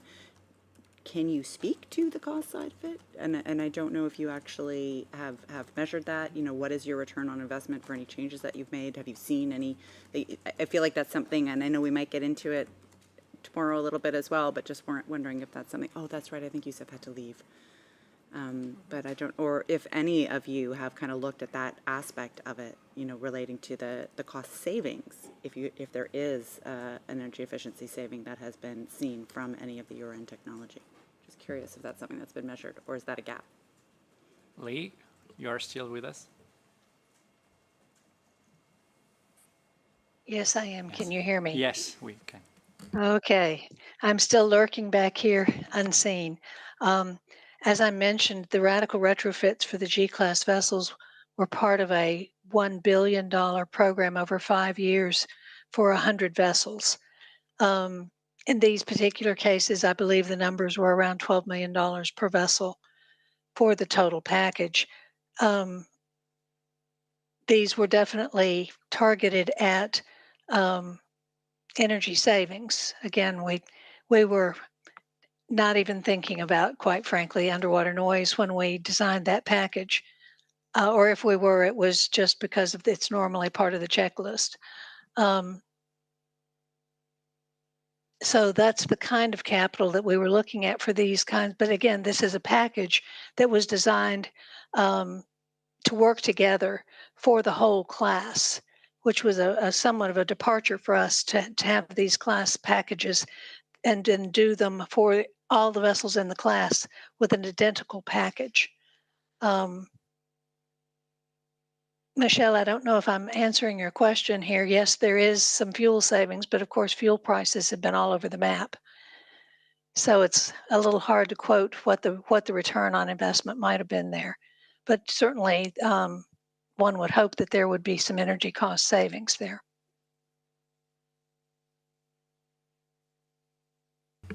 Thank you, Lee. I can just offer a little insight. It's not true for all vessels, and actually I believe Maersk is in a special category, being that they're carrying containers, but a lot of vessels, the fuel costs are borne by the charterer, where the initial construction cost or modification costs are often borne by the owner. So the aligning those cost to make such modifications with eventual fuel cost savings can be challenging for certain vessel operators. Even vessel operators that are that do control both their fuel or pay for their own fuel and pay for the modifications, even in those cases, there's this time sequence of, do you have enough to invest today and not tie up that money for a payback that's in the future? Now, Lee did also mention the incredible variations in fuel costs over time. Predicting what fuel costs are going to do it's an entire profession, and it's an uncertain science at best. So, Michelle, I think your point is absolutely right. There is some payback, certainly on the energy efficiency side, perhaps on incentives in ports for lowering radiated noise, but there's a lot of uncertainties and complexities there that make it, while the engineers can go on paper and say, look, this pays back so neatly, the practicality of realizing those benefits can be less neat. Thank you. I'd like now to come back on following up with your presentation, because something was very interesting is that you presented very complementary case studies and solutions, and it was raised by Chris earlier. The reduction that can be achieved is not only to be seen as levels, but as levels versus, not versus, but and frequency of interest. And this is very important, and that raised the concern of what about combining energy efficiency measures, which will lead to combined effect in terms of result. Whereas for underwater noise, we have to keep in mind that it may add in the same frequency band, or it may reduce levels in different frequency band and give a lot of energy reduction. How far have you been able to collaborate or test combined measures? For instance, I would encourage CRISO and Gatters to think about going on the test with looking at the rudder, by a gate rudder. Maybe. What are the plans in terms of combination of energy-saving devices or other solutions? And what are your views of the accumulation of it, the benefit accumulation? Should I go ahead? And obviously, when I was doing our presentation, I a little bit went biased for the gate rudder, because at the moment, this is true, as a sole device, the gate rudder system has got the most benefit in terms of the energy saving. And but we haven't looked at or we didn't need to combine the gate rudder system with another one. I think that will be most interesting to look at. But gate rudder system itself can be further improved. For example, we know that the rudder takes the advantage of sort of biomimetics, and then we know that the tubercles are very, very interesting features of the humpback whales, and then that actually improves the lifting characteristics and so on. And gate rudder operates in wide range of angles, so therefore application of the tubercles on the gate rudder system I think would be most interesting. There are still work to be done on the gate rudder itself, but I'm not 100% sure what happens if you combine the gate rudder, or like Eric suggests, with the vortex generators and so on. That needs to be looked at, that needs to be improved. So that's, sometimes you can combine all these systems, but they don't really accumulate on each other. So it needs to be looked at, and then it needs to be researched, and after that, maybe you may come up with better noise reduction systems. That's my comment, Eric. Thank you. Gavin? Yeah, thank you, Eric. Regarding the gate rudder and operation with other systems, as the presenters will know, the Czech project at the moment is looking at wind propulsion and how that also operates with the gate rudders. An interesting aspect is when you have a lot of wind, if you've got a primary wind vessel, you actually have to have a lot of rudder angle because you're reducing the flow across your rudder from the propeller as you power down. With a gate rudder, that's not the case. So actually, you've got a lot of side force coming into the vessel as well, which the gate rudder can actually handle a lot better as well. So I think there's some really exciting statistics that will come out of that project. So we're eagerly awaiting that as well.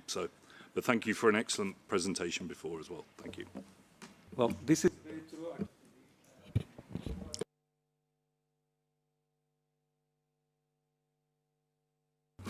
Thank you very much for the comment. In the morning, I wanted to make a comment that Mara and yourself were talking about combining the zero energy and also the wind. It is very true, actually. Gate rudder offers tremendous advantage. And for the flat rotor systems or the sail systems, when they take a high heel, then you need to counterbalance that high heel, then gate rudder is the solution, and for that in most effective way. That's a very nice combination, and then I'm sure that we're going to explore this, you will see soon in the market. Thank you. It's time to close the session, but we have okay, two requests online. You got lots more time, Eric. Okay. How about 4:30? So you're not on France time. Okay. Yeah, we have 2 days more. Okay. Dr. Andrew Wright online.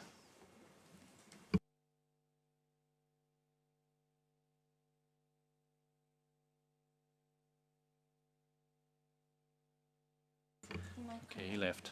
So Lee? Lee's off. Lee's off as well. Oh, he's back. Kanta's back. Okay. Andrew, you're here.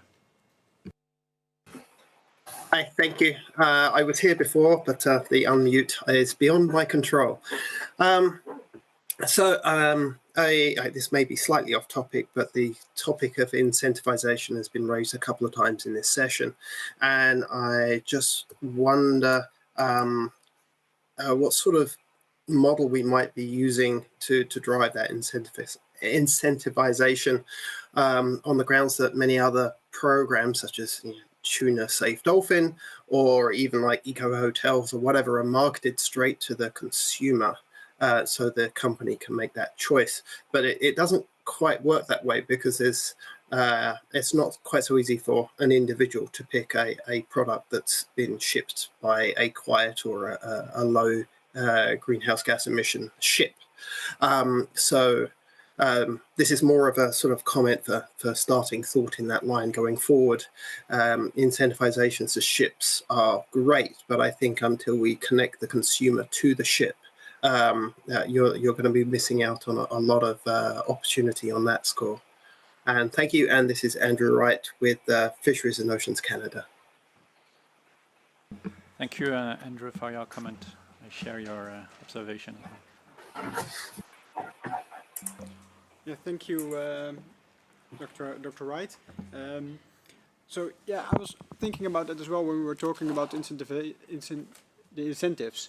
That, and maybe it's just my good faith in humanity, that at some point, if you have an early adopter, they might help to to others to jump on the bandwagon.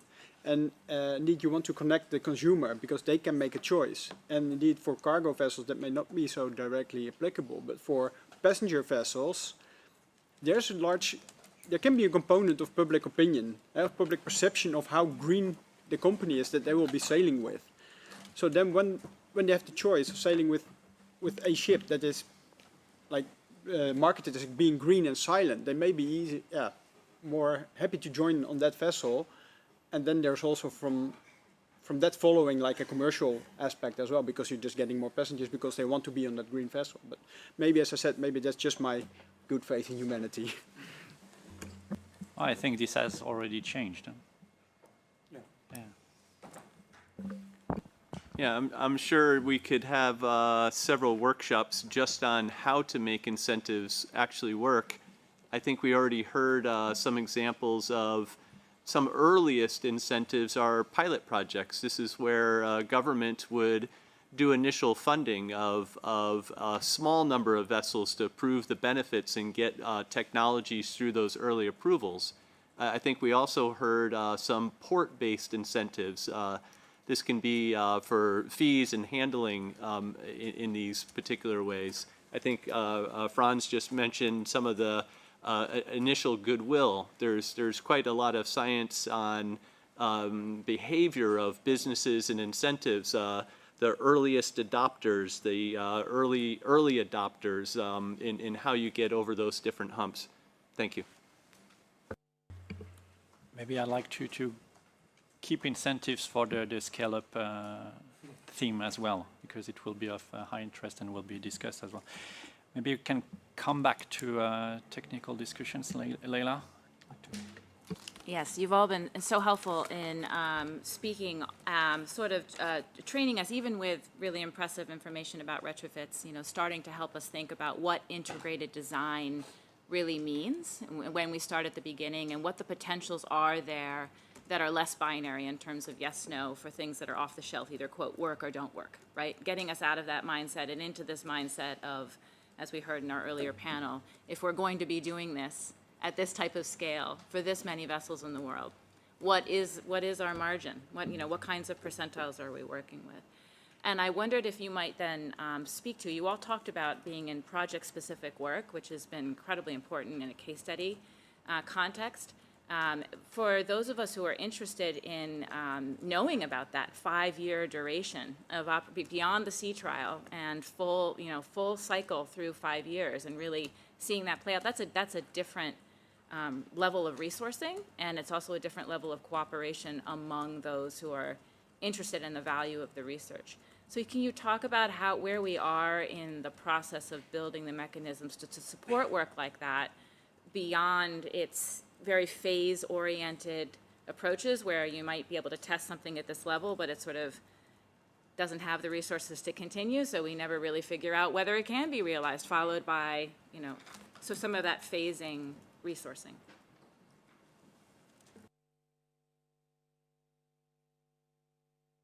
Okay, maybe I can talk about the country that I'm working at the moment, the UK, and also, of course, in Europe. I think in the UK we have a big program, Net Zero, and so therefore the funding has been, especially during the couple of years, has been really great. But at the same time, we have been well looked after by the European Commission. And at the moment, although the gate ladder technology is a Japanese origin, but with their support, we have brought the concept in Europe. And then we're developing this further. I think this is very important. And the next thing is, also European Commission start to combine the technologies. And now You won't believe this. A year ago, we have submitted a proposal combining the wind technology with the gate ladder technology. We were reserved, but another project got. So we still have the chance to. So these kind of funding, and from European Commission and then the national government and so on, is being quite good. So industry also has been very, very enthusiastic. So I'm not really complaining at the moment. This is one way of building the funding. That's all I can contribute to.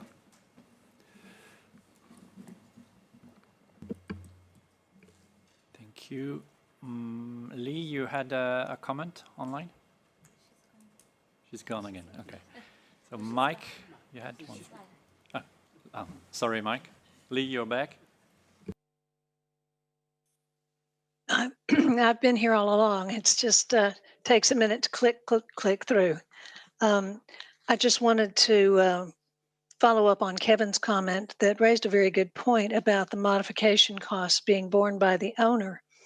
And there's some differences in different types of ship operations and ownerships. One of those is who pays for the fuel, and another is who is contractually obligated to pay for the modifications. The vessels that I talked about are actually owned by Maersk, but we also buy the fuel for our charter vessels. That is not necessarily the case in other areas. And we have also partnered with some of our charter owners to split the cost of efficiency modifications for their vessels. So this, I guess, we should just identify as a hidden complexity in our industry that would be important in terms of designing any incentive programs. And I'll hold any other comments on that for the session dealing with implementation. Thank you.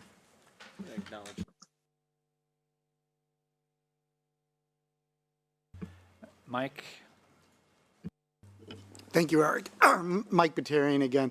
I just want to make a point reflective of the first question you had, is where do we go from here? And tie that back to a comment I wanted to make about this morning's presentation, about the report that VAR did, and Rank made a great presentation. That Appendix A is really a treasure trove of information. I haven't read through all of it, but it is really quite valuable. But Rank, you showed a couple of graphics, the visualization piece, the pie charts, that seem to synthesize the URN piece with the efficiency piece that I don't think is in the report.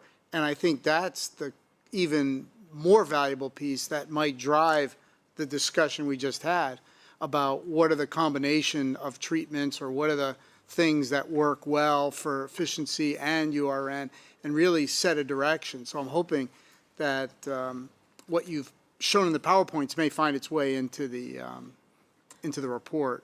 That would then help everybody here figure out next steps. Thank you. Thank you, Mike. I think we should brainstorm on another wording that report. Report sounds to me static, and to me it's really dynamic, that this document that we have and that will be enhanced, add additional columns for maintenance costs, for instance, alongside all the experience that we get on. And this is really the first version, and within 1 year, within 5 years, it will increase, and it will be bringing this kind of elements for sure. I'm really sure. We have a question with the, yes, sir, the green shirt. Thank you very much. My name is Ilko Leemans. I'm representing the Clean Arctic Alliance. I had a technical question, namely, what I understand is that there could be a synergy between energy efficiency and underwater radiated noise, but that's particularly so with ships with fixed propellers. With CPP, it's different.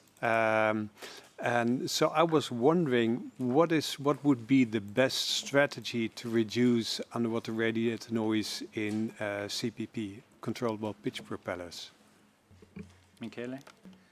Well, as I presented, we had some experience also with control pitch propeller.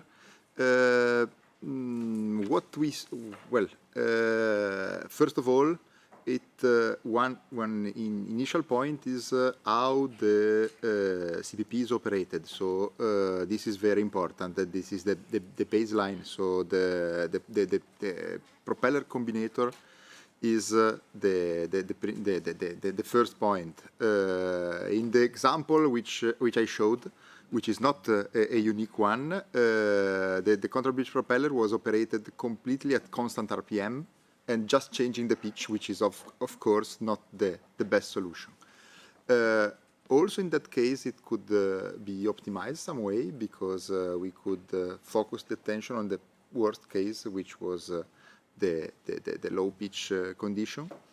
But I believe that starting with a contrabridge propeller with a combinator which is already optimized, you can further look at the different points, the points which are the most probably the most noisy when we speak about underwater related noise, and try to improve those parts. So this is something which brings another a bit more complexity in the design process, but the design process can be a combination of different functioning points and different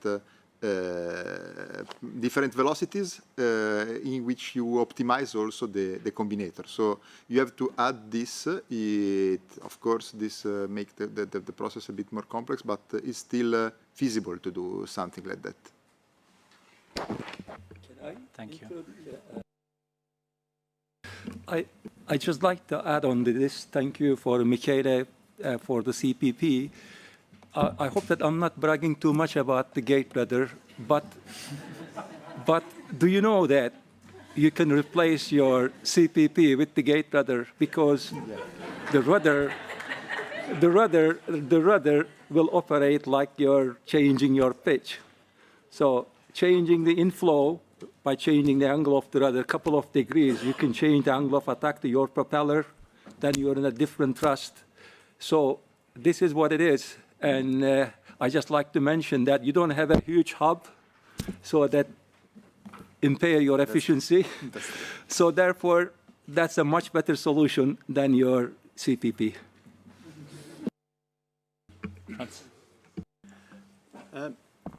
Yeah, just to tag on to Michele's comment that it's a little bit more complexity, I'd like to add one more layer of complexity, even because it's not challenging enough for us. Now, you were saying that you have to look at different design points and then optimize in all of them. But what if there were certain areas where you had to slow down to comply with noise limits in just that area because there's a specific species living there?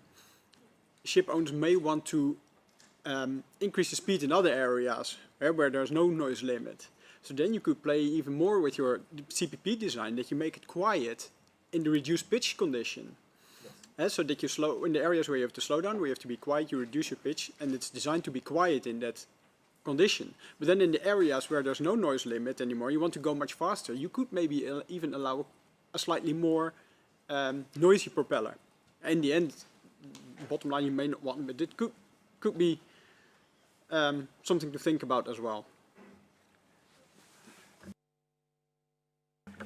We might as well continue.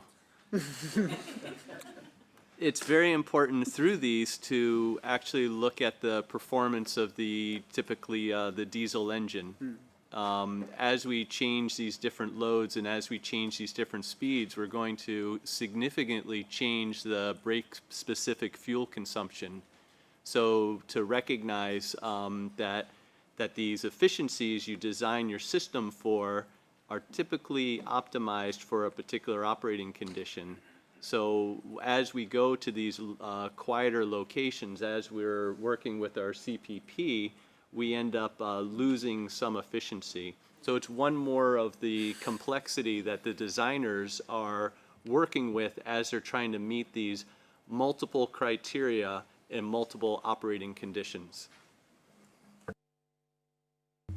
Bruce?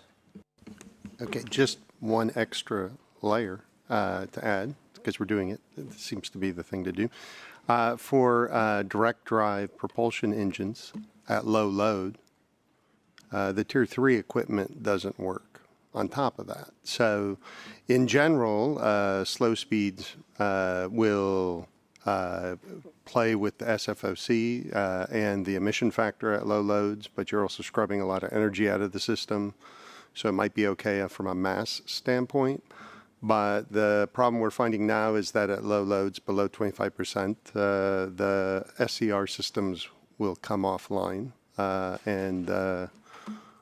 So that's another fun toy to play with. Anyway, sorry, didn't mean to add more. True. Thank you. Just another info in the Saturn project, if I may. The brick that is missing working on off design conditions is also very complex and is addressed in the Saturn project, so follow up it closely. Sir.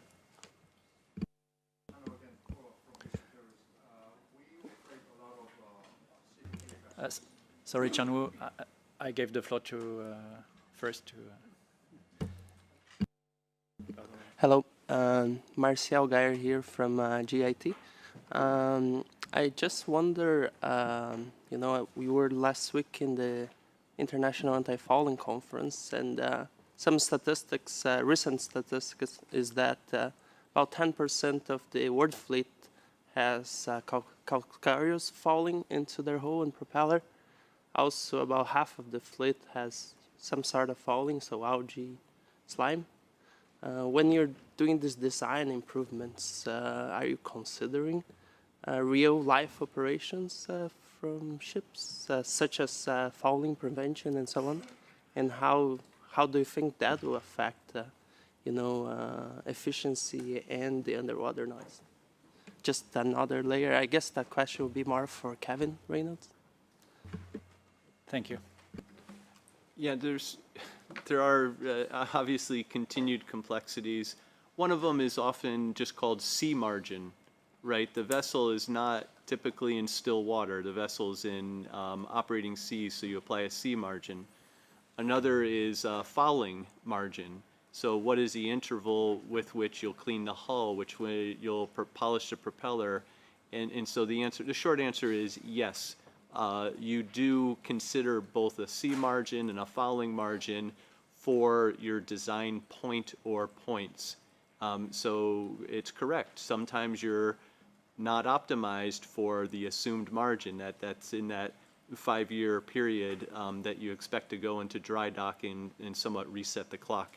We did hear some discussions of measuring noise before and after a refit, or even just before and after some hull cleaning, aperture cleaning, propeller polishing, sometimes retuning.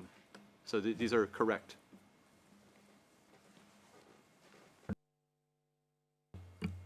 Thank you. And Chanwoo, and then Michelle.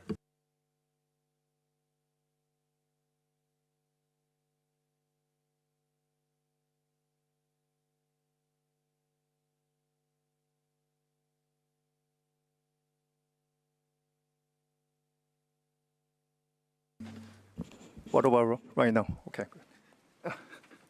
Regarding to the CPP and FPP, we operated a lot of CPP vessels in our fleet, and we fully understand the difficulties, especially in the lower speed.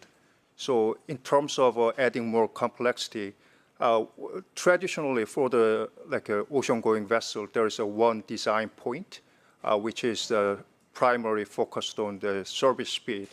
But for the coastal vessel, like ferries or short sea shipping containers, they have very many design points, which is almost impossible to design one very good propeller. So we have to understand that there is going to be inefficiency in the off-design condition. And then next question is how much we are going to lose. And then that kind of question should be answered by a lot of testing, especially real ocean testing, not just the towing tank testing. So BC Ferry is actually actively engaged with Port Vancouver and ECHO program and Transport Canada regarding to that off-design condition and reducing the underwater radial noise in the off-design condition. So we are actually thinking that the several different combinator curves especially designed for the quiet operation. When we see the killer whales beside the ship, we just change to the killer whale mode. But I think that is pretty okay, because that mode is not going to last several hours. It's going to be just several minutes. So we hope that will work in the end. And yeah, I think that's all for me. Thank you. Yeah, hello, Lutz Kleinsorge from MMG in Germany. So we are a propeller manufacturer, and I only want to put some emphasis on that actually a ship is a system of systems. So every time we change something in the propulsion train, this has an effect also on the other parts. For example, when we install a pre-swirl, or we do some blubbering systems, or we change the rudder. So in all these areas, we have to also maybe adopt the other systems. So we cannot directly say, okay, we decrease the resistance, therefore we get a lower propeller load, which is correct. But this lower propeller load has also an effect of the engine, so maybe the propeller has also to be adopted and so on. And this has to be also recognized, and therefore I think it was very important, Kevin, that you said that all these systems have to be combined by someone who is a good integrator of all these stuffs, so that this is valued. Thanks a lot. Thanks very much for your comment, which I may add, it's not that 100% of the time that we see propeller studies with the hull. Yeah, actually in our department you can see it. Yeah, I know. Yeah, but this is also one case, yeah? So a lot of propeller designs are simply based on wake. Michelle, sorry. That's okay. So I'm going to throw a question out. First, complete disclosure, I am not a naval architect or a marine engineer. But listening to the presentations, so going back to that, Saturn, Piacquo, for example, they're based on underwater noise. There was measurements done on energy efficiency, perhaps, I'm not going to say as a side, but, or as a, something that had to be calculated. We saw varying degrees of what the co-benefit was, or potentially a, small trade-off, 0.5%, just not a huge amount. But I'm curious have you thought about if we like that optimization side, when we're looking at optimizing both, is that something you foresee, where can we go? What is the potential for what can be improved in any of the pilots or studies that you guys have done? Is there an opportunity there? I always like to say, like, throw the challenge back at the engineers and the naval architects to say, okay, how do we improve that co-optimization of the two? And what do we need to do to test that if we're actually designing a project to look at both sides of it? And I just love to hear, and I know there's a lot of other experts in the room as well, so happy to hear from whomever, but maybe we start with the panelists. Yeah, I think we have the panelists to answer the propeller part, mainly. Yeah, so thank you for the question, Michelle. And also, sorry I didn't get your name, but the person from MMG. You were saying, you should see it as a system of systems. So, as also shown in my presentation, traditionally the hull is optimized, and then you optimize the propeller. But as I've also shown in the slide, you can also optimize them both simultaneously, and it can give you much bigger gains, or at least gain in both efficiency and noise. So you should also, and nowadays with the tools, the computational tools and the computational power, it's much easier to do such studies and to really find the best, or find a optimal solution. I'm not saying the optimal solution because you have so many operating points, etc., but at least you can find this Pareto front, which are all like the best ships, and then based on your operational profile, select the one that best suits your need. But you should do it in tandem together, because there's so much interaction between them. And that's also what I tried to show in the graph with the dots for all the propellers, with their Pareto front, and then the influence of the Prairie system. Because if you use that system, you can choose another propeller design. So you would not just take a propeller design and stick the Prairie system in front of it. No, you would, because you have the Prairie system, select a completely different propeller design. So yeah, you should always look at them together. And I'm a hydrodynamicist, so I'm not talking about the engine, because there's also still more to be gained then. Yes. It was very interesting as well, the presentation from Youssef involving the crew as well, which provided a dynamic, active optimization of the operations through the management of what is designed for the ship for this bit. May I add? Because, yes, you have said, Franz Cedric, that you are the hydrodynamicist. I am also an hydrodynamicist, but I think that your point was a very important point, because the combination, we have not to stay only on the combination of hydrodynamic solution. We have to look at the whole, because if we look at, we have seen many different, and in the VART report there are many different solutions, and probably when we move towards efficiency and reduction of greenhouse gas, probably the propulsion part is the most important one. And so if we move to the combination of all, we find that the propulsion part probably may play a very significant role in the greenhouse gas reduction, and then this combined with the hydrodynamic part can give even more a larger increase, because we can even accept some reduction of efficiency at some point, because the propulsion part has made a jump onwards, and so we can even accept, as you said, for the control bridge propeller, that we can accept maybe an increase of noise at some pitch. It's still again says something like that, because the combination of the whole system is very important. And I think that, coming back to the data problem, I think that the one very important thing is to gather as much data as possible in order to have the clear idea about the pros and cons of the different solution for the different ship types. I think that an holistic approach which is equal for all the ship is not present, but if we know more about the different solutions, then we can give hints to the designer to at least for the ship, for different ship types, which is very important. And from this point of view, gathering data is not only a matter of sea trials. I think that it should be more and more gathering data during the operation of ship and for all the life of ship. Maybe also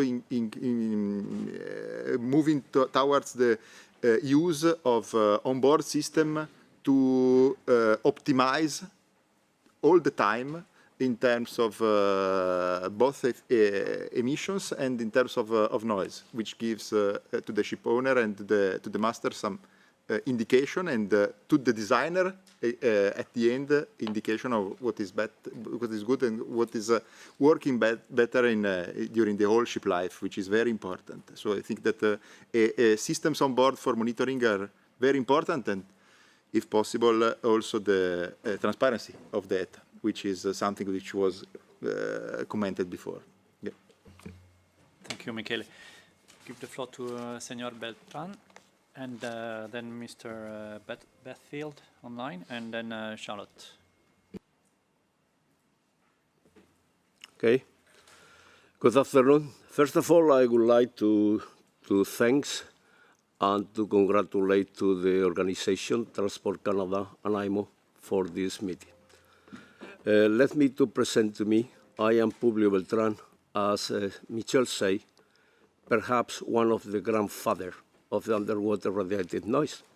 But now I am very pleased because we are not alone. We are with many experts involved in this matter.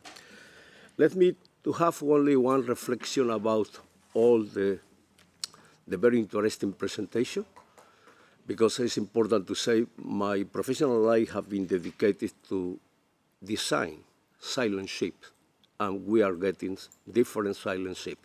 So as my friends James say and Kevin, from the engineering point of view, when the owner requests silent, we got silent. We have many solutions, from the control of the machinery, from the control of the propeller, and so on. But based in this experience, with I read the report of BAR, very interesting report, with all the battery of potential solutions. But it's important to mention one thing. Our main challenge here, is, meanwhile we are discussing about the ideal design of the propeller, the noise in the ocean is increasing. The noise in the ocean is increasing. And this is one idea. The second idea is Mr. Ekerland said one very interesting topic. At the moment, the only requirement or the only criteria for design of all the propellers have been the performance for reduction of fuel consumption. But it still remains. But we have discovered one very interesting thing. The main contributor to the underwater related noise is the propeller. Not only for the high frequency, only for the lower frequency, because increase the contribution of the machinery and so on, so when we have a very severe cavitation in the underwater signature. So we are in a cross of ways. If we want to improve performance, it's clear that we introduce risk of cavitation in the propeller. So we increase noise. So we have to take decision. The balance is very difficult. In the meantime, because it's clear my experience of 44 years in this matter is we have been discussing about the cavitation for all my professional life, 70 years, since we discovered the cavitation. And now we are improving the propeller. So it's clear that it's a very good target. But in the meantime, my proposal is why we don't control the cavitation, because our society needs practical solution at this moment. We have been working in one internal research project, and we have developed one system to control the cavitation without impacting the ship, with very easy implementation, with only an accelerometer installed on board the ship, and we are able to identify when the propeller is cavitating and what is the intensity, and also all the parameters that you don't have in the tunnel, in the cavitation tunnel, because in the cavitation tunnel is ideal situation. So with this type of monitoring condition system of the cavitation in real time, is able to control all the parameters, the deep water, the draft, the trim, the load of the ship, the speed of the propeller, the pitch of the propeller, the angle of the rudder, and so on. So you have a very good database in order to invent the right propeller to avoid the cavitation. So my proposal in this meantime, in which we are inventing the ideal propeller, my suggestion is to control at the moment the cavitation, because if you have one existing ship that is propensed to cavitate it, if you control the cavitation, changing the operational condition of the ship, you can move with this ship close to the protected area, and you can operate it when you don't have any problem with the performance in other areas not affected by this noise. This is my proposal. Think about to install monitoring condition, real monitoring condition of the propeller operation. This could be a practical, very easy, because this is without any impact in the current ship. Could be installed in the existing ship and the new ship. It will take only 1 week for installation, nothing more. It's a way to learn, to get a very good database about the real behavior of the propeller and to control the cavitation. Nothing more is my suggestion to you. Thank you very much. And a gate radar. Thank you very much, Publio. Nicolas, you are online. Yes, I'm online. Thank you. And thank you very much for all the interesting discussion and presentation. I'm Nicolas Batfield, working for the ship owner Stena in Sweden at the technical department. And wanted to follow up on Michel and Franz Henrik's discussion about optimization of the propeller. I have the feeling that we're putting a lot of faith, and that was the case in the in the presentation, we're putting a lot of faith on the computational fluid dynamics for predicting the performance of propeller and energy-saving devices and wake improvement device. We have to be aware that there's a lot of spread in these calculations. There's many workshops that have shown that prediction can vary a lot between different organisms doing these type of calculations. So basing a complete optimization and on top of that, optimizing the performance of the propeller for noise reduction feels really, really optimistic, to say the least, from my point of view. And what I would like to see from this workshop at some point is that when we agree on incitament and when we agree on a way forward, we should make sure that we do not solely rely on calculation to prove that the noise has been reduced. We need to have some sort of requirement on full-scale measurements, probably monitoring that it was like it was suggested just before. As Franz Henrik from Marine mentioned, an efficient propeller is a cavitating propeller, unfortunately, and it's extremely challenging to reach this type of improvement. Thank you very much, Nicolas. I may answer, and with the support under the control of my colleagues from Ajax, I take my BV cap. That's why for underwater noise, but also for the noise and vibration on board, the final judgment is made through measurements. And it has always been so far. And I think we are not yet at the stage of having requirements and independent review of the predictive calculation itself, but still end measurements. Charlotte, may I ask you? Yes, hi, it's Charlotte Finley from Aarhus University. I wanted to pitch a question to the panel as to whether or not these technological solutions have been thought of in combination with slowdowns or slow steaming. Have we considered the benefits that could be gained from both modifying a propeller and also slowing down some of these fixed pitch propeller vessels?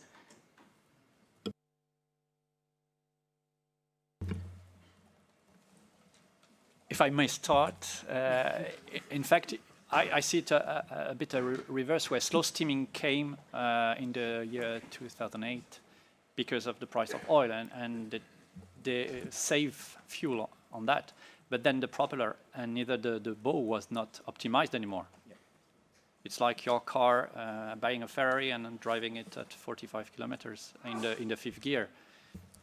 So it's not that you optimize the propeller and then you slow steam and then you wait for the result. It won't be optimized, for sure. It's maybe the other view angle that should be clear in mind. Yes, just mentioning back my presentation, one of the bullets at the end was referred to the necessity to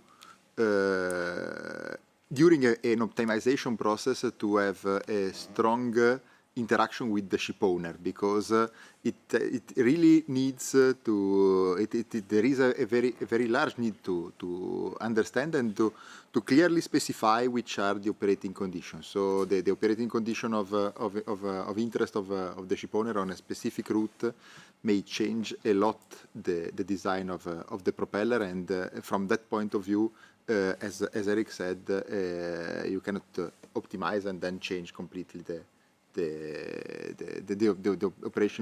operating mode, because otherwise you have to redesign the propeller for that. Then there could be a space for multi-objective again optimization, but this clearly is not the best solution, because you do not optimize all of them, but you have to do a trade-off between the different conditions. Vanessa?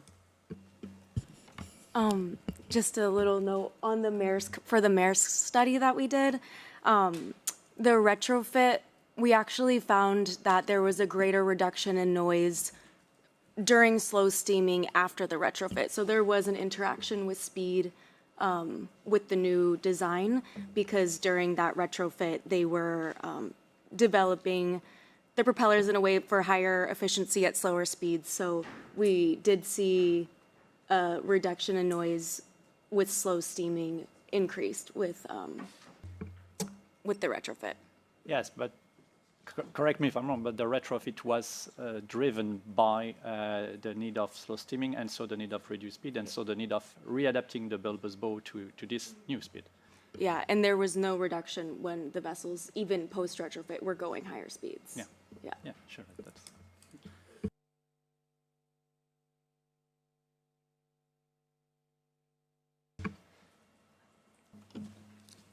Yes, sir. Thank you, Chair. Good afternoon, everyone. I'm Joona Syrjälä from Finnish Transport and Communications Agency. First of all, I would like to thank Canada and all the speakers today. I'd like to ask a question from the panelists. What is your view on how these presented measures apply to the ships sailing in ice conditions? Thank you. Gloops. Now, we need, it's theme 5. So, action plan for January 2024. And I guess it would be of interest of ICC as well. It has been brought, and we will, Michelle, you will discuss tomorrow morning. It's, if someone has an experience to share now, but it's a whole separated and standalone topic. Huh?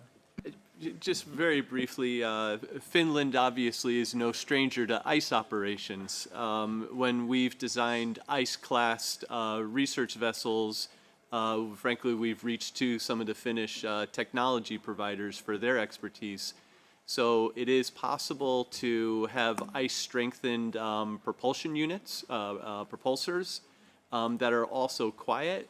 But this is a very special area that requires, right, when you make a pod that is strong enough to break through 1 year, 2 year ice, it's got heavier gears. It's inherently noisier. So trying to come up with that combination is a real special task. This is an area which is maybe a good example of technology development.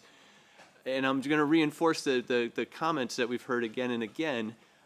These numerical models we're capable of today are absolutely outstanding. I heard somebody say 200 iterations, then I heard 1,000, then I heard, I think, someone say 100,000 iterations, and it's all true. This needs to be validated with actual field testing that then helps retune and educate the models there. So I think ice class and low noise is possible when those specifications and targets are required. Then the designers have the opportunity to work with the technology developers to meet those requirements. Then let's validate it in the field. Thank you. And I'd like to add on that, and thank you for this really, really important question, because it was in 1999, together with the University of British Columbia. I was by that time in the Newcastle University, and then I was looking after the Emerson cavitation tunnel. We looked at actually the impact of ice and on propeller's performance, not strengthening the shaft or not the structural wise, but what was happening, the flow around the propeller. I can tell you that when propeller approached to the model ice, you couldn't stay in the cavitation tunnel because of the noise that you hear. That pocket full of noise, it was incredible. I thought that this is a sleeping giant and that this has to be explored. In fact, we have a lot of data accumulated by that time. I left it maybe after 5 years or 10 years to explore this data. In fact, I have also spoken to environmentalists and then marine biologists. They agree that I think this is a topic, this is a sleeping giant. It has to be explored. And then there are tools, and there is data, and then we would be more than welcome to collaborate anybody to work on this topic. Thank you. That brings me to a last kind of question and discussion, which is what are we missing? What approaches haven't we tested? Ice conditions may be something that we need to explore more. Other technical solutions that we may have missed. I haven't noticed myself anyone talking about air drag reduction, for instance, which is quite important for large air draft ships, such as car carriers and container vessels. So it's still Nicolas online. Want to react, Nicolas? One aspect we haven't touched, and that is not part of the VARD report, it's material for propeller, composite propeller, for example. I know that there are some tests done in Japan with composite propellers and the effect on underwater radiated noise, and I haven't seen that this has been discussed.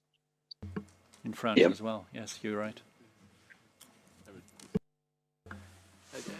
Another area that must be addressed is obviously the human factors. We heard it mentioned here that vessel operators will operate in different ways. I think we heard a little discussion of this cavitation detection system. We also heard from CSL on how the operator was able to respond to real information. I would add to that, there was that question on reliability. As these systems are installed, whether it's changes in speed or changes in operational conditions or seas, et cetera, how that affects not only the efficacy of the system, but also any negative effects on aspects such as steering or propulsion. In there also comes aspects of safety. This is where the trial periods, where you try equipment and technologies and different methods for some period of time on a pilot basis, gives feedback as to does this have something that we don't know about, some unappreciated effects. Obviously, cost on initial cost, operational savings, and also maintenance and repair cost, availability of repair. If you have a system and you're in not a home port, most of the vessels, not many vessels have a home port. Where will you get this equipment repaired? And we touched on it a little bit as well. Also, approvals of the technology, whether it's a certification that the technology works or a certification that the system is suitable for actual installation. There's a few additional items. Thank you. Damien? Yes, Damien Demeaux from Naval Group. Just to answer the previous comment, I advise you to take a look to the FABELI European project that deal with some test of composite propellers. Thank you, Damien. Henk? One topic that I think we should add to the list as well is at the moment, a ship is normally designed for trial conditions. So if the requirements state it should sail at 12 knots in superb conditions, that's what it's being designed for, not for operational conditions, because it's never ever tested at operational conditions. So from my perspective, we should get better requirements from owners in that perspective and make sure that those vessels are tested in real operational conditions. Let's say in BO4, 5 or 6, because that's what those vessels do intend to encounter, and not like BO4, nothing. That's a Christmas wish.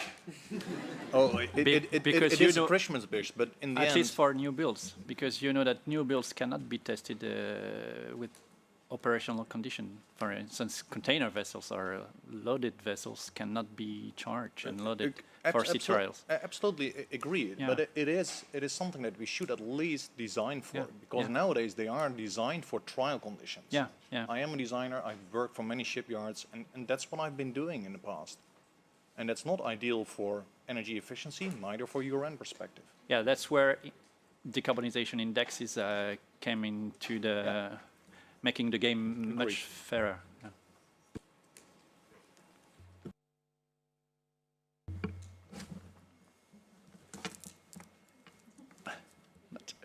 Yes, on no, background of the, yeah.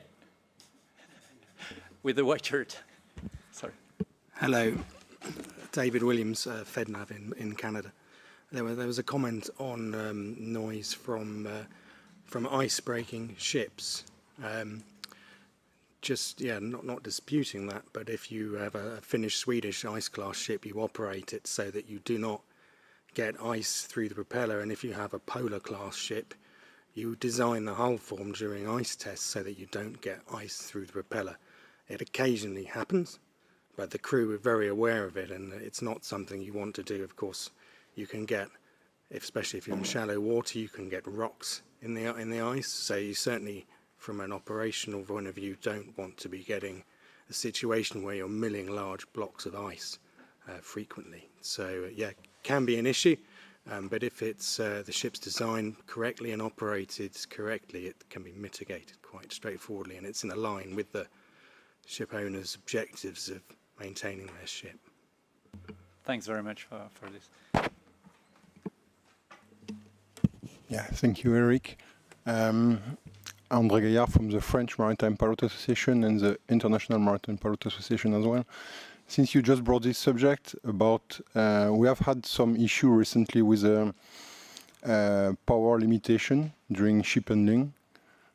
Some ships are equipped with such devices, and sometimes you cannot take it off, and with side winds and sometimes very strong current, to maneuver a ship to enter in a port could be very, very tricky with winds and current. So this has to be taken into account as well.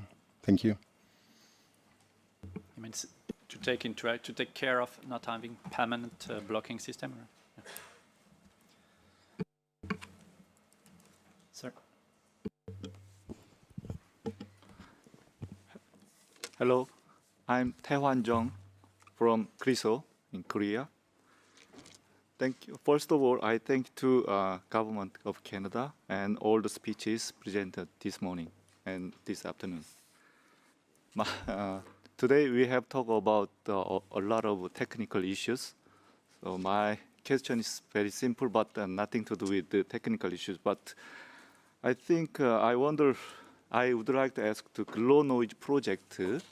So I wonder the glow noise project, glow noise encompass international cooperation research to share some information about research results we have discussed so far today, and today we will discuss.